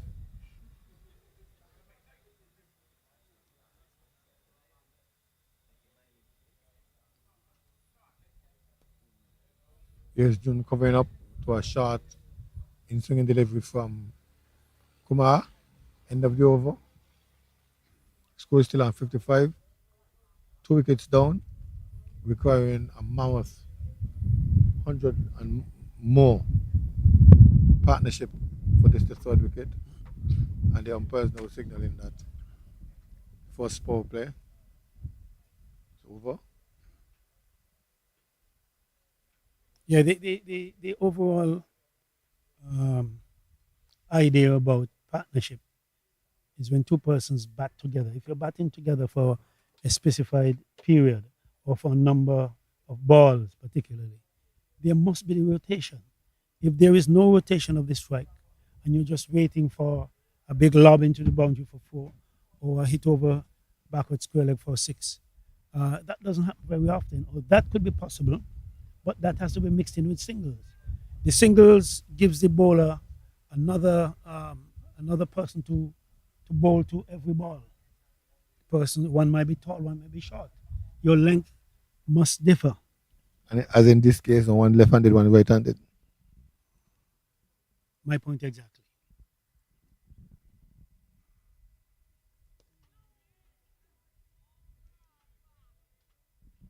So Greenwich is the one who is in.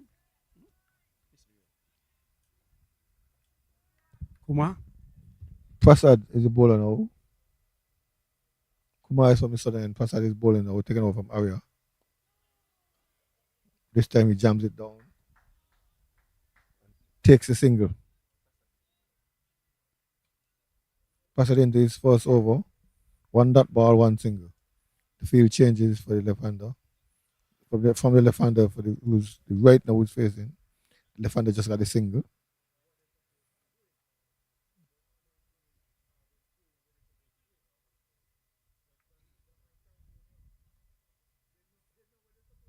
Prasad at the top of his mark. Score inches on by 1. 56, 56 for 2. Newton to face Prasad. Shot. Is it into the onside? No one.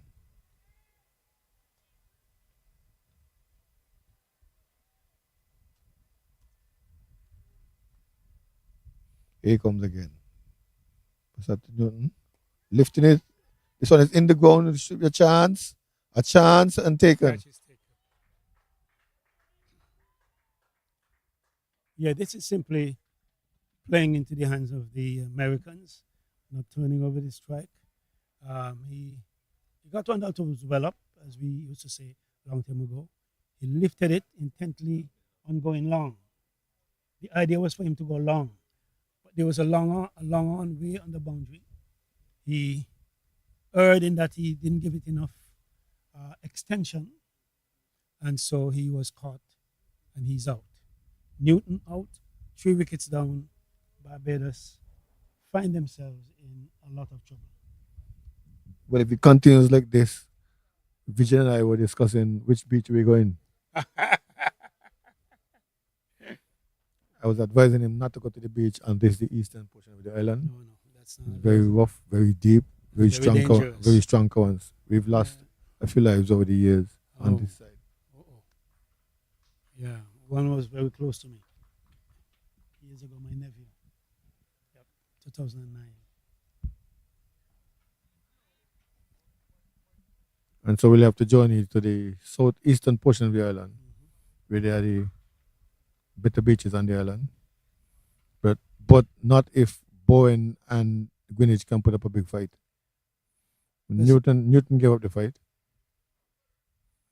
Bowen, the wicketkeeper, coming in at number 5 for Barbados at the fall of the third wicket.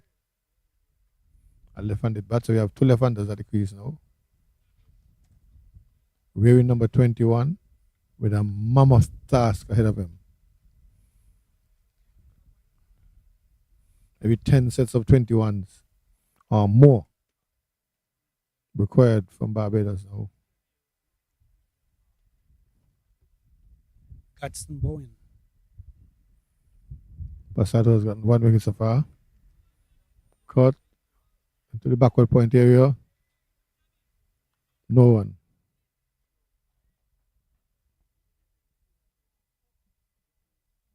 You know, the person is batting doesn't have to say no, but there is no intent on taking a single. Right? Normally you hear the cry, yes, no, wait, but you don't even hear that. You hardly see that because nobody seems intent on taking one. And there have been 4 singles so far since we've been here. I think it's been 4. It's 4 singles, and Barbados struggles at 56 for 3, and the deficit is getting greater. The required run rate is ticking at 6.41 as we speak. Current run rate 5.09, and only 234 balls remaining.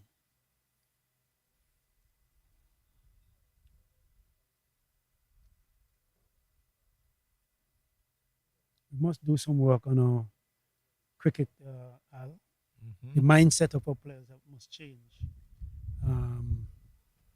When I see how Gag and the other batsmen in the top 4 of the American team, It has to change from this level or even younger.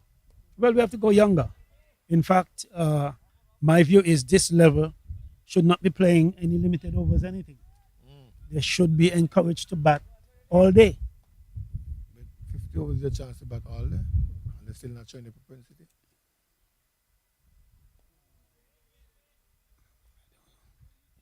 You see 50 overs, yeah, okay, I understand you, but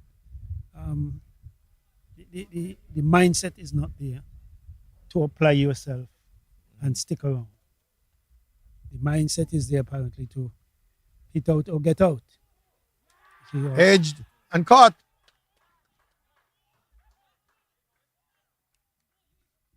4 wickets down.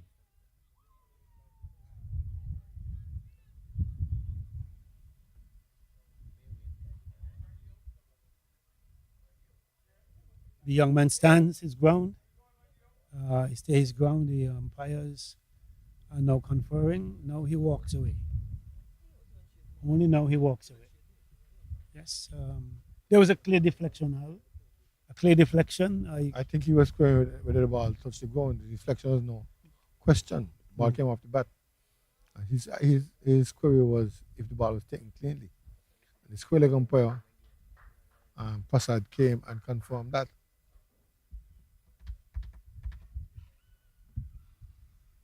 Now here comes Bell. Bell did it for the Barbadians with the ball. He picked up 5 wickets. Now he has to bat out of his skin if they're going to get anywhere close. Yeah, so the guy who should have stayed, who I was expecting to stay, that is Greenwich. He had a starter for 35, and he was the one who I was expecting to stay and shepherd the entire thing together. You know, Shaquan Bell comes to the wicket, and 56 for 4, you can say the top half of the Barbadian batting has already vanquished. One would like to have seen, like I said, greater rotation, more effort, more intent. It's like it's just waiting there to capitulate. And we need to see effort.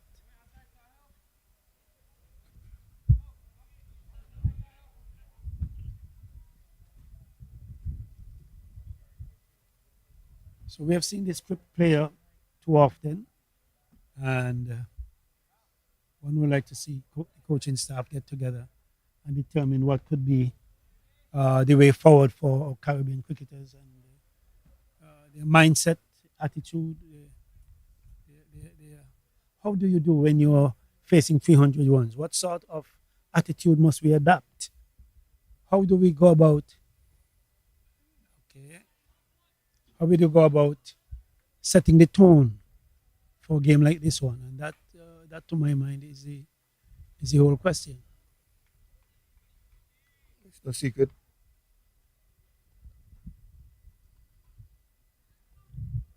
Somebody has to stay and anchor the innings as Gag did. Somebody has to be aggressive, not just with the boundary hitting, but with the running between the wickets. And they're Here's in the trouble. fifth single, They're in trouble. and that would have been the fifth single, and they almost got in trouble.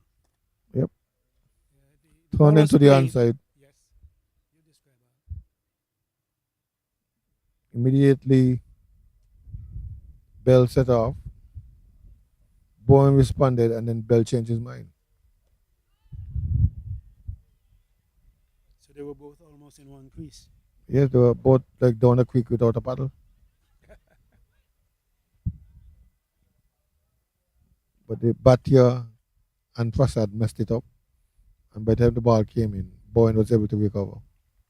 Thank you, sir. And the single wasn't taken. No.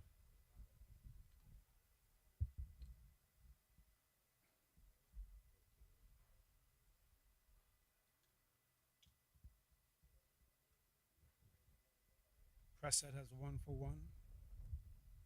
And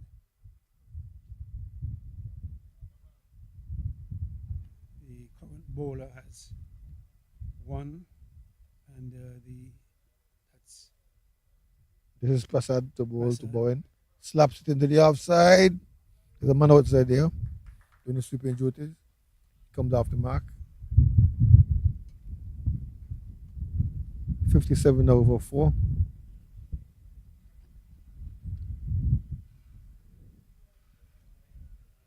Yes, I heard much of the Barbadian team, and I was waiting to see, what they were all about. And when I heard that we're having them here, I was quite happy, hoping I would see something spectacular, like on other grounds.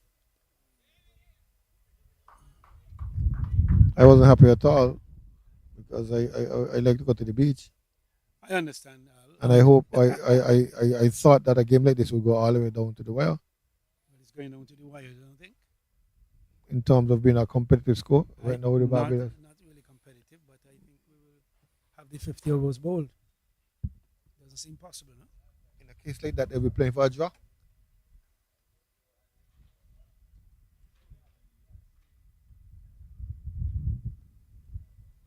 Played quietly out in the offside.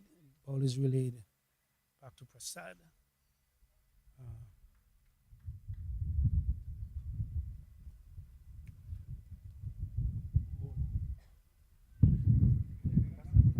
it's Prasad.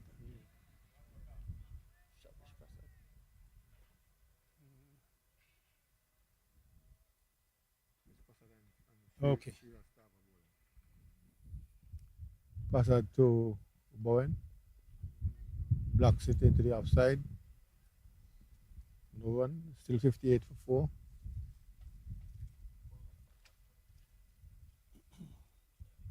Into the 13th overs.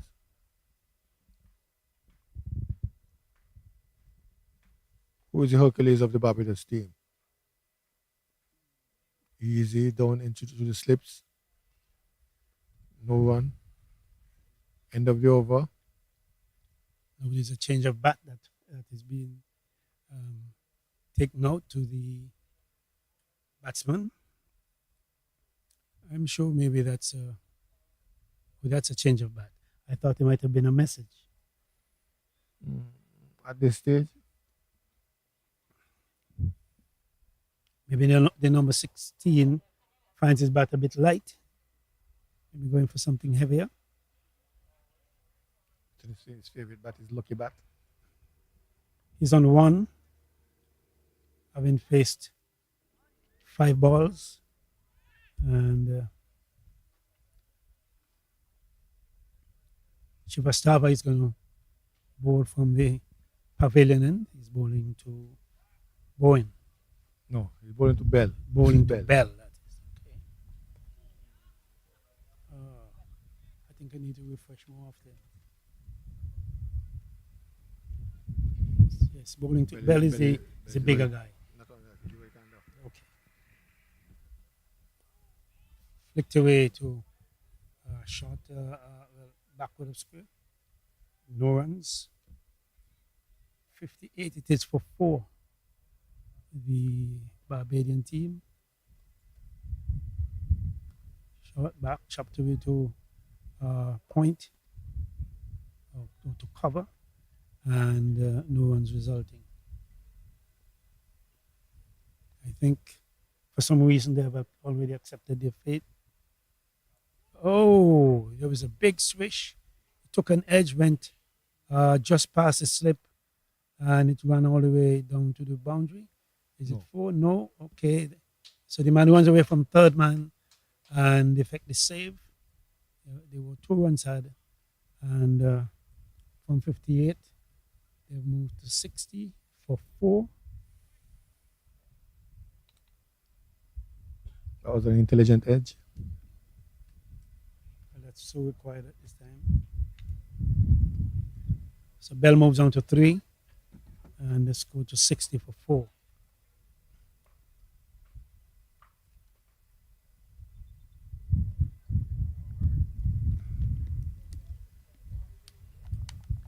Need someone to put their hands up and say, well, let me shepherd this thing, because it's still possible, you know. It's still possible. But you have to stop looking boundaries and play the ball and their merit, to walk the balls into the gaps, take singles, and see what happens from there. But if we're going to just wait for a big heave, they just might not come to you. And as we've broken on the total, it takes about 75 fours to get to 300. He's back and pushing that one down into the outside, looking for 2. Change their minds, wisely so. That should have been 2 easy ones. Yeah, the first one hard, and then as soon as bottom is field, that's back for the second. So we even in this, in the, call it the embryonic stages of our cricket, we don't see much of the attitude of winners being employed. We don't see from this stage where people will run a single quickly, hoping that a mistake is made and capitalize. Many of those things are not part of our fundamentals, and as a result, it has permeated through the entire fabric of our cricket. And therefore, even at the test level, this is the way we play, and this is the way we lose, because the very fundamentals have been ignored. Now he played a ball, they ran a single.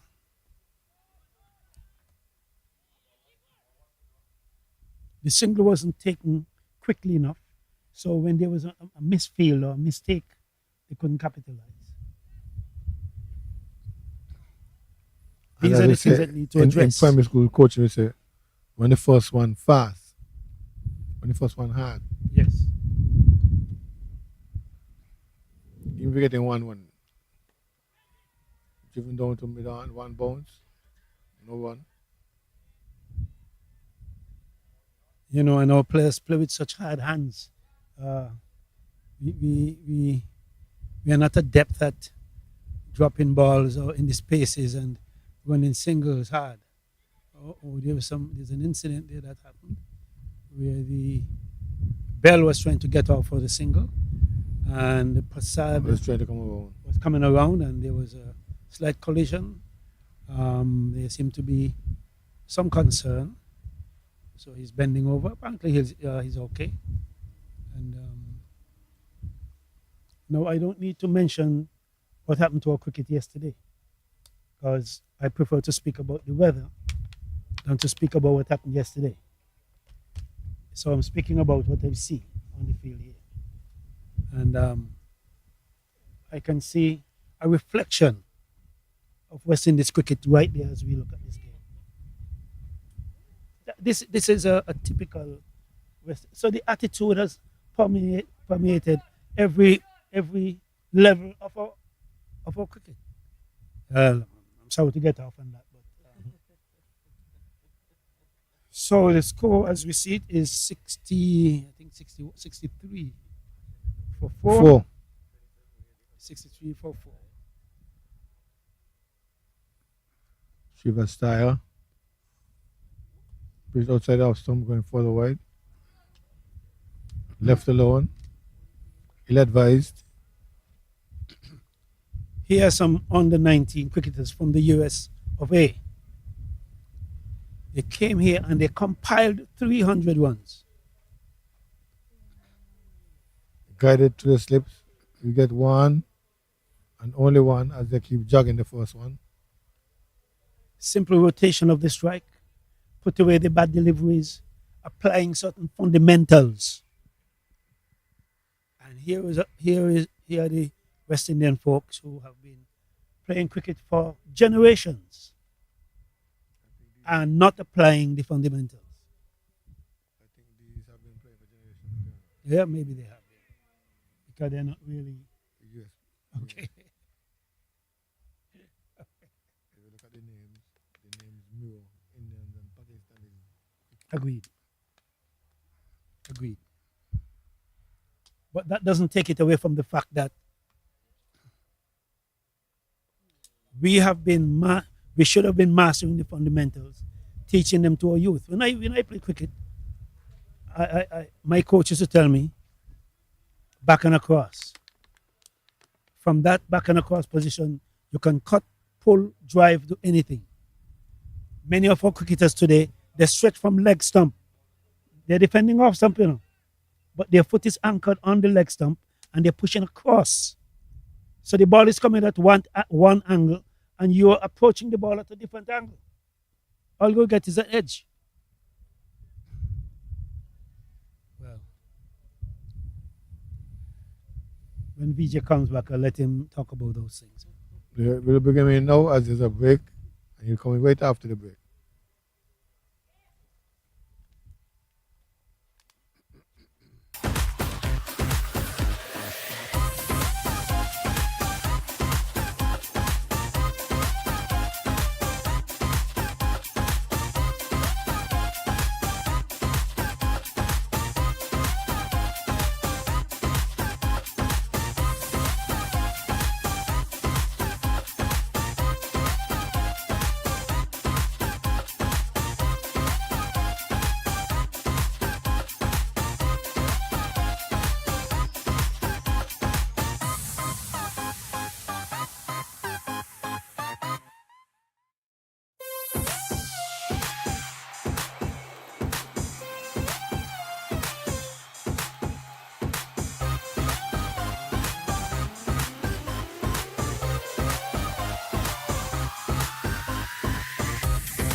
Yes, and welcome back to St. Mary's Park here in Keon.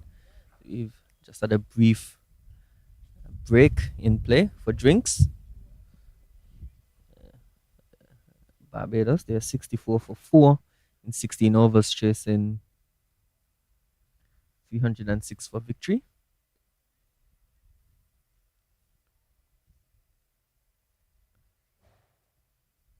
Boyne he gets off strike.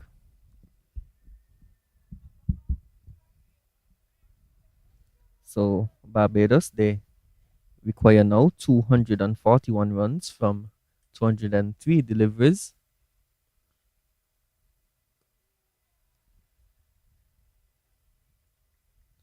Of course, I've been taking some notes throughout the innings, just as a comparison. The first 10 overs for the US men, they would have amassed 52 for 1. And Barbados, in their first 10 overs, got to 55 for 2. And so, not much in it in the first phase of play. However, between this set of 10 overs, the Belgians losing 2 more wickets. Of course, during this stage, the Americans would have added 66 runs without the fall of a wicket, and Al has been stressing the importance of a big partnership here, and the Belgians failing to do such at this time.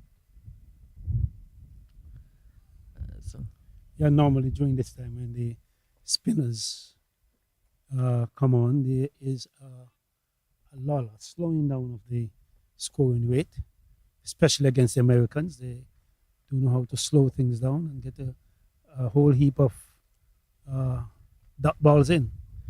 and it is in contrast to the way that they bat, where they maximize runs during this phase of the innings. They do run well between the wickets, as Al would have noted, as uh, as you would have also as well, McCall. The fact that the Americans manipulate the field well, and they get quick singles when the boundaries are not available. At the end of over number 17, the score 66 for 4. Bell is 4 from 22, and Gaddison Bowens is 5 from 13.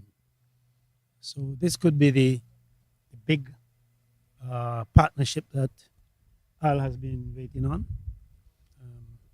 Well, it's certainly gonna be difficult, especially for the left-handed Bowens who's facing up to Shrivastava, of course. Sorry.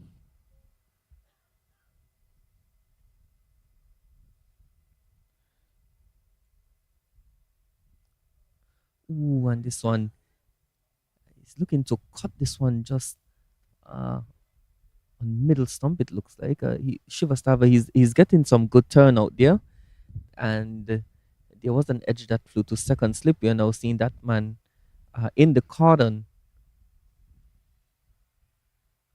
and this one is flighted nicely and played with good soft hands. Dribbles to slip. So there are 2 slips. There's an extra cover shot. There's a backward point, a man sweeping on the cover boundary, and a long off. Ooh, and he's looking to use his feet, and this is a good shot. It's gonna challenge the boundary, and good work by the man here at long off. And they It got a single. it looks like a Suprash Kumar, and that is really poor running by these 2 batsmen. It really is indicative of the effort so far. It's been really relaxed and, dare I say, lackadaisical by these batsmen. Of course, they are chasing 306 runs for victory. You're not going to get there if you don't at least maximize as much runs as possible when you're running. Of course, the boundaries have dried up, and the bowlers have not given much away in regard to bad deliveries. And so they really need to maximize these opportunities, these batsmen. And this one is flighted and driven past the man at mid-off. He's in pursuit and makes a valiant effort, dive in, but is unable to stop it. And so Bell, he releases the shackles a bit. He gets his first boundary of the innings. And a good shot. He hit it straight, always the safest place. He hit it to the right of the short long off, let's say, and it had enough power to beat him to the boundary. And again, he's looking to flight this one, Shivastava. Bell is looking to go big there. He comes off the inner portion of the bat and just falls short of the man at the orthodox mid wicket position. Of course, there's a man at a more shorter mid wicket region as well. And this one is edge and a great catch taken by Slip. Bell was looking to go over long on and it got the outside edge. The slip fielder would have been put off by the fact that he would have been somewhat obstructed by the keeper. And so a great reflex catch by him. And so the fifth wicket falls here in Keon, and Barbados is slipping further in the mire. Yeah, Barbados 72 it is, I think it is, for five with Bell, who seems to be capable of hitting long. However, Shivastava, he was serving him some nice flighted deliveries. He went across that one and he edged it to first slip and he's out. Rafael Lovell walks to the crease and he, of course, will see if he can apply the partnership rule. And, of course, a big one is required. And it is still possible because they say it's not over until it's over. In this case, it's not yet over. And as they say sometimes when the fat lady sings, 192 balls yet required, yet possible, and 235 still required. Of course, from 192 balls.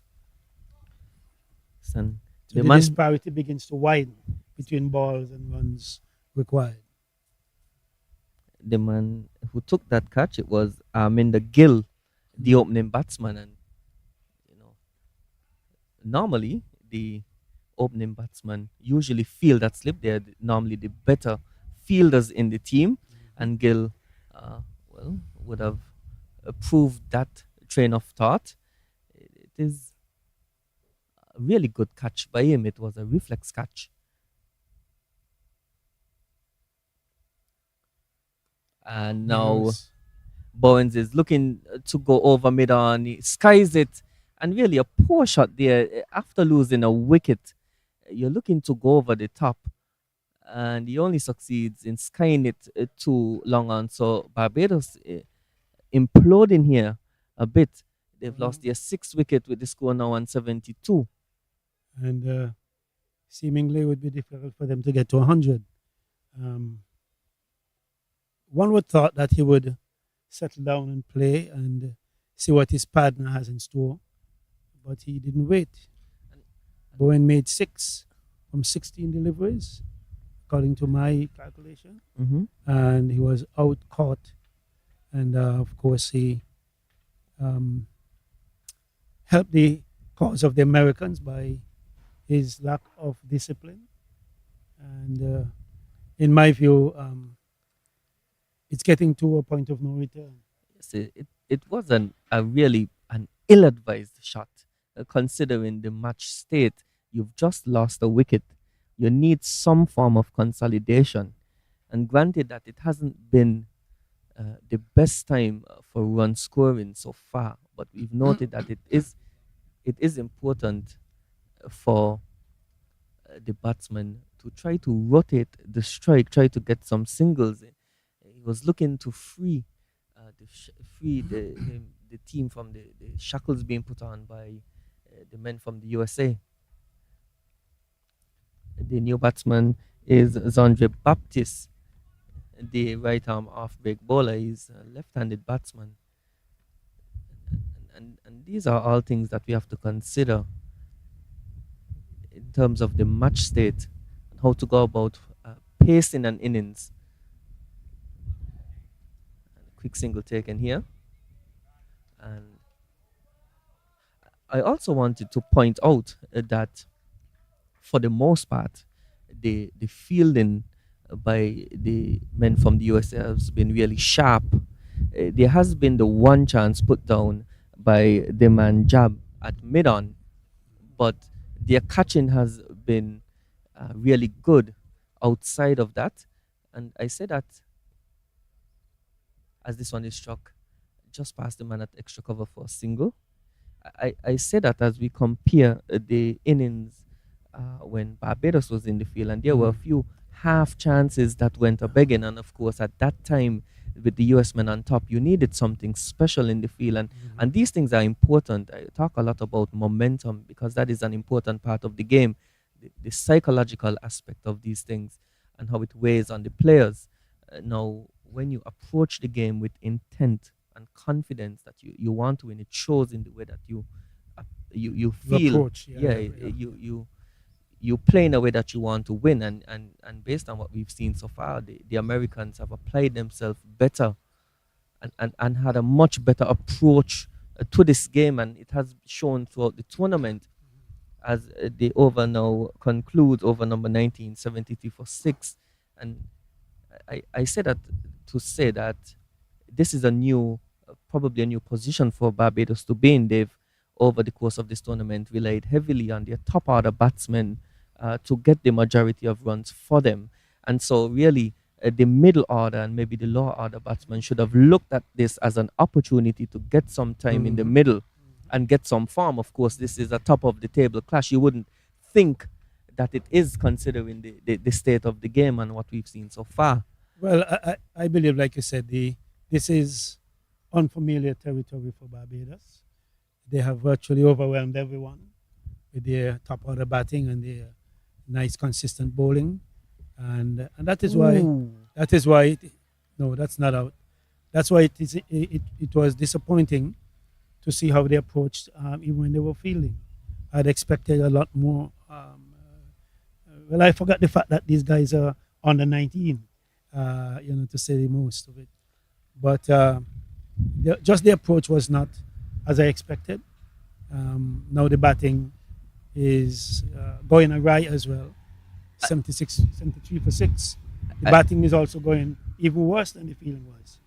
I think one thing I can comment on and commend the men from the USA for is the patience that they have when they're batting. They never really get bogged down per se.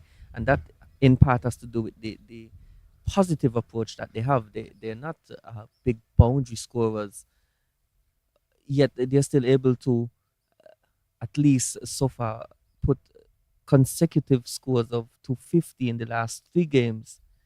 They did struggle in the first game First against game. Jamaica, Yeah. but they rallied their tail. The last 2 wickets would have put on 100 runs, and that really, for me, set the tone for how they approach the rest of the tournament. And as I said, it's all about momentum. It's all about the confidence that you get continuing to play and getting better. I still would like to see them uh, chasing 250. Um, would they use it? Would they use the same approach? And that is how if Barbados had sent out their spies, they would have realized, listen, these guys have always batted first. Well, the choice today was not their own. The US have had the luck of the draw for the most Winning- part winning in the winning the toss. toss. Right. And especially here at Keon.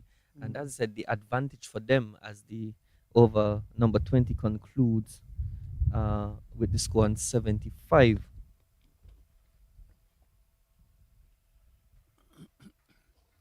Sorry. Yeah, the 75 for 6. Yes, sorry, according to 75 for my 6, My yes. calculations. Rafael Lovell is 2 from 5, and Zandre Baptiste, so Mhm. he is on 2 from 6. And when you look at the scale, it's 231 runs required, and balls remaining 180. The current run rate is 3.75 runs per over. The required run rate to achieve victory is 770. So 7.70. Let me say that correctly. 7.70 runs per over. And that is almost impossible from this position. But in cricket, you never say never. This one is short outside the off stump and it's cut away to backward. Sorry, to the man at deep cover on the boundary. Yes, I just want to provide some insight as a comparison in between overs number 10 and 20 in the American innings. They would have compiled 66 runs without the loss of a wicket. And compare that to Barbados in uh, the same range of overs, they would have gotten 20 runs for the loss of 4 wickets. And so the Americans have done a really good job of not only limiting the scoring but also taking wickets. Of course, both normally go hand in hand. When you find a loss of wickets, you normally find that the scoring rate slows down as the batsmen try to get themselves in. However, no one really has applied themselves so far in this innings for Barbados and really try to occupy the crease, as we're now seeing a good uh, turn and bounce by the spinners, and it's causing some difficulty for the batsmen.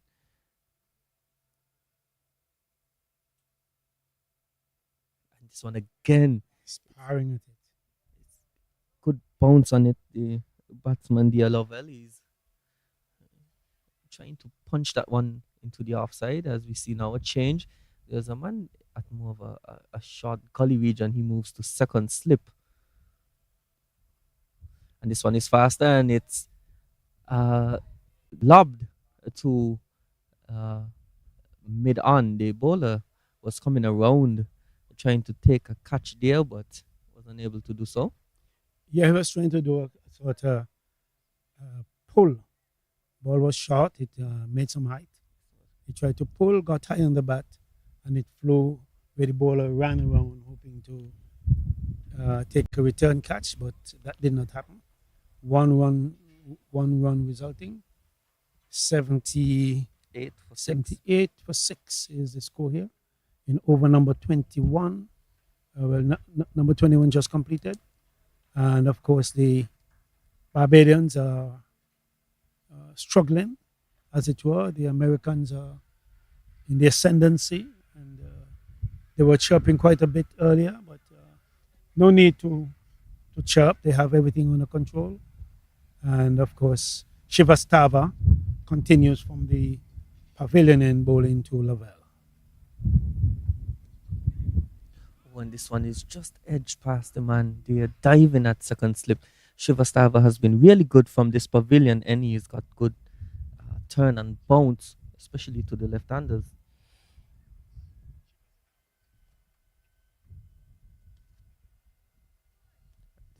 This one was flicked fine.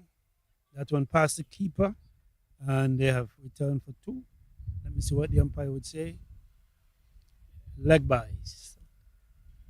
Poorly lined Leg there byes. by Shivastava. It was lined on leg stump, and lucky to get away with it. He doesn't have anyone behind screen on the leg side.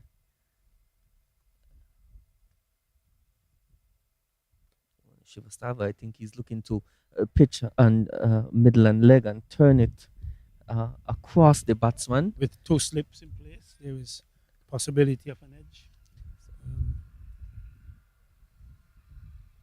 And he's playing this one late. A good shot, guided it past that second slip. It's going to run close to the boundary as the man at the backward point there. Cleans up. So 2 runs added to the score. Shivastava, after making 100 plus, and he has 2 wickets to his name, and this man is heading for the Man of the Match award. 5.4 overs. Do I have it right? Yes, you do. It's 5.5 now. 5.5 overs. 1 maiden, 12 runs, 2 wickets. Right. And see the conclusion of the 22nd over. The score 82 for 6. Same as the time at the beach between yourself and Al. You would have some time at the beach. At Frigate Bay, maybe.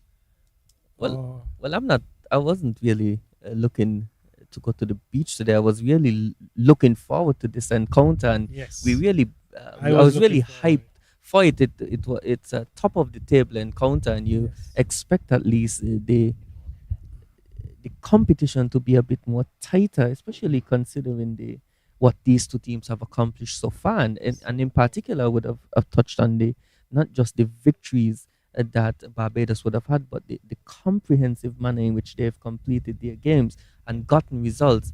As we see a change in bowling from Batia. the far end, yes, Sahia Batia comes into the attack, and this doesn't bode well for the Bajans, and that is because he's the leading wicket taker for the men from the USA. He has 8 wickets coming into this match at an average of 14.8 and an economy of 5.1, with his best bowling figures being 3 for 14. He starts with a short one and it's whipped away stylishly to the leg side for a single. That is Lovell. So Baptiste now comes on strike. Baptiste, he is a burly built fellow. Certainly looks like he can hit it a fair distance. And this one again, it's a rank long hop, and he's lucky to get away with it. It's Didn't pulled time it into. well. Didn't time it well. Yes, he probably was trying to overhit that one. Of course, he again lucky to get away with that. There isn't a man backward of square on the boundary, and had he looked to just maybe time that one a bit more, could have gotten uh, more than just a single. And he's flicking this one stylishly. And so yes, in the absence of boundaries, we've seen absolutely no scoring. There's been little to no singles being taken. There is no one looking to just play the ball soft with soft hands and manipulate the field as we would have seen the men from the USA, in particular Gag and Shrivastava, do. Mhm. Well, like I said, it's mindset. It's your mindset. It's what you've learned, what you've seen, and in some cases, it's a beautiful on drive there, down to long on for a single. We have seen where commentators have made mockery that it's easier for West Indian to hit a six than to take a single, and those are not uh, words of commendation. One Bhatia is misfielding this one, and a single is conceded. So at the end of over number 23, the score 86 for Sorry, 6. boy.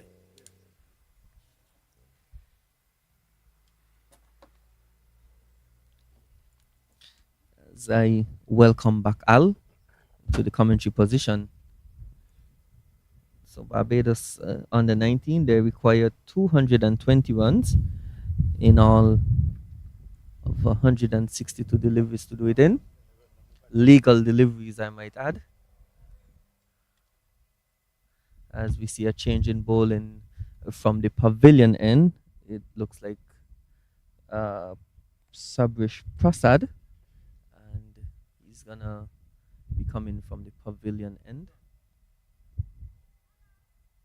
Of course, Prasad, who he would have been coming from the far end, he has figures of 2 for 13 from 6 overs, and he's certainly been a miser and bowled well in partnership with Shrivastava and put the brakes on the run scoring of the Bajans.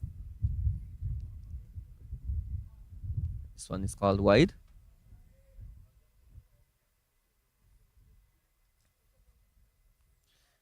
Field set here. There's a man. There are 2 slips, extra cover, point, a man sweeping on the cover boundary, and a long off. There's a mid on, deep mid wicket, backward square in the circle. Ooh, and this one, good turn and bounce there, Al. Batsman just feeling for that one. So the 2 spinners getting good bounce out of the wicket. Okay, and this is nicely looped up to the batsman. He's tempting him to go over that mid on area. Ooh, mid on is in the circle at this time.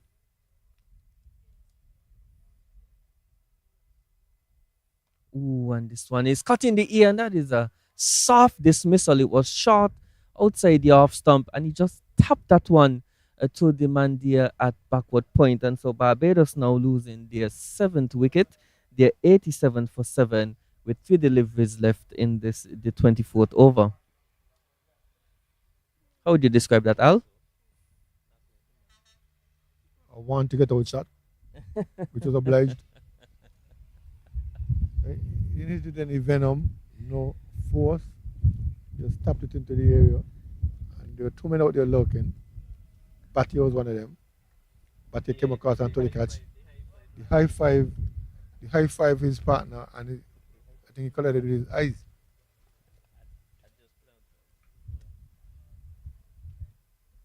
So as the new batsman Damani Roach, he strides to the crease. And Barbados now staring down the barrel of defeat here in St. Mary's Park. Well, the writing was on the wall since they started the approach. Chris, nice shots straight to the fielders. No singles, no score movement. And then when they tried to score, they were kept in shackles by some smart bowling. And this, should this carry on, this would certainly be a comprehensive beating by the men from the USA. That shot, it really lacked any conviction, and it really sums up the effort of the Bajans so far today. It was just really, as I said, it's lackadaisical. It was a nothing shot, as you noted. There was no venom in it, no intent, just a pat into the offside. If he wanted to beat that fielder, he had to hit it hard over his head, like an uppercut. It was a It was a pat. it was a poor delivery. It was short outside the off stump, Yeah. turning away. He just had to really put some effort into that. And had he hit that even harder, it would have made that catching effort a bit more difficult. As we He would see have gone over the man head. a change in the field now. There's a man at backward point and point in close. Oh, and this one taking the edge, and it's going close to that man again. It looks like Batia. It is. Yes, and so no one on the onside is behind square. There's a man on the deep square leg boundary forward of square Seven and to a, field. and a mid on. Yes, it's a 7 to field, and a lot of men now short. There's a first slip, second slip, a short extra cover, and a man at more of a short cover. Ooh, and he's edging this one, and it burst through the hands there of second slip, and lucky to get away with it. It seems like the fielder there is hurt. It did fly quickly. He As we take a look at the replay, and the medic officer, he comes on the field to take a look at the injured fielder there.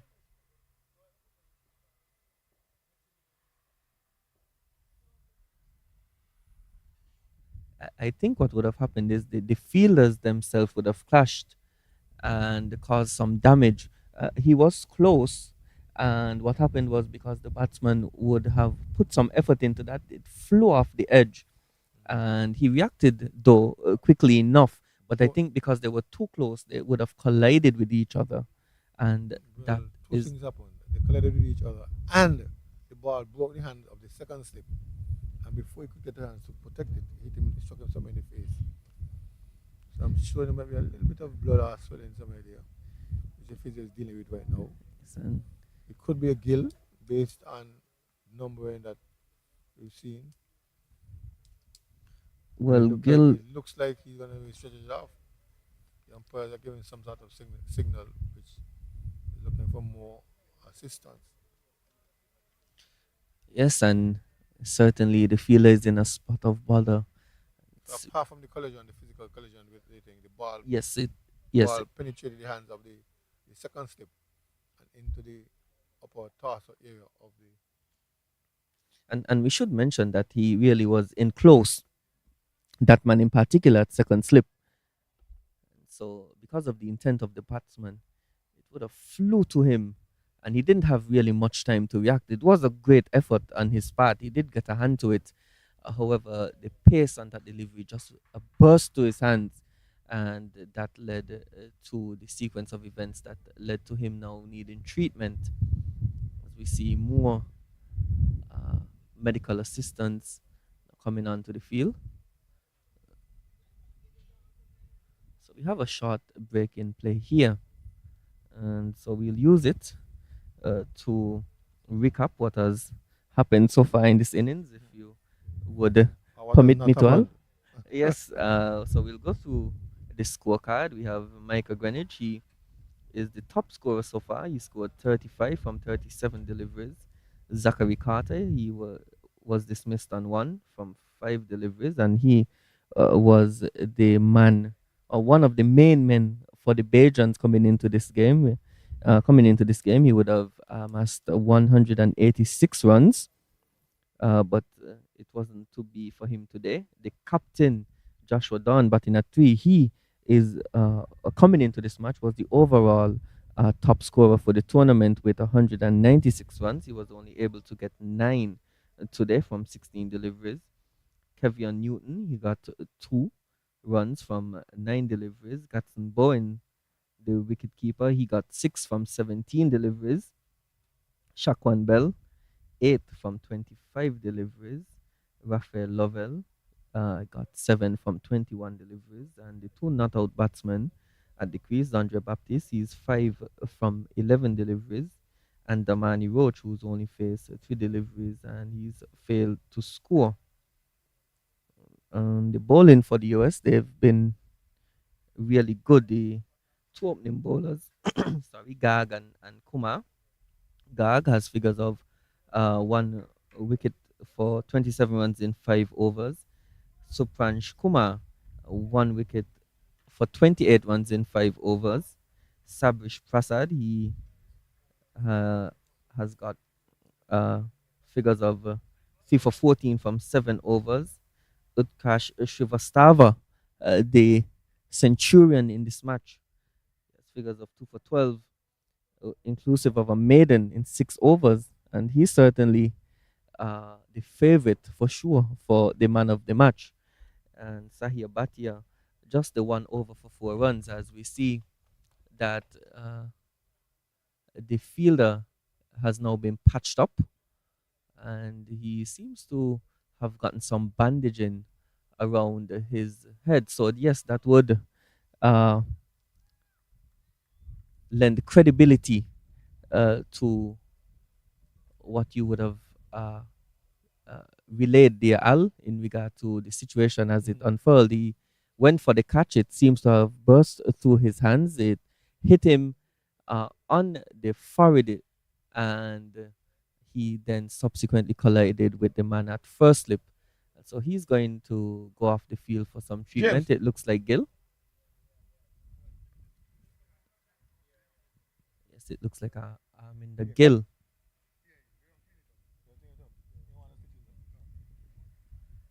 So just getting confirmation that there was some blood. He did get a cut, did Gil, but we're happy to report that he's okay. He's walking and he's left the field of his own accord to get treatment. And that man Batia is continuing from the far end. So a small break in play, not a planned one, of course, but we are happy to report that the fielder is at this point is doing fine, should be able to recover. Just a bit of bleeding that has been bandaged. As the new batsman now, Roach, is taking his guard and he's facing up to Sahia Bhatia. This one whipped away to mid on for single.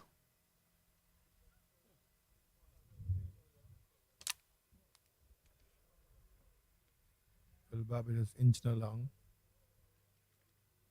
and slowly but surely heading towards defeat. As every ball, requirements get the requirements get more and more challenging. And we just three wickets remaining. The USA can start celebrating, in my opinion, and Swiver's tire can walk and take up the. Oh, Ooh, there's and another this catch. is A sharp catch. that is a great catch. That is a brilliant catch there by the captain Arjun Mahesh at shot extra cover. It flew to him. It was struck really well by the batsman, but hit in the ear, and there's always the risk. And of course, Mahesh snaffling that one. And so a bit of brilliance in the field here allows for the eighth wicket to fall for Barbados, and they're slowly sliding towards defeat here. And the score now 89 for 8. Barbados requiring 217 runs from 154 deliveries with 2 wickets left. The new batsman striding out to the crease Git- is RJ Gittins. Gittins, of course, who would have come into this match as the leading wicket taker for Barbados. They would be hoping that he can pull off a miracle, and that is what is going to be required here for, at this stage. It's not only about the runs and the deliveries left, but it's about the wickets in hand as well. And so I think it would be safe to call this game in favor of the USA men's team one. I already did. And I also called the MVP, Mr. Shivastava. Sylvester. Yes, he can just take up the MVP award without anybody arguing, without any conversation at all. 2 wickets and a century. Gittins has 3 deliveries here to negotiate to get to at least the halfway point in terms of overs in this innings. But yeah, but he has been a bit guilty in this spell of being just a bit too short, maybe a bit too flat as well. He's probably needs to give it a bit of ear. And he's bringing on the hand.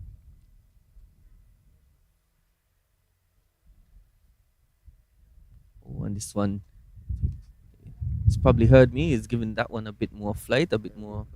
Yes, All looped up, yes. and that is what you want. You want to give that man at slip, Shrivastava, a chance.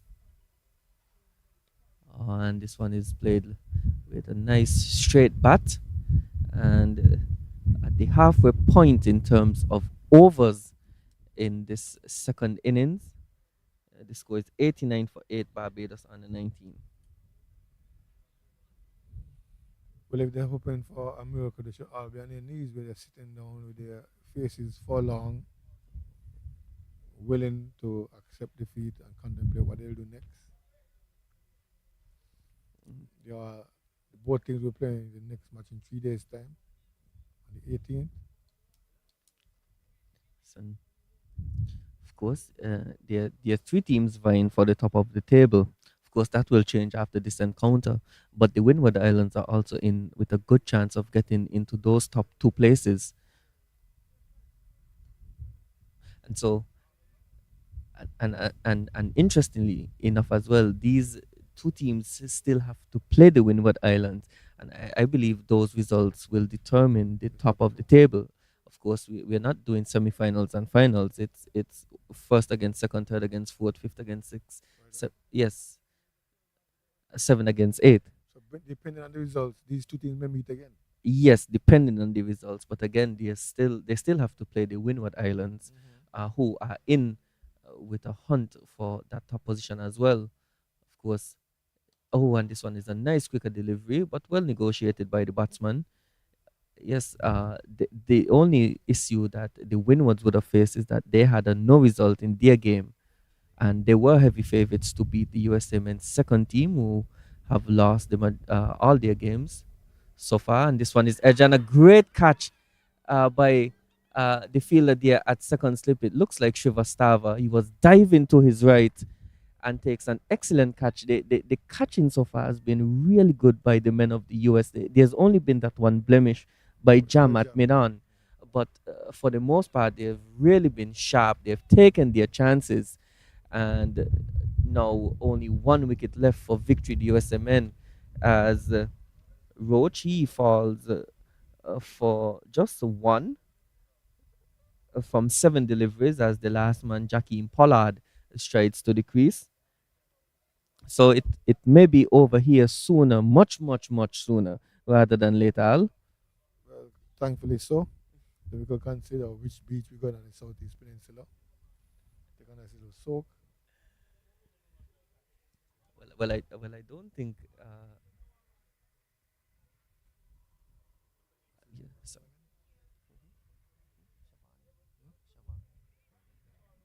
as we see on the replay there, really good catch. It was a sharp opportunity. Again, the batsman was going hard at the ball, so it flew off the edge.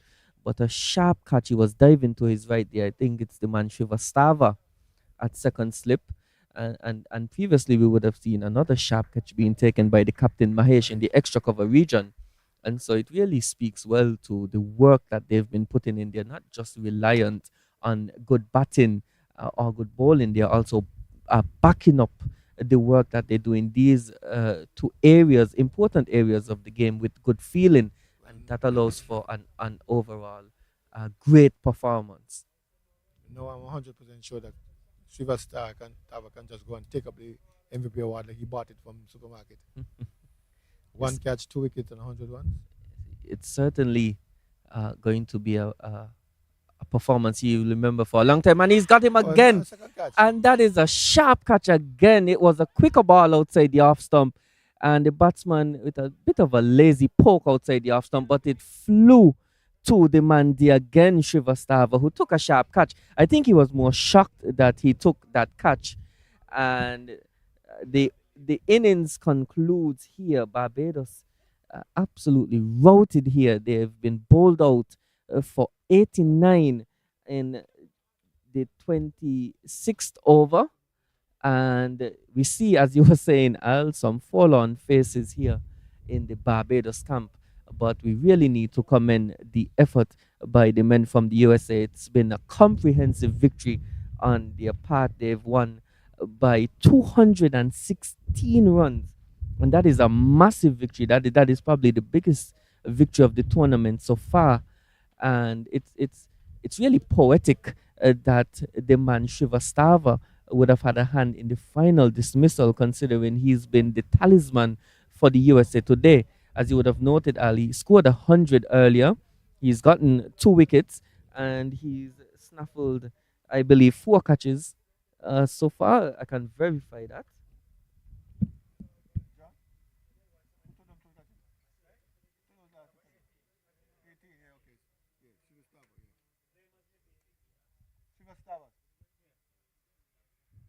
Yes, it was Srivastava who took those final 2 catches, and 2 really good catches, might I add, as we see the handshakes by both teams.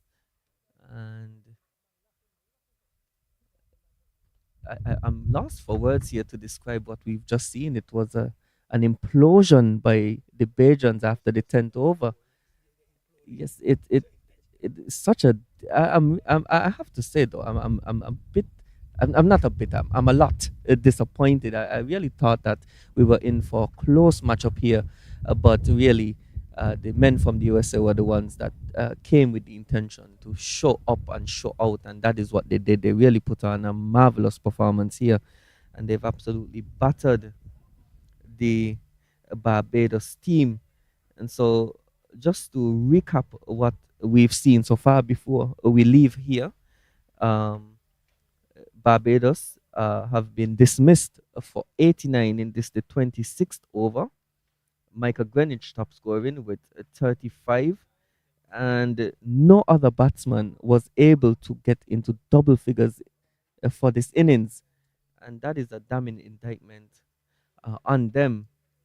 As we look at the bowling figures, there's Arya Gag. He got a wicket for 27 runs in 5 overs.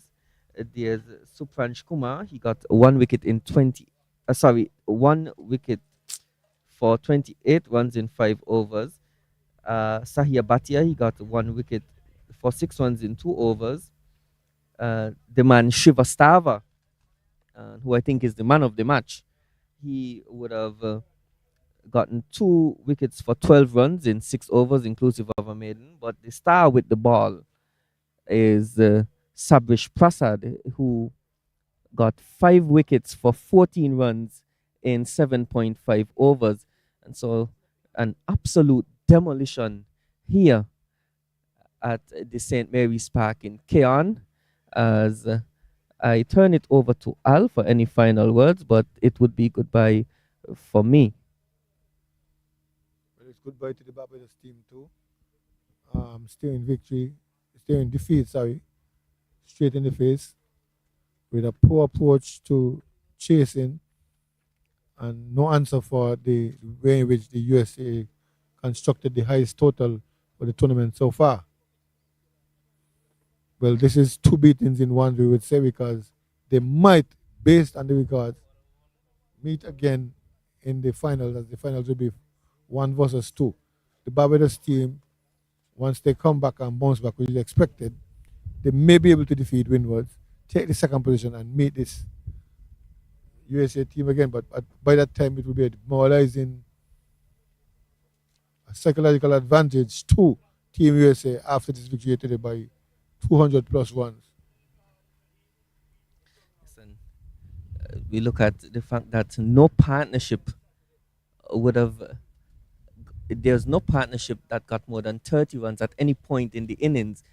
And we were discussing the fact that the batsman, you need to have a certain approach when chasing such a big total. They really didn't seem to be any a plan, any way that they were going to set about getting these runs. It was really just, it looked like they were trying to maximize as much as possible the opening 10 overs, yes, the power play overs, as I've noted that these batsmen, they've scored heavily their top order, and they've especially maximized the first 10 over period. They have bowled out teams.